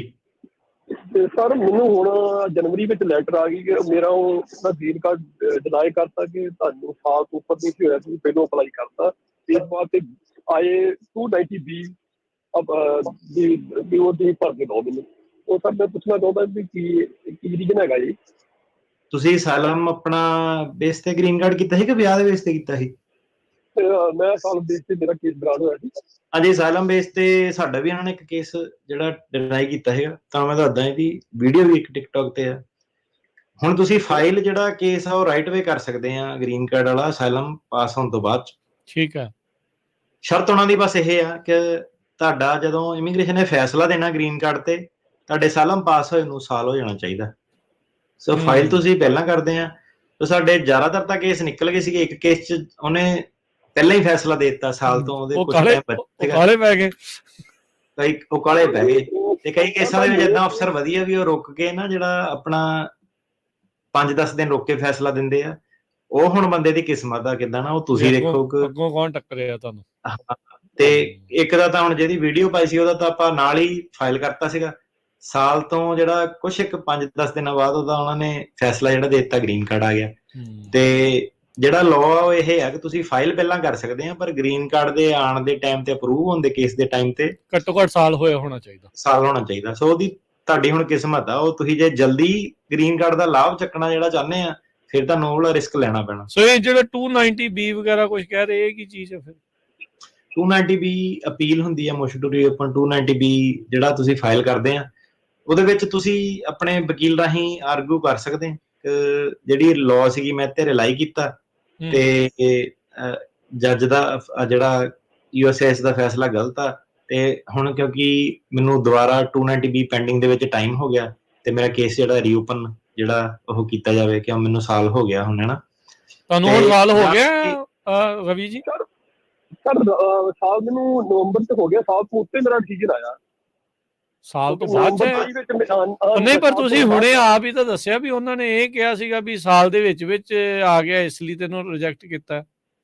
ਨਹੀਂ, ਉਹਨਾਂ ਜਦ ਇਹ ਕਿਹਾ ਕਿ ਤੁਸੀਂ ਅਪਲਾਈ ਸਾਲ ਤੋਂ ਪਹਿਲਾਂ ਕਰਤਾ, ਇਹ ਰੀਜ਼ਨ ਲਾਇਆ ਕਿ ਮੇਰੇ ਉਹ ਫਿਰ ਗਲਤ ਆ ਤੁਹਾਡਾ। ਉਹਦੀ ਅਪੀਲ ਕਰੋ ਤੁਸੀਂ, ਲਾਅ ਸਮਝਾਓ ਫਿਰ ਉਹਨਾਂ ਨੂੰ, ਉਹ ਗਲਤ ਆ ਇਮੀਗ੍ਰੇਸ਼ਨ ਉੱਤੇ। ਤੁਸੀਂ ਸਾਲ ਦੇ ਵਿੱਚ ਅਪਲਾਈ ਕਰ ਸਕਦੇ ਆ। ਉਹਨਾਂ ਦਾ ਵੀ ਚੇਂਜ ਹੋ ਗਿਆ ਸੀਗਾ।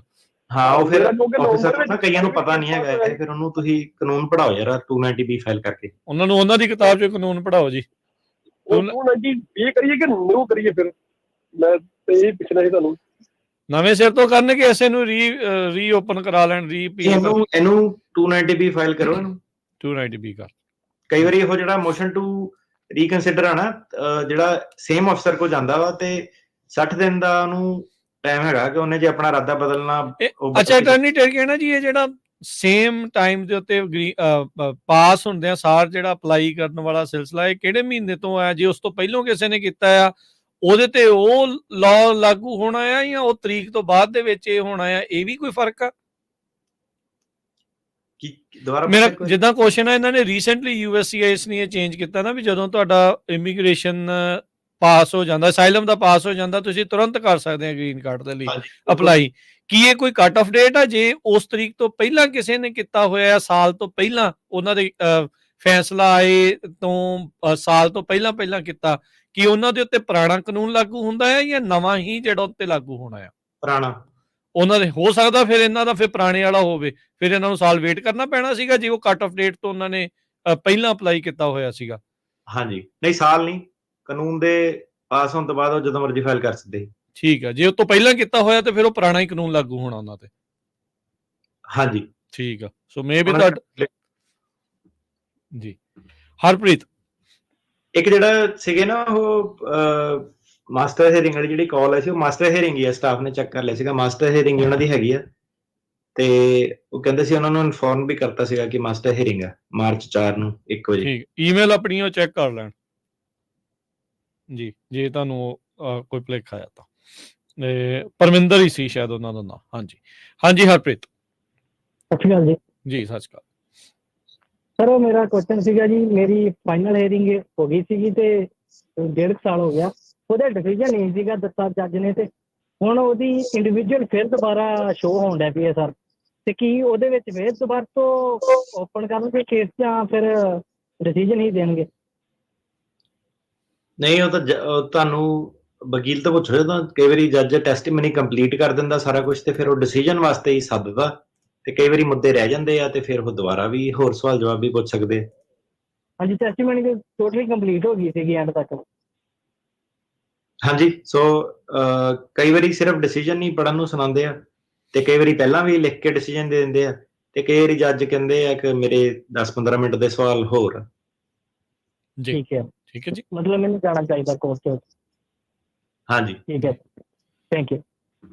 ਕੋਰਟ ਦੇ ਵਿੱਚ ਤਾਂ ਮੈਨੂੰ ਲੱਗਦਾ ਹਰ ਇੱਕ ਨੂੰ ਜਾਣਾ ਚਾਹੀਦਾ ਜਿਹਨੂੰ ਸੱਦਿਆ, ਨਾ ਜਾਣ ਵਾਲੀ ਤੇ ਸ਼ਾਇਦ ਕੋਈ ਗੱਲ ਨਹੀਂ, ਕਿ ਕੋਈ ਹੁੰਦਾ ਹੈ ਕੋਈ ਕਈ ਵਾਰੀ ਨਾ ਵਕੀਲ ਨੂੰ ਉਹ ਕਹਿ ਕੇ ਦਿੰਦੇ ਆ ਕਿ ਇਹਦੇ ਆਉਣ ਦੀ ਲੋੜ ਨਹੀਂ। ਓਕੇ ਠੀਕ ਹੈ, ਸੋ ਵਕੀਲ ਤੋਂ ਆਪਣੇ ਜ਼ਰੂਰ ਪੁੱਛੋ, ਵਕੀਲ ਤੋਂ ਕਨਫਰਮ ਕਰ ਲਓ। ਠੀਕ ਹੈ ਜੀ। ਮਨਪ੍ਰੀਤ। ਸਤਿ ਸ਼੍ਰੀ ਅਕਾਲ ਭਾਜੀ। ਸਤਿ ਸ਼੍ਰੀ ਅਕਾਲ। ਪਹਿਲਾਂ ਭਾਈ ਨੂੰ ਜਨਮ ਦਿਨ ਦੀਆਂ ਬਹੁਤ ਬਹੁਤ ਮੁਬਾਰਕਾਂ ਭਾਜੀ। ਥੈਂਕ ਯੂ ਭਾਜੀ। ਰੱਬ ਚੜ੍ਹਦੀ ਕਲਾ ਦੇ ਉੱਤੇ ਤੁਹਾਨੂੰ। ਭਾਜੀ ਮੇਰੇ 2 ਸਵਾਲ ਸੀਗੇ। ਆਪਣਾ ਭਾਜੀ ਮੇਰਾ ਨਾ ਆਪਣਾ ਮੈਂ ਪੁੱਛਣਾ ਸੀਗਾ, ਜੱਜ ਦੀ ਰੇਟਿੰਗ ਲਿਲੀਅਨ ਖਾਲੀਆ ਦੀ ਕੀ ਰੇਟਿੰਗ ਆ ਭਾਜੀ? ਭਾਜੀ ਮੈਨੂੰ ਪਤਾ ਨਹੀਂ, ਏਦਾਂ ਆਨਲਾਈਨ ਹੀ ਚੈੱਕ ਕਰਨਾ ਪੈਣਾ ਕੀ ਹੈ। ਓਕੇ, ਤੇ ਭਾਜੀ ਇੱਕ ਮੇਰਾ ਹੋਰ ਸਵਾਲ ਸੀਗਾ ਆਈਜ਼ ਰਿਲੇਟਡ। ਮੈਂ ਨਾ ਭਾਈ ਉਹਨਾਂ ਨੇ ਰਿਕੁਐਸਟ ਵੀ ਪਾਈ ਸੀਗੀ ਆਈਜ਼ ਨੂੰ, ਲਾਈਕ ਮੈਨੂੰ 4 ਸਾਲ ਹੋ ਗਏ ਆ, ਉਹ ਮੇਰੀ ਲੋਕੇਸ਼ਨ ਨਹੀਂ ਲਾ ਰਹੇ ਹੈਗੇ। ਜਿੱਦਾਂ ਮੈਂ ਵਕੀਲ ਕੋ ਵੀ ਕੋਈ ਲੈਟਰ ਲੈ ਕੇ ਦੇ ਸਕਦਾ ਉਹਨਾਂ ਨੂੰ, ਤੁਹਾਨੂੰ ਕਿੱਦਾਂ? ਹਾਂਜੀ, ਵਕੀਲ ਕੋ ਲੈਟਰ ਲਿਖ ਕੇ ਦੇ ਸਕਦੇ ਆ ਕਿ ਇਹਦੀ ਤਰੀਕ ਕੋਰਟ ਦੇ ਮੂਹਰੇ ਹੁਣ ਜਿਹੜੀ ਪਈ ਆ, ਤੇ ਫਾਈਨਲ ਹੀਅਰਿੰਗ ਇਹਦੀ ਪੈ ਗਈ ਆ, ਤੇ ਤੁਸੀਂ ਜਿਹੜਾ ਲਾ ਦੋ ਕਰ ਸਕਦੇ ਆ। ਹਾਂਜੀ ਠੀਕ ਹੈ ਭਾਈ, ਥੈਂਕ ਯੂ, ਮਿਹਰਬਾਨੀ। ਹਾਂਜੀ ਸੰਦੀਪ। ਹੈਲੋ ਭਾਈ, ਸਤਿ ਸ਼੍ਰੀ ਅਕਾਲ। ਸਤਿ ਸ਼੍ਰੀ ਅਕਾਲ ਜੀ। ਭਾਜੀ ਮੈਂ ਤੁਹਾਨੂੰ ਪੁੱਛਣਾ ਸੀਗਾ, ਮੇਰੇ ਫਾਈਨਲ ਹੀਅਰਿੰਗ ਸੀਗੀ ਅਪ੍ਰੈਲ 'ਚ, ਮੇਰਾ ਕੇਸ ਨਿਊਯਾਰਕ ਲੱਗਾ ਹੋਇਆ ਜੀ, ਤੇ ਮੇਰੇ ਜੱਜ ਦੀ ਨਾ ਰੇਟਿੰਗ 26% ਆਉਣ ਹੈ ਨਾ, ਤੇ ਮੇਰੇ ਵਕੀਲ ਨੇ ਬੋਲਿਆ ਸੀਗਾ ਕਿ ਤੂੰ ਆਪਣਾ ਕੇਸ ਮੂਵ ਕਰਵਾ ਲਾ ਜੀ। ਤੇ ਭਾਜੀ ਹੁਣ ਮੈਂ ਆਪਣਾ ਕੇਸ ਮੂਵ ਕਰਵਾਉਣ ਵਾਸਤੇ ਲਾਸਟ ਮੰਥ ਹੀ ਆਪਣੀ ਰਿਕੁਐਸਟ ਪਾਈ ਸੀਗੀ ਆਪਣੀ ਕੈਲੀਫੋਰਨੀਆ ਪ੍ਰਿਜ਼ਨੋਂ, ਤੇ ਮੇਰਾ ਉੱਥੇ ਦਾ ਐਡਰੈਸ ਜਿੱਦਾਂ ਹੁਣ ਮੈਂ ਦਿੱਤਾ ਨਾ। ਤੇ ਭਾਈ ਤੁਹਾਨੂੰ ਮੈਂ ਨਾਲੇ ਦੂਜਾ ਕੁਐਸਚਨ ਇਹ ਪੁੱਛਣਾ ਸੀਗਾ ਕਿ ਮੈਂ ਆਪਣੇ ਬ੍ਰਦਰ ਦਾ, ਮੇਰਾ ਛੋਟਾ ਬ੍ਰਦਰ ਹੈ, ਹੀ ਇਜ਼ ਅੰਡਰ 21, ਤੇ ਮੈਂ ਉਹਦਾ ਗਾਰਡੀਅਨਸ਼ਿਪ ਦਾ ਲਾ ਸਕਦਾ ਕੇਸ ਵਰਕ ਪਰਮਿਟ ਤੇ? ਪਹਿਲਾਂ ਮੈਨੂੰ ਪਹਿਲਾਂ ਵਾਲਾ ਸਵਾਲ ਦੱਸੋ ਕੀ ਸੀਗਾ? ਤੁਸੀਂ ਦੱਸ ਤਾਂ ਦਿੱਤਾ ਫਰੈਜ਼ਨੋ ਦੀ ਪੈ ਗਈ, ਪਰ ਸਵਾਲ ਪੁੱਛਣਾ ਰਹਿ ਗਿਆ। ਪਹਿਲਾਂ ਵਾਲਾ ਭਾਜੀ ਮੇਰਾ ਕੇਸ ਅਜੇ ਤੱਕ ਮੂਵ ਨਹੀਂ ਹੋਇਆ, ਮੇਰੀ ਅਪ੍ਰੈਲ 'ਚ ਤਰੀਕ ਹੈ, ਤੇ ਮਤਲਬ ਉਹ ਤੋਂ ਪਹਿਲਾਂ ਹੋ ਜਾਏਗਾ ਜਾਂ ਕਿੱਦਾਂ? ਰਿਕੁਐਸਟ ਪਾ ਦਿੱਤੀ ਇਹਦੇ 'ਚ ਨਾ 2-4 ਚੀਜ਼ਾਂ ਹੁੰਦੀਆਂ। ਪਹਿਲਾਂ ਤਾਂ ਤੁਸੀਂ ਫੋਰਨ ਸ਼ਾਪਿੰਗ ਨਹੀਂ ਕਰ ਸਕਦੇ, ਇੱਕ ਜੱਜ ਕੋ ਡਰ ਕੇ ਭੱਜ ਨਹੀਂ ਸਕਦੇ ਕਿ ਮੈਂ ਹੁਣ ਕੈਲੀਫੋਰਨੀਆ, ਜਿੱਦਾਂ ਤੁਸੀਂ ਗੱਲ ਦੱਸਦੇ ਆ ਇਹ ਗਲਤ ਆ। ਦੂਜੀ ਗੱਲ ਗਲਤ ਇਹ ਆ ਕਿ ਤੁਸੀਂ ਜਿੱਦਾਂ ਕਹਿੰਦੇ ਆ ਕਿ ਮੈਂ ਐਡਰੈਸ ਕਿਸੇ ਹੋਰ ਦਾ ਦੇਤਾ ਸੀ, ਉਹਦਾ ਵੀ ਤੁਹਾਡਾ ਚੱਕਰ ਠੀਕ ਹੈ। ਐਕਚੁਅਲ 'ਚ ਬੰਦੇ ਨੂੰ ਮੂਵ ਜਿਹੜਾ ਹੋਣਾ ਉਹ ਪੈਂਦਾ ਵਾ, ਤਾਂ ਹੀ ਕੇਸ। ਅੱਛਾ, ਤੁਸੀਂ ਹੁਣ ਫ੍ਰੈਜ਼ਨੋ ਹੀ ਰਹਿੰਦੇ ਆ? ਹਾਂਜੀ ਹਾਂਜੀ, ਫ੍ਰਿਜ਼ਨੋ ਮੈਂ ਆਪਣਾ ਮੂਵ ਕਰਵਾ ਲਿਆ, ਨਾਲੇ ਆਪਣੀ ਲੀਜ਼ ਮੈਂ ਆਪਣੇ ਨਾਮ ਤੇ ਕਰਵਾਈ, ਜਿੱਦਾਂ ਲੀਜ਼ ਨਾਮ ਇੱਥੇ ਹੀ ਰਹਿੰਦੇ ਆ ਮਤਲਬ? ਹਾਂ, ਹੁਣ ਮੈਂ ਮੂਵ ਹੋ ਗਿਆ। ਹਾਂਜੀ ਇੱਧਰ ਠੀਕ ਹੈ, ਫ੍ਰਿਜ਼ਨੋ, ਪਹਿਲਾਂ ਮੈਂ ਨਿਊਯਾਰਕ ਹੀ ਸੀਗਾ। ਠੀਕ ਹੈ ਠੀਕ ਹੈ। ਸੋ ਉਹਦਾ ਹਾਂਜੀ ਭਾਜੀ ਕੋਈ 100% ਗਰੰਟੀ ਨਹੀਂ ਹੁੰਦੀ ਕਿ ਜੱਜ ਜਿਹੜਾ ਉਹ ਮੂਵ ਕਰੂਗਾ, ਤੇ ਉਹਦੇ ਵਿੱਚ ਨਾ ਮੈਨੂੰ ਹੁਣ ਕੇਸ ਦਾ ਤੁਹਾਡਾ ਪਤਾ ਨਹੀਂ ਕੀ ਫੈਕਟ ਪੈਟਰਨ ਹੈਗਾ, ਤੇ ਉਹਨੂੰ ਤੁਸੀਂ ਬੇਸਿਕਲੀ ਨਾ ਫੋਰ ਐਗਜ਼ਾਮਪਲ ਜਿੱਦਾਂ ਮੰਨ ਲਓ ਜੇ ਕਿਸੇ ਦੇ ਕੇਸ ਦੇ ਵਿੱਚ ਪੁਲਿਸ ਇਨਵੋਲਵ ਨਹੀਂ ਹੁੰਦੀ ਹੈ ਜਿਹਨਾਂ ਦੇ, ਉਹ ਤੁਸੀਂ ਜਿਹੜੀ ਆਪਣੀ ਮੋਸ਼ਨ ਟੂ ਜਿਹੜੀ ਟ੍ਰਾਂਸਫਰ ਵੈਨਿਊ ਹੈ ਨਾ, ਉਹਦੇ ਵਿੱਚ ਇਹ ਵੀ ਲਿਖੋ ਕਿ ਜਿਹੜਾ ਸਰਕਿਟ, ਹੁਣ ਮੈਂ 9th ਸਰਕਿਟ ਦੇ ਜੁਰਿਸਡਿਕਸ਼ਨ ਦੇ ਥੱਲੇ ਰਹਿਣਾ, ਤੇ ਕਿਉਂਕਿ ਮੈਂ ਇਹ ਸਰਕਿਟ ਦੇ ਜੁਰਿਸਡਿਕਸ਼ਨ ਦੇ ਥੱਲੇ ਹੈਗਾ, ਤੇ ਮੈਂ ਇਹ ਵਾਲੇ ਜਿਹੜੇ 9th ਸਰਕਟ ਦੇ ਲਾਅ ਦੇ ਥੱਲੇ ਆਪਣਾ ਜਿਹੜਾ ਕੇਸ ਲੜਨਾ ਚਾਹੁੰਦਾ। ਸੋ ਇਹ ਕਹਿ ਕੇ ਤੁਸੀਂ ਉਹਨੂੰ ਮੂਵ ਕਰਿਓ, ਤੇ ਨਹੀਂ ਤੁਹਾਡੀ ਮੂਵ ਉਹ ਕਰਦੇ ਆ ਤਰੀਕ ਤੁਹਾਡੀ ਪੈਂਦੀ ਆ ਡਿਪੈਂਡਿੰਗ ਤੁਹਾਡਾ ਫੈਕਟ ਪੈਟਰਨ ਜਿਹੜਾ ਕੀ ਹੈਗਾ, ਤੁਸੀਂ ਉਹਨੂੰ ਦੱਸ ਸਕਦੇ ਆ ਕਿ ਮੈਨੂੰ ਜਿਹੜਾ 2nd ਸਰਕਟ ਆ ਉਹ ਮੈਨੂੰ ਮੇਰੇ ਕੇਸ ਨੂੰ ਖਰਾਬ ਕਰਦਾ ਜੇ ਇਦਾਂ ਦੀ ਕੋਈ ਚੀਜ਼ ਵਿੱਚ ਹੈਗੀ ਆ। ਤੇ ਵਕੀਲ ਨਾਲ ਆਪਣੇ ਨਾਲ ਜਾ ਕੇ ਗੱਲ ਕਰੋ ਤੇ ਉਦਾਂ ਕੇਸ ਲਈ ਤਿਆਰ ਵੀ ਰਹੋ, ਹਨਾ। ਨਹੀਂ ਭਾਜੀ, ਵਕੀਲ ਨਾਲ ਮੈਂ ਗੱਲ ਕੀਤੀ ਸੀਗੀ, ਉਹਨੇ ਮੈਨੂੰ ਕਿਹਾ ਕਿ ਲਾਈਕ ਉਹਨਾਂ ਨੇ ਕੱਟ ਕਰ ਲਈ ਤੇਰੀ ਐਪਲੀਕੇਸ਼ਨ ਜਿਹੜੀ ਉਹਨਾਂ ਨੇ ਪਾਈ ਹੈ ਕਿ ਉਸ ਤੋਂ ਪਹਿਲਾਂ ਤਰੀਕ ਤੋਂ ਪਹਿਲਾਂ ਹੋ ਸਕਦਾ ਮੂਵ ਕਰਦਾ। ਬਸ ਠੀਕ ਹੈ ਜੀ, ਗ੍ਰਾਂਟ ਹੋਈ ਤਾਂ ਫਿਰ ਗੁੱਡ, ਤਾਂ ਕੋਈ ਸਵਾਲ ਹੀ ਨਹੀਂ, ਫਿਰ ਤਾਂ ਹੋ ਗਈ। ਤੁਸੀਂ ਗਾਰਡੀਅਨ ਬਣ ਸਕਦੇ ਆ ਜੇ ਤੁਹਾਡੇ ਕੋਲ ਵਰਕ ਪਰਮਿਟ ਹੈਗਾ। ਹਾਂਜੀ ਬਣ ਸਕਦੇ ਆ ਜੀ, ਕਰ ਦਿਓ। ਠੀਕ ਹੈ ਜੀ। ਉਹਦੀ ਜਿੱਦਾਂ ਮੇਰਾ ਕੇਸ ਉੱਥੇ ਵੀ ਤੇ ਮੈਂ ਕੈਲੀਫੋਰਨੀਆ ਜਿੱਦਾਂ ਕੇਸ ਲਾਣਾ ਉਹਦਾ ਆਪਣਾ ਬ੍ਰਦਰ ਦਾ ਵੀ ਤੇ ਉਹਦਾ ਉਹ ਇੱਥੇ ਰਹਿੰਦਾ ਨਾਲ, ਜਿੱਦ ਤੱਕ ਮੂਵ ਨਹੀਂ ਹੁੰਦਾ। ਹਾਂਜੀ ਹਾਂਜੀ, ਉਹ ਨਾਲ ਹੀ ਰਹਿੰਦਾ ਤੇ ਫਿਰ ਤਾਂ ਉਹਦਾ ਇੱਥੇ ਸੇਮ ਇਹ ਕਾਉਂਟੀ ਦੇ ਵਿੱਚ ਹੋਣੇ ਚਾਹੀਦੇ ਆ, ਤਾਂ ਹੀ ਜੱਜ ਨੇ ਆਪਣਾ ਗ੍ਰਾਂਟ ਦੇਣੀ ਗਾਰਡੀਅਨਸ਼ਿਪ। ਨਹੀਂ ਐਕਚੁਅਲੀ ਮੈਂ ਕਿਹੜਾ ਗਾਰਡੀਅਨ ਹੋਇਆ, ਉਹ ਤਾਂ ਇਕੱਲਾ ਹੀ ਰਹੀ ਜਾਣਾ। ਉਹਨੇ ਤਾਂ ਗਾਰਡੀਅਨ ਦਾ ਤਾਂ ਮਤਲਬ ਹੀ ਇਹੀ ਹੈ ਕਿ ਬੰਦਾ ਟੇਕ ਕੇਅਰ ਨਹੀਂ ਕਰ ਸਕਦਾ, ਉਹਦੀ ਕਿਸੇ ਵੱਡੇ ਨੇ ਟੇਕ ਕੇਅਰ ਕਰਨੀ। ਜੀ ਜੀ ਜੀ, ਹਾਂਜੀ ਹਾਂਜੀ ਬਾਈ, ਠੀਕ ਹੈ ਜੀ। ਐਕਚੁਅਲੀ ਮੇਰਾ ਕੇਸ ਉੱਥੇ ਜਿੱਦਾਂ ਮੂਵ ਨਹੀਂ ਨਾ ਹੋਇਆ, ਮੈਂ ਉਹ ਪੁੱਛ ਰਿਹਾ ਜਦੋਂ ਤੱਕ ਮੂਵ ਨਹੀਂ ਹੁੰਦਾ ਇੱਧਰ ਉਦੋਂ ਤੱਕ ਏਦਾਂ ਕੁਝ ਨਹੀਂ ਭਾਜੀ, ਤੁਸੀਂ ਮੂਵ ਹੋ ਗਏ ਤੇ ਠੀਕ ਹੈ, ਕੇਸ ਦੇ ਨਾਲ ਨਹੀਂ ਕੋਈ ਇਹਦਾ ਲੈਣਾ ਦੇਣਾ। ਗਾਰਡੀਅਨਸ਼ਿਪ ਹੋਰ ਚੀਜ਼ ਹੋ ਜਾਂਦੀ ਹੈ, ਦੋਨੋਂ ਵੱਖ ਵੱਖਰੀਆਂ ਚੀਜ਼ਾਂ ਜੀ। ਤੁਸੀਂ ਮੂਵ ਹੋ ਗਏ, ਤੁਸੀਂ ਤੀਰ ਛੱਡੋ ਜੀ। ਇਮਰਾਨ, ਹੈਲੋ ਜੀ, ਸਤਿ ਸ਼੍ਰੀ ਅਕਾਲ ਜੀ। ਸਤਿ ਸ਼੍ਰੀ ਅਕਾਲ ਜੀ। ਮੇਰਾ ਕੁਐਸਚਨ ਹੈ, ਮੈਂ ਪਾਕਿਸਤਾਨ ਤੋਂ ਬਿਲੋਂਗ ਕਰਨਾ, ਇਸ ਫੈਮਿਲੀ ਦੇ ਨਾਲ ਬਾਰਡਰ ਟੱਪ ਕੇ ਜੀ, ਤੇ ਸਾਡੀ ਪਹਿਲੀ ਤਰੀਕ ਉਹਨਾਂ ਨੇ ਬਾਰਡਰ ਤੋਂ ਦਿੱਤੀ ਹੈ ਕਿ ਅਸੀਂ ਉੱਥੇ ਚਲੇ ਜਾਓ, ਅਪ੍ਰੈਲ 'ਚ ਪੇਸ਼ ਹੋ ਜਾਓ। ਤੇ ਇਹ ਪੁੱਛਣਾ ਚਾਹੁੰਦੇ ਹਾਂ ਕਿ ਅਸੀਂ ਵਕੀਲ ਦੇ ਨਾਲ ਪੇਸ਼ ਹੋਣਾ ਕਿ ਇਸ ਤਰ੍ਹਾਂ ਹੀ ਪੇਸ਼ ਹੋਣਾ ਜਾ ਕੇ? ਕਿੱਥੇ ਪੇਸ਼ ਹੋਣ ਨੂੰ ਕਿਹਾ ਉਹਨਾਂ ਨੇ ਤੁਹਾਨੂੰ? ਆਈਸ ਵਾਲਿਆਂ ਨੇ ਕਿਹਾ ਪੇਸ਼ ਹੋਣ ਨੂੰ? ਨਹੀਂ, ਆਈਸ ਵਾਲਿਆਂ ਨੇ ਤਾਂ ਅਕਤੂਬਰ 'ਚ ਬੁਲਾਇਆ ਸਾਨੂੰ। ਇਹਨਾਂ ਨੇ ਇਹ ਬਾਰਡਰ ਤੁਹਾਨੂੰ ਉਹਨਾਂ ਨੇ ਡੇਟ ਦਿੱਤੀ ਸੀ ਕਿ ਅਸੀਂ ਅਪ੍ਰੈਲ ਦੇ ਵਿੱਚ ਇਹ ਫਿਲੀਡੈਲਫੀਆ ਦੇ ਆਫਿਸ ਵਿੱਚ ਜਾਣਾ ਹੈ। ਕੋਰਟ ਦੀ ਮੇਰਾ ਖਿਆਲ ਹੈ ਉਹਨਾਂ ਨੇ ਹੀਅਰਿੰਗ ਦਿੱਤੀ ਹੈ। ਤੇ ਵਕੀਲ ਭਾਜੀ ਕਰਨਾ ਹੀ ਪੈਣਾ ਤੁਹਾਨੂੰ ਦੇਰ ਸਵੇਰ ਵੀ। ਇਹ 1 ਤਰੀਕ ਨੂੰ ਕਿਹੜਾ ਤੁਹਾਡੇ ਪੈਸੇ ਬਚ ਜਾਣੇ ਆ? ਵਕੀਲ ਹਾਇਰ ਕਰੋ ਤੇ ਉਹਦੇ ਨਾਲ ਜਾਓ। ਇਹਦੇ ਵਿੱਚ ਕੀ ਸਵਾਲ ਪੁੱਛਣ ਵਾਲਾ ਬਣਿਆ? ਇਹ ਤਾਂ ਕੋਈ ਸਵਾਲ ਹੀ ਨਹੀਂ ਬਣਿਆ ਤੁਹਾਡਾ। ਅੱਛਾ, ਨਹੀਂ ਇਹ ਪੁੱਛਣਾ ਚਾਹੁੰਦੇ ਹਨ ਕਿ ਉਹਨਾਂ ਨੇ ਆਈਸ ਵਾਲਿਆਂ ਨੇ ਹਜੇ ਸਾਨੂੰ ਬੁਲਾਇਆ ਨਹੀਂ। ਉਹਨਾਂ ਨੂੰ ਮੈਂ ਈਮੇਲ ਕੀਤੀ, ਉਹਨਾਂ ਨੇ ਕਿਹਾ ਸਾਡੇ ਕੋਲ ਤੇ ਅਪੁਆਇੰਟਮੈਂਟ ਡੇਟ ਹੀ ਨਹੀਂ ਹੈਗੀ, ਅਕਤੂਬਰ ਤੱਕ ਨਹੀਂ ਤੁਹਾਨੂੰ। ਨਹੀਂ, ਜਦੋਂ ਤੁਹਾਨੂੰ ਕੋਰਟ ਨੇ ਸੱਦ ਹੀ ਲਿਆ ਤੇ ਫਿਰ ਉੱਥੇ ਵਕੀਲ ਨਾਲ ਹੀ ਰਿਪਰੈਜ਼ੈਂਟ ਕਰੂਗਾ ਕੋਈ ਤੁਹਾਨੂੰ। ਤੁਸੀਂ ਆਈਸ ਦੇ ਜਾ ਕੇ ਕੀ ਕਰਨਾ ਵਾ? ਲੋਕੀ ਭੱਜਦੇ ਹੋਣਾ ਕੋ, ਤੁਸੀਂ ਕਹਿੰਦੇ ਮੈਨੂੰ ਬੁਲਾਇਆ ਨਹੀਂ। ਅੱਛਾ ਆਈਸ ਦਾ ਜਿੰਨਾ ਦੂਰ ਹੋ ਉਹਨਾਂ ਚੰਗਾ ਆ। ਸਹੀ ਹੈ ਜੀ ਜੀ। ਮੌਸਮ ਦੇ ਵਿੱਚ ਆਈਸ ਦਾ ਕੀ ਕੰਮ ਆ? ਨਹੀਂ, ਉਹਨਾਂ ਨੇ ਕਿਹਾ ਸੀ ਭਾਜੀ ਕਿ ਤੁਸੀਂ 60 ਦਿਨ ਦੇ ਅੰਦਰ ਨਾ ਆਈਸ ਵਿੱਚ ਜਾ ਕੇ ਪੇਸ਼ ਹੋਣਾ। ਤੇ ਹੋ ਜਾਓ ਭਾਜੀ ਪੇਸ਼। ਉਹਨਾਂ ਦੇ ਕਿਹੜਾ ਉਹਨੂੰ ਜ਼ਿਆਦਾ ਉਹਨੇ ਕਹਿਣਾ ਲੱਗੀ ਹਾਜ਼ਰੀ ਤੇਰੀ। ਹਾਜ਼ਰੀ ਲਵਾਉਣੀ ਆ ਉਹਨਾਂ ਨੇ ਉੱਥੇ ਹਾਜ਼ਰੀ ਲਵਾਉਣੀ ਆ। ਇੱਥੇ ਤੁਹਾਨੂੰ ਕੇਸ ਦੇ ਲਈ ਸੱਦਿਆ ਦੂਜੇ ਪਾਸੇ ਫਿਲਾਡੈਲਫੀਆ 'ਚ। ਠੀਕ ਹੈ ਜੀ। ਲੇਕਿਨ ਜਦੋਂ ਮੈਂ ਅਪੁਆਇੰਟਮੈਂਟ ਬੁੱਕ ਕੀਤੀ ਸੀ ਤੇ ਉਹ ਅਕਤੂਬਰ ਵਿੱਚ ਆਈ ਹੈ, ਤੇ ਉਹਨਾਂ ਨੂੰ ਮੈਂ ਫਿਰ ਈਮੇਲ ਕੀਤੀ ਕਿ ਮੈਂ ਉਸ ਤੋਂ ਪਹਿਲੇ ਆ ਜਾਣਾ, ਮੈਂ ਵਾਕ-ਇਨ ਤੇ ਆ ਕੇ ਪੇਸ਼ ਹੋ ਸਕਦਾ। ਉਹ ਕਹਿੰਦੇ ਨਹੀਂ, ਤੂੰ ਵਾਕ-ਇਨ ਤੇ ਨਹੀਂ ਆ ਸਕਦਾ ਹੈ, ਤੂੰ ਆਪਣੀ ਫਿਰ ਭਾਜੀ ਤੁਹਾਡੇ ਕੋਲ ਰੈਕੋਰਡ ਹੈਗਾ ਵਾ, ਉਹਨੂੰ ਫਿਰ ਰੱਖ ਲਿਓ। ਇਹੀ ਕਹਿ ਸਕਦੇ ਆ। ਜੀ ਜੀ ਜੀ। ਜੇ ਬਾਅਦ ਦੇ ਵਿੱਚ ਕਹਿਣ ਵੀ 60 ਦਿਨਾਂ ਦੇ ਪੇਸ਼ ਹੋਏ, ਪੇਸ਼ ਵੀ ਹੋ ਜਾ, ਉਹਨਾਂ ਨੇ ਕੀ ਮੋੜ ਦੇਣਾ ਉੱਥੋਂ ਦੀ। ਫਿਰ ਉਹਨੂੰ ਦੁਬਾਰਾ ਈਮੇਲ ਪਾ ਦਿਓ ਕਿ ਮੈਂ ਵਾਕ-ਇਨ ਵੀ ਪੇਸ਼ ਹੋਇਆ ਹੈਗਾ ਤੇ ਮੈਨੂੰ ਤੁਸੀਂ 60 ਦਿਨ ਕਿਹਾ ਹੈਗਾ। ਆਪਣੀ ਖਾਨਾ ਪੂਰਤੀ ਕਰ ਲਓ ਜੇ ਤੁਹਾਨੂੰ ਜ਼ਿਆਦਾ ਟੈਨਸ਼ਨ ਹੈਗੀ ਹੈ। ਹਾਂ, ਆਪਣੀ ਕਾਰਵਾਈ ਪਾ ਦਿਓ ਤਾਂ ਜੋ ਬਾਅਦ 'ਚ ਇਹ ਨਾ ਹੋਵੇ ਵੀ ਤੁਸੀਂ ਦਿਖਾਉਣ ਜੋਗੇ ਹੋ, ਕਹਿਣ ਜੋਗੇ ਹੋ। ਪਤਾ ਇਹ ਨਾ ਹੋਵੇ ਕਿ ਜੇ ਦੇ ਰਾਜਕਰਨ ਨੇ ਕਿਹਾ ਸੀ ਕਿ ਭਾਈ ਨਾ ਜਾ ਆਈਸ ਦੇ ਵਿੱਚ ਸਰਦੀਆਂ ਦੇ ਵਿੱਚ, ਤੇ ਮੈਂ ਗਿਆ ਨਹੀਂ, ਹੈ ਨਾ। ਤੁਸੀਂ ਜ਼ਰੂਰ ਜਾਓ ਭਾਈ। ਜੇ ਉਹਨਾਂ ਨੇ ਸੱਦਿਆ ਤਾਂ ਕੋਸ਼ਿਸ਼ ਜ਼ਰੂਰ ਕਰੋ ਜਾਣ ਦੀ। ਅਗਲੇ ਜਿਹੜੇ ਆਪਣੇ ਕਾਲਰ ਨੇ ਅਰਸ਼ਦੀਪ। ਸਤਿ ਸ਼੍ਰੀ ਅਕਾਲ। ਸਤਿ ਸ਼੍ਰੀ ਅਕਾਲ ਭਾਜੀ, ਮੈਂ ਅਰਸ਼ਦੀਪ ਗੱਲ ਕਰ ਰਿਹਾ ਭਾਈ। ਮੈਂ ਕਲਾਇੰਟ ਆ ਭਾਜੀ ਉਹਨਾਂ ਦਾ। ਤੇ ਭਾਈ ਮੈਂ 2016 ਦਾ ਆਇਆ ਪਿਆ ਜੀ ਇੱਥੇ USA। ਭਾਈ ਮੇਰੀ 3 ਟਾਈਮ ਇਹਨਾਂ ਨੇ ਭਾਜੀ ਫਾਈਨਲ ਡੇਟ ਪੁਸ਼ ਕਰਤੀ ਹੈ ਭਾਈ। ਹੁਣ ਵੀ ਐਕਟਿਵ ਵੀ ਫਾਈਨਲ ਸੀ 2024 ਦੇ ਲਾਸਟ ਦੇ ਵਿੱਚ। ਜੀ ਹੁਣ ਉਹਨਾਂ ਨੇ ਭਾਈ ਨਵੇਂ ਕੋਰਟਾਂ 'ਚ ਮੂਵ ਕਰਤਾ ਭਾਈ। ਮੇਰੀ 2026 ਦੇ ਵਿੱਚ ਪਾਤੀ ਹੈ ਜੀ। ਕੌਂਕੜ 'ਚ? ਹਾਂਜੀ, ਕੌਂਕੜ 'ਚ ਭਾਈ ਉਹਨਾਂ ਨੇ।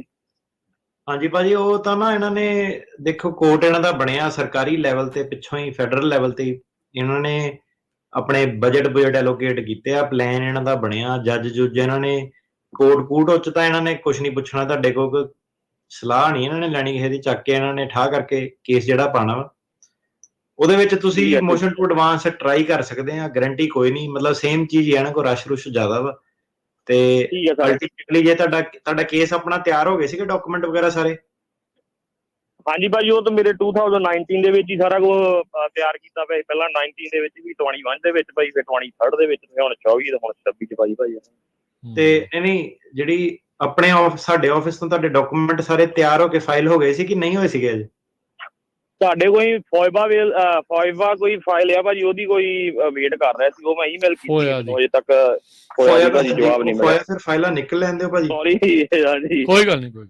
ਹਾਂਜੀ, ਤੇ ਫਾਈਲਾਂ ਨਿਕਲ ਲੈਂਦੇ ਹੋ, ਤੇ ਉਸ ਤੋਂ ਬਾਅਦ ਜਦੋਂ ਆਪਣਾ ਤੁਹਾਨੂੰ ਨਾ ਮੋਸ਼ਨ ਟੂ ਐਡਵਾਂਸ ਇਹਦਾ ਕਰਾਉਣਾ ਪੈਣਾ, ਕੇਸ ਸਾਰਾ ਤਿਆਰ ਕਰਾ ਕੇ ਬਣਾ ਕੇ। ਜਦੋਂ ਫੋਇਆ ਦੀ ਆ ਗਈ ਤੇ ਫਿਰ ਉਸ ਤੋਂ ਬਾਅਦ ਚ ਫਿਰ ਕਰਾ ਦਿਓ, ਕਹਿ ਦਿਓ ਉਹਨਾਂ ਨੂੰ ਵੀ ਮੋਸ਼ਨ ਟੂ ਐਡਵਾਂਸ। ਇਹਦਾ ਤੁਹਾਨੂੰ ਨੁਕਸਾਨ ਇਹ ਹੋਣਾ ਵਾ, ਜੇ ਤੁਸੀਂ ਫੋਇਆ ਕਰਕੇ ਕੇਸ ਤਿਆਰ ਕਰਾਉਂਦੇ ਆ 2024 ਦੇ ਵਿੱਚ, ਤੁਸੀਂ ਆਪਣੀ ਫੀਸ ਭਰਦੇ ਆ ਪੂਰੀ, ਕੇਸ ਤੁਹਾਡਾ ਪੂਰਾ ਤਿਆਰ ਹੁੰਦਾ, ਮੋਸ਼ਨ ਟੂ ਐਡਵਾਂਸ ਜੇ ਤੁਹਾਡੀ ਉਹਨਾਂ ਨੇ ਡਿਨਾਈ ਕਰਤੀ ਕਿ 26 ਚ ਹੀ ਆ, ਫਿਰ ਤੁਹਾਡਾ 2024 ਲੰਘ ਜਾਣਾ, 25 ਲੰਘ ਜਾਣਾ, 26 ਦੇ ਵਿੱਚ ਫਿਰ ਤੁਸੀਂ ਦੁਬਾਰਾ ਤੁਹਾਨੂੰ ਜਿਹੜਾ ਹਾਇਰ ਆਪਣਾ ਤੁਹਾਡੇ ਪੈਸੇ ਲੱਗਣੇ ਆ, ਟਾਈਮ ਲੱਗਣਾ, ਦੁਬਾਰਾ ਤੁਹਾਨੂੰ ਐਫੀਡੇਵਿਟ ਵਗੈਰਾ ਸਾਰੇ ਜਿਹੜੇ ਲੇਟੈਸਟ, ਜੇ ਕੋਈ ਤੁਸੀਂ ਕੀਤਾ, ਕੋਈ ਹੋਰ ਗਵਾਹਾਂ ਕੋਈ ਕੁਛ, ਤਾਂ ਜੇ ਤਾਂ ਤਰੀਕ ਆ ਜਾਵੇ ਵਧੀਆ, ਪਰ ਏਦਾਂ ਕਿ ਕੇਸ ਤੁਹਾਨੂੰ ਫੇਰ ਦੁਬਾਰਾ ਇੱਕ ਵਾਰੀ 5ਵੀਂ 6ਵੀਂ ਵਾਰੀ ਫਿਰ ਅਪਡੇਟ ਲੇਟੈਸਟ 25-26 ਵਾਲੇ ਗਤੀਵਿਧੀਆਂ ਕਰਾਉਣੀਆਂ ਪੈਣੀਆਂ। ਸੋ ਇਹਦੇ ਵਿੱਚ ਇਹ ਆ ਕਿ ਜੇ ਤੁਹਾਡਾ ਫਾਈਨੈਂਸ਼ੀਅਲ ਸਿਚੁਏਸ਼ਨ ਵਧੀਆ ਵਾ, ਤੁਹਾਨੂੰ ਕਾਹਲੀ ਆ, ਤੁਸੀਂ ਐਡਵਾਂਸ ਕਰਾਉਣਾ ਚਾਹੁੰਦੇ ਆ, ਤੁਸੀਂ ਜ਼ਰੂਰ ਐਡਵਾਂਸ ਕਰਾਓ। ਬਾਅਦ ਚ ਨਹੀਂ ਐਡਵਾਂਸ ਹੁੰਦਾ, ਫਿਰ ਬਾਅਦ ਚ ਉਹ ਨਾ ਗੱਲ ਹੋਵੇ 26 ਦੇ ਵਿੱਚ ਕਿ ਨਹੀਂ ਯਾਰ ਮੈਂ ਤਾਂ 2 ਵਾਰੀ ਪੈਸੇ ਖਰਚ ਲਏ, ਮੈਂ ਤਾਂ 3 ਵਾਰੀ ਪੈਸੇ ਖਰਚ ਲਏ। 25-26 ਚ ਤੁਹਾਨੂੰ ਕੇਸ ਜਿਹੜਾ ਅਪਡੇਟ ਕਰਨਾ ਪੈਣਾ, ਤੇ ਤੁਹਾਨੂੰ ਫਾਈਨੈਂਸ਼ੀਅਲ ਕੋਈ ਚੱਕਰ ਨਹੀਂ ਹੈਗਾ, ਪ੍ਰੋਬਲਮ ਨਹੀਂ ਹੈਗੀ, ਤੇ ਜ਼ਰੂਰ ਤੁਸੀਂ ਟਰਾਈ ਕਰੋ। ਠੀਕ ਹੈ ਜੀ। ਭਾਜੀ ਇੱਕ ਕੁਐਸਚਨ ਰਹਿ ਗਿਆ ਭਾਜੀ, ਮੈਂ ਜਿੱਦਾਂ ਮੈਰਿਜ ਆ, ਇੱਥੇ ਮੇਰੇ ਬੇਬੀ ਆ, 2 ਨਿਆਣੇ ਨੇ, ਤੇ ਮੇਰੀ ਵਾਈਫ ਸਿਟੀਜ਼ਨ ਆ, ਜੇ ਆਪਾਂ ਇਹ ਰੂਟ ਛੱਡ ਕੇ ਉਧਰ ਨੂੰ ਚੱਲ ਜਾਈਏ ਭਾਜੀ ਕਿੱਦਾਂ? ਬੈਸਟ ਆ ਭਾਜੀ, ਉਹ ਚ ਟਾਈਮ ਲੱਗਣਾ ਤੁਹਾਨੂੰ, ਪਰ ਨਿਆਣੇ ਜਿੱਦਾਂ ਹੁੰਦੇ ਆ ਵੇਵਰ ਵੂਵਰ ਮਿਲ ਜਾਂਦੇ ਆ, ਤੇ ਜਿਹੜਾ ਆਪਣਾ ਫਿਰ ਤੁਸੀਂ ਰਹਿਣ ਦਿਓ ਉਹਨੂੰ 26 ਦੇ ਵਿੱਚ ਹੀ, ਤੁਸੀਂ ਇਹਨੂੰ ਫੈਮਿਲੀ ਬੇਸਡ ਵਾਲਾ ਪਰਸੂ ਕਰੋ ਨਾਲ, ਫਿਰ ਕਾਹਲੀ ਕਾਹਦੀ ਪਾਈ ਆ ਤੁਸੀਂ? ਨੇ ਕਾਲੀ ਭਾਜੀ ਉਹ ਇੰਡੀਆ ਵਾਲੇ ਨੇ ਪਾਈ ਆ ਜੀ, ਉਧਰ ਮਿਲਣਾ ਫੈਮਿਲੀ ਬਹੁਤ ਲੌਂਗ ਟਾਈਮ ਹੋ ਗਿਆ ਜੀ, ਤਾਂ ਕਰਕੇ। ਉਹ ਤਾਂ ਭਾਜੀ ਫਿਰ ਡਿਜੀਟਲੀ ਦਰਸ਼ਨ ਦਿਓ ਫਿਰ WhatsApp ਤੇ, ਤਾਂ ਕਰਕੇ ਭਾਜੀ ਓਦਾਂ ਨਹੀਂ ਗੱਲ ਕੋਈ। ਹਾਂ ਤੇ ਚਲੋ ਹਾਂਜੀ, ਕਜ਼ਨਾ ਨੂੰ ਗਿਫਟ ਭੇਜ ਦਿਓ, ਤੇ ਖੁਸ਼ ਹੋ ਜਾਣੀ ਆ। ਇਹ ਭਾਈ ਫਿਰ ਮੈਰਿਜ ਥਰੂ ਜਲਦੀ ਹੈ ਭਾਜੀ ਕਿੱਦਾਂ? ਮੈਰਿਜ ਥਰੂ ਭਾਜੀ। ਠੀਕ ਆ ਭਾਜੀ, ਠੀਕ ਆ ਭਾਈ, ਥੈਂਕ ਯੂ ਤੁਹਾਡਾ। ਓਕੇ ਭਾਜੀ। ਹਾਂਜੀ ਗੁਰਜੀਤ। ਹਾਂਜੀ ਭਾਈ, ਸਤਿ ਸ਼੍ਰੀ ਅਕਾਲ ਜੀ। ਸਤਿ ਸ਼੍ਰੀ ਅਕਾਲ ਭਾਜੀ। ਮੈਂ 2015 ਚ ਆਇਆ ਸੀਗਾ ਆਪਣਾ, ਤੇ ਮੇਰਾ ਕੇਸ USIC ਆਫਿਸ ਚ ਪੈਂਡਿੰਗ ਹੈ। ਮੇਰੇ ਮੰਮੀ ਡੈਡੀ ਬਾਰਡਰ ਹੀ ਆਏ ਨੇ ਕੈਨੇਡਾ ਤੋਂ ਜੁਲਾਈ ਚ ਪਿਛਲੇ ਸਾਲ, ਤੇ ਕੀ ਉਹਨਾਂ ਦੀ ਕੋਈ ਬਾਹਰ ਲੱਗਦੀ ਕਿ ਉਹ ਫੈਮਿਲੀ ਕੁਛ ਆਪਣਾ ਜਿਹੜੇ ਕਹਿੰਦੇ ਸੀ ਫੈਮਿਲੀ ਮੈਂਬਰ ਹੋਣ ਸਾਨੂੰ ਕੁਛ ਫਾਇਦਾ ਹੋ ਸਕਦਾ ਹੈ। ਕਿਹੜੇ ਸਾਲ ਆਏ ਸੀਗੇ ਭਾਜੀ? ਭਾਜੀ ਪਿਛਲੇ ਸਾਲ ਆਏ ਨੇ ਆਪਣਾ ਜੁਲਾਈ 23 ਆਰ ਭਾਜੀ ਉਹਨਾਂ ਤੇ ਲੱਗਦੀ ਆ, ਦੇਖਦੇ ਆ ਉਹਨਾਂ ਦਾ, ਤੁਹਾਨੂੰ ਦੱਸਿਆ ਫੈਮਿਲੀ ਯੂਨਿਟੀ ਦੀ ਐਕਸੈਪਸ਼ਨ ਤੁਸੀਂ ਕਲੇਮ ਕਰ ਸਕਦੇ ਆ, ਤੇ ਅੱਗੋਂ ਜਿਹੜਾ ਡਿਸਾਈਡ ਕਰਨ ਵਾਲਾ ਉਹਨਾਂ ਦੀ ਮਰਜ਼ੀ ਆ ਕਿ ਉਹਨਾਂ ਨੇ ਉਹ ਐਕਸੈਪਸ਼ਨ ਤੁਹਾਨੂੰ ਗ੍ਰਾਂਟ ਕਰਨੀ ਹੈ ਕਿ ਨਹੀਂ ਕਰਨੀ। ਓਕੇ ਠੀਕ ਹੈ ਜੀ, ਥੈਂਕ ਯੂ। ਤਾਂ ਮੈਂ ਕਿਹਾ ਆ ਗਏ ਤਾਂ ਹੁਣ ਸਵਾਲ ਪਹਿਲਾਂ ਪੁੱਛਣ ਵਾਲਾ ਹੁੰਦਾ ਕਿ ਪੰਗਾ ਤਾਂ ਨਹੀਂ ਪੈਣਾ, ਹੁਣ ਤਾਂ ਆ ਗਏ, ਹੁਣ ਤਾਂ ਤੁਸੀਂ ਉਹੀ ਐਕਸੈਪਸ਼ਨ ਕਲੇਮ ਕਰ ਸਕਦੇ ਆ, ਹੁਣ ਤਾਂ ਜੋ ਹੋਏਗਾ ਦੇਖੀ ਜਾਏਗੀ ਵਾਲਾ ਹਿਸਾਬ ਆ। ਠੀਕ ਹੈ ਥੈਂਕ ਯੂ ਜੀ, ਮਿਹਰਬਾਨੀ ਜੀ। ਦਲਜੀਤ। ਹਾਂਜੀ ਸਤਿ ਸ਼੍ਰੀ ਅਕਾਲ ਸਰ। ਸਤਿ ਸ਼੍ਰੀ ਅਕਾਲ ਜੀ। ਹਾਂਜੀ ਸਰ, ਮੇਰਾ ਕੁਐਸਚਨ ਇਹ ਸੀਗਾ ਕਿ ਮੇਰੇ ਕੇਸ ਪੈਂਡਿੰਗ ਨੂੰ ਆਲਮੋਸਟ 5 ਸਾਲ ਹੋ ਚੱਲੇ ਆ, ਬਟ ਕੁਛ ਮੇਰੀ ਫੈਮਿਲੀ ਪ੍ਰੋਬਲਮ ਚੱਲਦੀਆਂ ਪਈਆਂ ਪਿੱਛੇ, ਜਿਸ ਕਰਕੇ ਮੈਨੂੰ ਉੱਥੇ ਵਾਪਸ ਜਾਣਾ ਪੈਣਾ ਆ। ਤੇ ਬਸ ਇਹ ਪੁੱਛਣਾ ਸੀਗਾ, ਜਿੱਦਾਂ ਹੁਣ ਮੇਰਾ ਕੇਸ ਪੈਂਡਿੰਗ ਚੱਲਦਾ ਪਿਆ ਆ, ਤੇ ਉਧਰੋਂ ਮੈਨੂੰ ਕੰਟਰੀ ਲੀਵ ਕਰਨੀ ਪਊਗੀ, ਤੇ ਕੀ ਪ੍ਰੋਸੀਜਰ ਹੋਏਗਾ? ਜੇ ਤਾਂ ਭਾਜੀ ਵਾਪਸ ਨਹੀਂ ਆਉਣਾ ਚਾਹੁੰਦੇ, ਫਿਰ ਤਾਂ ਤੁਸੀਂ ਜਿੱਦਾਂ ਮਰਜ਼ੀ ਜਾਓ, ਹਨਾ, 10 ਸਾਲ ਨਹੀਂ ਵਾਪਸ ਆਉਣਾ ਚਾਹੁੰਦੇ। ਜੇ ਤੁਸੀਂ ਵਾਪਸ ਆਉਣਾ ਚਾਹੁੰਦੇ ਆ, ਤੁਹਾਡੀ ਕੋਈ ਵਾਕਈ ਐਮਰਜੈਂਸੀ ਸਿਚੁਏਸ਼ਨ ਬੜੀ ਹੈਗੀ ਆ, ਤੁਸੀਂ ਨਾ ਇਹਦਾ ਟਰੈਵਲ ਡਾਕੂਮੈਂਟ ਮਿਲ ਜਾਂਦਾ ਕੇਸ ਪੈਂਡਿੰਗ ਦੇ ਵਿੱਚ, ਬਹੁਤ ਐਕਸੈਪਸ਼ਨਲ ਸਰਕਮਸਟੈਂਸ ਦੇ ਵਿੱਚ ਇਹ ਮਿਲਦਾ ਵਾ, ਤੇ ਬਾਕੀ ਜੇ ਇਹਨਾਂ ਦੀ ਪ੍ਰੋਬਲਮ ਤੁਹਾਨੂੰ ਹੈਗੀ ਆ, ਉਹਦੇ ਬੇਸ ਤੇ ਤੁਸੀਂ ਜਿਹੜਾ ਟਰੈਵਲ ਕਰ ਸਕਦੇ ਆ, ਪਰਮਿਸ਼ਨ ਦੇ ਦਿੰਦੇ ਆ ਕਈ ਵਾਰੀ। ਜਿੱਦਾਂ ਮੇਰੇ ਫਾਦਰ ਐਕਸਪਾਇਰ ਹੋ ਗਏ ਸੀਗੇ, ਤੇ ਹੁਣ ਉਹਨਾਂ ਦਾ ਬਿਜ਼ਨਸ ਸੀਗਾ ਪਿੱਛੇ, ਹੁਣ ਬਿਜ਼ਨਸ ਟੇਕ ਕੇਅਰ ਕਰਨ ਵਾਸਤੇ ਕੋਈ ਨਹੀਂ ਪਿੱਛੇ। ਨਹੀਂ, ਬਿਜ਼ਨਸ ਟੇਕ ਕੇਅਰ ਦੀ ਨਹੀਂ ਭਾਜੀ ਮਿਲਣੀ, ਫਾਦਰ ਜਦੋਂ ਐਕਸਪਾਇਰ, ਸੌਰੀ ਪਹਿਲਾਂ ਤਾਂ ਉਹ ਜਦੋਂ ਚੀਜ਼ ਹੁੰਦੀ ਆ ਉਹਦੇ ਬੇਸ ਤੇ ਏਦਾਂ ਦਾ ਜਿਹੜਾ ਸਿਨੈਰੀਓ ਨਾ ਉਹਦੇ ਬੇਸ ਤੇ ਉਹ ਦੇ ਦਿੰਦੇ ਆ। ਬਿਜ਼ਨਸ ਪੈਸੇ ਦੇ ਬੇਸ ਤੇ ਨਹੀਂ ਉਹਨਾਂ ਨੇ ਦੇਣਾ। ਨਹੀਂ ਬਟ ਉਹਨਾਂ ਕਰਕੇ ਜੇ ਸਾਰਾ ਕੁਝ ਅਕਸਰ ਹੋਇਆ ਨਾ, ਹੁਣ ਮੈਨੂੰ ਵੀ ਜਾਣਾ ਪੈਣਾ, ਫੈਮਿਲੀ ਮੇਰੀ ਇਕੱਲੀ ਆ ਪਿੱਛੇ, ਉਹਨਾਂ ਨੂੰ ਥੋੜਾ ਜਿੱਦਾਂ ਰਿਚੁਅਲਸ ਹੁੰਦੇ ਫੈਮਿਲੀ ਰਿਚੁਅਲਸ ਪੂਰੇ ਕਰਨੇ ਆ।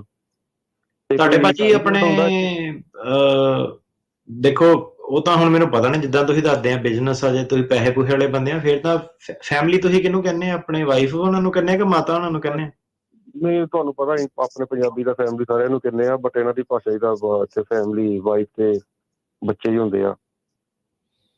ਨਹੀਂ ਤੁਹਾਡੇ ਕੇਸ ਦੇ ਵਿੱਚ ਫੈਮਿਲੀ ਕੌਣ ਆ ਮੈਨੂੰ ਇਹ ਦੱਸੋ, ਬਾਕੀ ਤਾਂ ਛੱਡੋ ਉਹਨਾਂ ਦਾ ਉਹ ਕੀ ਕਹਿੰਦੇ ਆ। ਤੁਹਾਡੀ ਤੁਸੀਂ ਕਿਹਨੂੰ ਫੈਮਿਲੀ ਕਹਿੰਦੇ ਆ?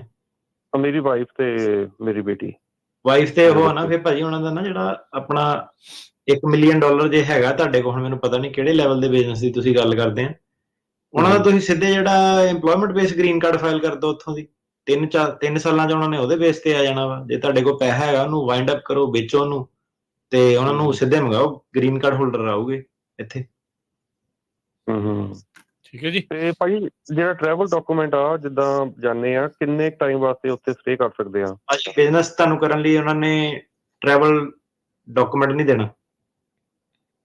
ਸਿੰਪਲ ਜੀ ਗੱਲ ਜਿਹੜੀ ਹੈ, ਹਾਂ ਬੋਟਮ ਲਾਈਨ ਇਹ ਆ ਵੀ ਇਹ ਤਰਕ ਨਹੀਂ ਚੱਲਣਾ, ਇਹ ਆਪਸ 'ਚ ਚੱਲ ਜਾਂਦਾ ਇੱਕ ਦੂਜੇ ਦੇ ਨਾਲ, ਦੋਸਤ ਮਿੱਤਰ ਦੇ ਵਿੱਚ ਬੰਦਾ ਸਮਝ ਵੀ ਜਾਂਦਾ, ਪਰ ਜਿਹੜਾ ਕਾਨੂੰਨ ਆ ਉਹ ਉਸ ਅੱਖ ਨਾਲ ਨਹੀਂ ਦੇਖਦਾ। ਉਹ ਹਾਂਜੀ ਤੁਹਾਡਾ ਹੁਣ ਜਿੱਦਾਂ ਏਦਾਂ ਲੱਗਦਾ ਕਿ ਤੁਸੀਂ ਲੌਂਗ ਟਰਮ ਰਹਿਣਾ ਚਾਹੁੰਦੇ ਆ ਉੱਥੇ, ਤਾਂ ਫਿਰ ਭਾਜੀ ਤੁਸੀਂ ਆਪਣਾ ਵੋਲੰਟਰੀ ਡਿਪਾਰਚਰ ਲੈ ਕੇ ਜਾਂ ਕੇਸ ਡਿਸਮਿਸ ਕਰਾ ਕੇ ਤੁਸੀਂ ਜਾਓ ਫਿਰ ਪੱਕਾ ਹੀ ਆਪਣਾ। ਜੀ ਤੇ $1 ਮਿਲੀਅਨ ਲਾ ਕੇ ਫਿਰ ਸਾਰਾ ਟੱਬਰ ਬਾਅਦ ਚ ਆਵੇ ਤੇ ਆਪਣਾ ਕੇਸ ਡਿਸਮਿਸ ਕਰਾ ਕੇ ਜਾਇਓ ਫਿਰ, ਤਾਂ ਕਿ ਬਾਹਰ ਨਾ ਲੱਗੇ ਤੁਹਾਡੇ ਤੇ 10 ਸਾਲ ਦੀ। ਜੀ ਠੀਕ ਹੈ ਜੀ। ਪ੍ਰਭਪਾਲ ਸਤਿ ਸ਼੍ਰੀ ਅਕਾਲ ਜੀ ਭਾਜੀ। ਸਤਿ ਸ਼੍ਰੀ ਅਕਾਲ ਜੀ। ਹਾਂਜੀ ਭਾਜੀ ਮੈਂ ਨਾ 2019 ਚ ਆਇਆ ਇੱਥੇ ਬਾਰਡਰ ਕ੍ਰੋਸ ਕਰਕੇ ਜੀ। ਤੇ 2000 ਮੇਰੀ ਹੁਣ ਤਰੀਕ ਹੀ ਲਾਸਟ ਇਸੇ ਸਾਲ ਦੇ ਵਿੱਚ ਜਨਵਰੀ 25 ਨੂੰ ਜੀ। ਤੇ ਸੈਕਰਾਮੈਂਟੋ ਤੇ ਮੇਰੇ ਜੱਜ ਨੇ ਨਾ ਜਦੋਂ ਕਿਹਾ, ਮੇਰਾ ਨਾ ਵਕੀਲ ਨੇ, ਜਿਹੜਾ ਮੇਰਾ ਵਕੀਲ ਇਹਨੇ ਨਾ 1 ਸਾਲ ਲੇਟ ਮੇਰਾ ਕੇਸ ਫਾਈਲ ਕੀਤਾ। ਸਾਲ ਤੋਂ ਲੇਟ? ਹਾਂਜੀ ਮੇਰਾ ਕੋਈ ਕਸੂਰ ਨਹੀਂ, ਮੈਂ ਰਾਈਟ ਟਾਈਮ ਪਹੁੰਚਿਆ ਵਕੀਲ ਕੋ, ਮੇਰੇ ਕੋਲ ਸਾਰੇ ਡਾਕੂਮੈਂਟ ਹੈਗੇ, ਸਭ ਕੁਝ ਹੈਗਾ। ਤੇ ਉਹਨਾਂ ਨੇ ਮੈਨੂੰ ਅਗਲੀ ਨੈਕਸਟ ਡੇਟ ਜਿਹੜੀ ਆ ਉਹ ਮਈ ਦੇ ਦਿੱਤੀ ਇਸੇ ਸਾਲ ਦੀ। ਜੀ ਤਾਂ ਤੁਹਾਨੂੰ ਉਹਦੇ ਵਿੱਚ ਕੀ ਕਰਨਾ ਪੈਣਾ? ਵਕੀਲ ਤੁਹਾਡੇ ਨੂੰ ਆਪਣੇ ਖਿਲਾਫ ਖੁਦ ਬਾਰ ਕੰਪਲੇਂਟ ਕਰਨੀ ਪੈਣੀ ਹੈ ਤੇ ਫਿਰ ਉਹਨੂੰ ਕੋਰਟ ਨੂੰ ਕਹਿਣਾ ਪੈਣਾ ਕਿ ਮੇਰੀ ਮਿਸਟੇਕ ਜਿਹੜੀ ਹੋ ਗਈ ਆ, ਜਾਂ ਫਿਰ ਕਿਸੇ ਦੂਜੇ ਵਕੀਲ ਨੂੰ ਤੁਹਾਡੇ ਵਕੀਲ ਦੇ ਖਿਲਾਫ ਬਾਰ ਕੰਪਲੇਂਟ ਕਰਨੀ ਪੈਣੀ ਆ ਕਿ ਇਹਦੀ ਮਿਸਟੇਕ ਹੋ ਗਈ ਆ। ਪਰ ਉਹਦੇ ਵਿੱਚ ਸਾਰਾ ਜਿਹੜਾ ਤੁਹਾਡੇ ਕੋਲ ਪ੍ਰੂਫ ਚਾਹੀਦਾ ਕਿ ਤੁਸੀਂ ਡਾਕੂਮੈਂਟ ਟਾਈਮ ਤੇ ਦਿੱਤੇ ਸੀਗੇ ਤੇ ਵਕੀਲ ਨੇ ਤੁਹਾਡੇ ਨੇ ਫਾਈਲ ਨਹੀਂ ਜਿਹੜਾ ਕੀਤਾ, ਤੇ ਉਹਦੀ ਤੁਹਾਨੂੰ ਜਿਹੜੀ ਛੋਟ ਉਹ ਮਿਲ ਜਾਣੀ ਹੈ। ਹਾਂਜੀ ਮੈਂ ਭਾਈ ਉੱਥੇ ਮੈਨੂੰ ਤੇ ਉਹ ਦੇਣ ਲੱਗੇ PD ਵਗੈਰਾ ਸਭ ਕੁਝ, ਮੈਂ ਉੱਥੇ ਅੜ ਗਿਆ। ਫਿਰ ਮੈਂ ਕਿਹਾ ਮੇਰੇ ਵੇਖੋ ਮੇਰਾ ਕਸੂਰ ਹੀ ਕੋਈ ਨਹੀਂ, ਸਰਕਾਰੀ ਵਕੀਲ ਵੀ ਸਾਰਾ ਕੋਈ, ਉਹਨੇ ਕੋਈ ਗਾਲੀ ਕੇਸ ਤੋਰਿਆ ਨਹੀਂ, ਬਸ ਇਸੇ ਗੱਲ ਤੇ ਅੜ ਗਿਆ।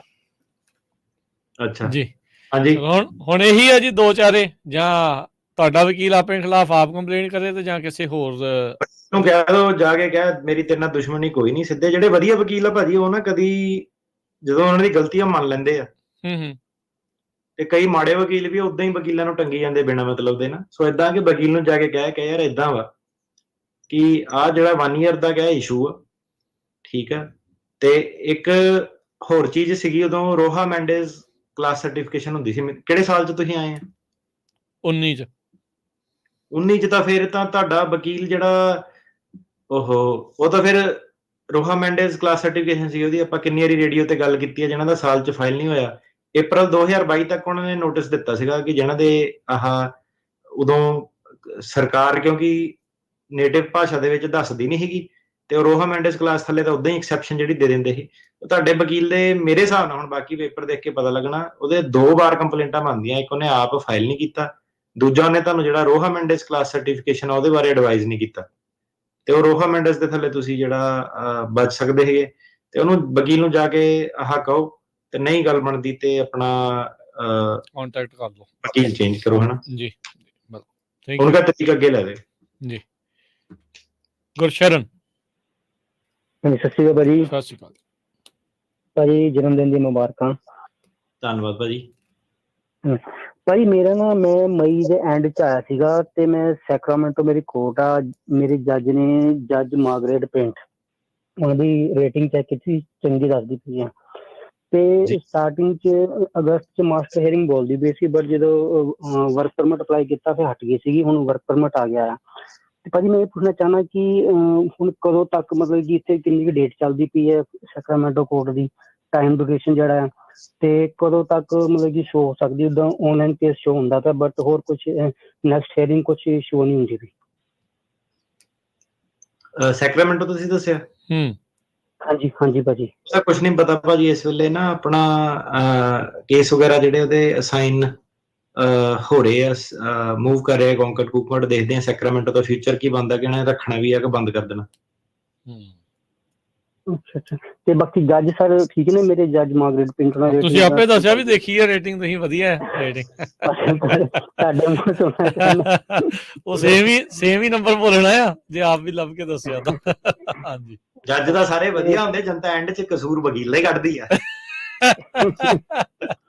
ਪੰਜਾਬੀ ਜਨਤਾ ਐਂਡ 'ਚ ਆਪਣੀ ਕਸੂਰ ਵਕੀਲ ਹੀ ਕੱਢਦੀ ਆ। ਚਲੋ ਕੋਈ ਗੱਲ ਨਹੀਂ। ਇੱਕ ਮੁੰਡੇ ਦਾ ਆਪਣਾ ਨਾ ਆਈਡੀ ਤੇ ਉਹਨੇ ਫੋਟੋ ਲਾਤੀ 30 ਸਾਲ ਵਾਲੀ, ਹਾਂ ਮਾਨ ਪਾਰਟੀ ਵਾਲਾ, ਉਹਦਾ ਜੱਜ ਨੇ ਕੇਸ ਡਿਨਾਈ ਕਰਤਾ, ਕਹਿੰਦਾ ਲੈ ਕਹਿੰਦਾ 18 ਸਾਲ ਦੀ ਉਮਰ ਤੇ ਕਹਿੰਦਾ ਉਹ ਕੀਤਾ। ਤੇ ਉਹ ਕਹਿੰਦਾ ਯਾਰ, ਕਹਿੰਦਾ ਵਕੀਲ ਨੇ ਕਹਿੰਦਾ ਮੇਰਾ ਕਹਿੰਦਾ ਕੇਸ ਖਰਾਬ ਕਰਤਾ ਕਹਿੰਦਾ। ਅੱਛਾ, ਹਾਂ ਫੋਟੋ ਲਾ ਲਈ ਗਲਤ। ਠੀਕ ਆ। ਮਨਪ੍ਰੀਤ? ਹਾਂਜੀ ਸਤਿ ਸ਼੍ਰੀ ਅਕਾਲ ਭਾਜੀ। ਸਤਿ ਸ਼੍ਰੀ ਅਕਾਲ ਜੀ। ਸਤਿ ਸ਼੍ਰੀ ਅਕਾਲ ਜੀ। ਹਾਂਜੀ ਭਾਜੀ, ਮੈਂ ਪੁੱਛਣਾ ਚਾਹੁੰਦਾ ਮੇਰੇ ਕਜ਼ਨ ਦਾ ਕੇਸ ਬਾਰੇ। ਉਹਦਾ ਉਹ ਆਇਆ ਸੀ 2010 ਵਿੱਚ, ਤੇ 2015 'ਚ ਉਹਦਾ ਕੇਸ ਡਿਨਾਈਡ ਹੋ ਗਿਆ ਸੀ। ਉਹਨੇ 2 ਵਾਰੀ ਅਪੀਲ ਲਾਈ ਸੀ, ਉਹ 1 ਸਾਲ ਦੇ ਵਿੱਚ ਹੀ ਉਹਦਾ ਡਿਸੀਜਨ ਆ ਗਿਆ ਸੀ, ਉਹ ਵੀ ਡਿਨਾਈਡ ਹੋ ਗਿਆ ਸੀ। ਤੇ ਹੁਣ ਉਹ ਵਿਆਹ ਵਾਲਾ ਕੇਸ ਲਾਣਾ ਚਾਹੁੰਦਾ ਹੈ ਸਿਟੀਜ਼ਨ ਕੁੜੀ ਨਾਲ, ਕੀ ਉਹ ਲਾ ਸਕਦਾ? ਕੀ ਆਪਸ਼ਨ ਹੋ ਸਕਦੀ ਹੈ? ਵਿਆਹ ਵਾਲਾ ਭਾਜੀ ਕੇਸ, ਜੇ ਉਹਦਾ ਜੈਨੂਇਨ ਵਿਆਹ ਵਾ ਤਾਂ ਉਹ ਲਾ ਸਕਦਾ ਵਾ ਕੇਸ ਜ਼ਰੂਰ। ਜੈਨੂਇਨ ਵਿਆਹ ਹੈ ਉਹਦਾ ਭਾਜੀ, ਜੈਨੂਇਨ ਵਿਆਹ ਹੈ, ਕੁੜੀ ਸਿਟੀਜ਼ਨ ਹੈ। ਹਾਂਜੀ, ਤੇ ਇਹਦੇ ਬਾਰੇ ਪੁੱਛਣਾ ਸੀ। ਹਾਂਜੀ, 5-7 ਸਾਲ ਲੱਗਦੇ ਆ ਇਹਨੂੰ, ਕਿਉਂਕਿ ਵੇਵਰ ਵੂਵਰ ਕਈ ਸਾਰੇ ਪ੍ਰੋਸੈਸ ਜਿਹੜੇ ਕਰਨੇ ਹੁੰਦੇ ਆ। ਤੇ ਜੈਨੂਇਨ ਵਿਆਹ ਤਾਂ ਮਤਲਬ ਇਹ ਵੀ ਹੈਗਾ ਕਿ ਅੱਜ ਕੱਲ ਵਿਆਹ ਜਿਹੜੇ ਮਸਾਂ ਕਿ ਸਾਲ 2 ਸਾਲ 3 ਸਾਲ ਕੱਢਦੇ ਆ। ਸੋ ਇਹ ਜਿਹੜੇ ਵਿਆਹ ਜੈਨੂਇਨ ਦਾ ਮਤਲਬ ਹੈਗਾ ਕਿ 7 ਸਾਲ 10 ਸਾਲ ਵਾਲੇ ਵਿਆਹ ਜਿਹੜੇ ਇਹ ਚਾਹੀਦੇ ਆ। ਹਾਂਜੀ, ਜੇ ਸਿਲਵਰ ਜੁਬਲੀ ਵਗੈਰਾ ਮਨਾ ਲੈਣ ਤਾਂ ਵਧੀਆ। ਉਹ ਫਿਰ ਕੇਸ ਲਾ ਸਕਦਾ ਵਿਆਹ ਵਾਲਾ? ਲਾ ਸਕਦਾ, ਬਿਲਕੁਲ ਜੀ। ਹਾਂਜੀ, ਤੇ ਮਤਲਬ ਕਿ ਉਹਨੂੰ ਇੱਥੇ ਮੂਵ ਹੋਣਾ ਚਾਹੁੰਦਾ, ਕੈਲੀਫੋਰਨੀਆ, ਆਪਣਾ ਕੈਲੀਫੋਰਨੀਆ ਮੂਵ ਹੋਣਾ ਚਾਹੁੰਦਾ, ਤੇ ਉਹਦਾ ਫਿਰ ਵਿਆਹ ਵਾਲਾ ਕੇਸ ਲਾ। ਮੈਂ ਤਾਂ ਉਹਨੂੰ ਕਿ ਮੈਂ ਇੱਥੇ ਕੈਲੀਫੋਰਨੀਆ, ਉਹਨੂੰ ਕਿਹਾ ਸੀ ਕੈਲੀਫੋਰਨੀਆ ਮੂਵ ਨੈਕਸਟ ਮੰਥ ਤੱਕ ਹੋ ਜਾਣਾ ਉਹਨੇ, ਤੇ ਵਿਆਹ ਵਗੈਰਾ ਕਰਕੇ ਤੇ ਉਹਦਾ ਕੇਸ ਲਾ ਦਿੰਦੇ ਆ। ਉਹ ਘਰ ਵਾਲੀ ਤਾਂ ਵੀ ਪੁੱਛ ਲਈ ਭਰਾਵਾ ਕਿ ਉਹਨੇ ਮੂਵ ਹੋਣਾ ਕੈਲੀਫੋਰਨੀਆ ਕਿ ਨਹੀਂ? ਨਹੀਂ, ਘਰ ਵਾਲੀ ਵੀ ਸਾਰਾ ਕੁਝ ਹੋ ਜਾਣਾ। ਫਿਰ ਤਾਂ ਲੱਗਦਾ 10 ਸਾਲ ਕੱਢ ਜਾਣੇ ਆ ਆਰਾਮ ਨਾਲ। ਹਾਂਜੀ, ਚਲੋ ਵਧੀਆ ਜੀ, ਗੁੱਡ। ਮੈਨੂੰ ਤਾਂ ਅਸਲੀ ਲੱਗਣ ਦਿਆ ਕੇਸ। ਚਲੋ ਠੀਕ ਆ ਵੀਰੇ, ਦੇ ਦੋ ਉਹਨਾਂ ਨੂੰ ਸਲਾਹ, ਕਰੋ ਇਸੇ ਪਾਸੇ ਨੂੰ। ਹਾਂਜੀ, ਨਹੀਂ ਉਹੀ ਉਹਦਾ ਕਰਾ ਦਈਏ ਤਾਂ ਹੋ ਜਾਏਗਾ, ਕੋਈ ਹੱਲ ਨਿਕਲੇਗਾ। ਵਧੀਆ ਯਾਰ ਭਰਾਵਾ, ਤੇਰੇ ਵਰਗੇ ਦੋਸਤ ਹੀ ਜਦੋਂ ਇੰਨੇ ਵਧੀਆ ਵਿੱਚ ਹੈਗੇ ਵਿਆਹ ਵੀ ਕਰਾਉਣ ਵਾਲੇ, ਤਾਂ ਫੇਰ ਮੈਂ ਕਿਹਾ ਹੋਣਾ ਹੀ ਆ। ਕੋਈ ਨਹੀਂ ਸੈੱਟ ਆ ਕੰਮ, ਕੋਈ ਨਹੀਂ। ਬਾਕੀ ਤੁਸੀਂ ਸਲਾਹ ਸੁਣ ਲਈ ਆ ਵਕੀਲ ਸਾਹਿਬ ਦੀ, ਵੀ ਉਹ ਤੁਸੀਂ ਦੇਖ ਲਿਆ ਆ। ਬਾਕੀ ਜਿਹੜਾ ਉਹਦਾ ਆਪਣਾ ਵਕੀਲ ਆ, ਉਹਦੇ ਨਾਲ ਵੀ ਇਹ ਚੀਜ਼ ਨੂੰ ਡੈਫੀਨੇਟਲੀ ਉਹ ਸਲਾਹ ਜਿਹੜੀ ਉਹ ਜ਼ਰੂਰ ਕਰ ਲੈਣ। ਚੰਗਾ ਜਿਹੜਾ ਹੁੰਦਾ ਕਲੀਅਰਲੀ ਮੈਂਸ਼ਨ ਕਰ ਲਓ ਉਹਨਾਂ ਦੇ ਨਾਲ ਕੀ ਜਿਹੜਾ ਉਹ ਤੁਸੀਂ ਕਰਨਾ ਹੈ। ਜੀ ਜੀ, ਥੈਂਕ ਯੂ, ਬੜੀ ਮਿਹਰਬਾਨੀ ਮਨਪ੍ਰੀਤ ਕਾਲ ਦੇ ਲਈ ਵੀ। ਤੇ ਅਟਾਰਨੀ ਟਰਕਿਆਨਾ ਜੀ, ਧੰਨਵਾਦ, ਮਿਹਰਬਾਨੀ, ਸ਼ੁਕਰੀਆ। ਤੇ ਮਿਲਦੇ ਹਾਂ ਜੀ ਫਿਰ ਅਗਲੀ ਵਾਰ, ਅਗਲੇ ਹਫ਼ਤੇ ਕਮਲਪਾਲ ਸਿੰਘ ਹੁਣਾਂ ਦਾ ਵਰਸਸ ਜਿਹੜਾ ਹੋਲਡਰ ਵਾਲਾ ਜਿਹੜਾ ਕੇਸ ਆ, ਫੈਕਟ ਪੈਟਰਨ ਜਿਹੜਾ ਅੱਜ ਆਪਾਂ ਤੁਹਾਨੂੰ ਦੱਸਿਆ, ਡਾਇਨੂ ਵਰਸਸ ਐਸ਼ਕ੍ਰਾਫਟ ਵਾਲਾ, ਤਕਰੀਬਨ ਮਿਲਦਾ ਆ। ਉਹ ਕੀ ਅੱਗੇ ਹੋਣਾ ਆ, ਉਹ ਅਗਲੇ ਜਿਹੜੇ ਤੁਹਾਨੂੰ ਆਪਾਂ ਆਉਂਦੇ ਸ਼ਨੀਚਰਵਾਰ ਨੂੰ ਉਸ ਕੇਸ ਸਟੱਡੀ ਦੇ ਵਿੱਚ ਅੱਗੇ ਵਧਾਂਗੇ। ਤੇ ਧੰਨਵਾਦ ਅਟਾਰਨੀ ਟਰਕਿਆਨਾ ਜੀ, ਮਿਹਰਬਾਨੀ, ਸਤਿ ਸ੍ਰੀ ਅਕਾਲ। ਸਤਿ ਸ੍ਰੀ ਅਕਾਲ ਜੀ ਸਾਰਿਆਂ ਨੂੰ।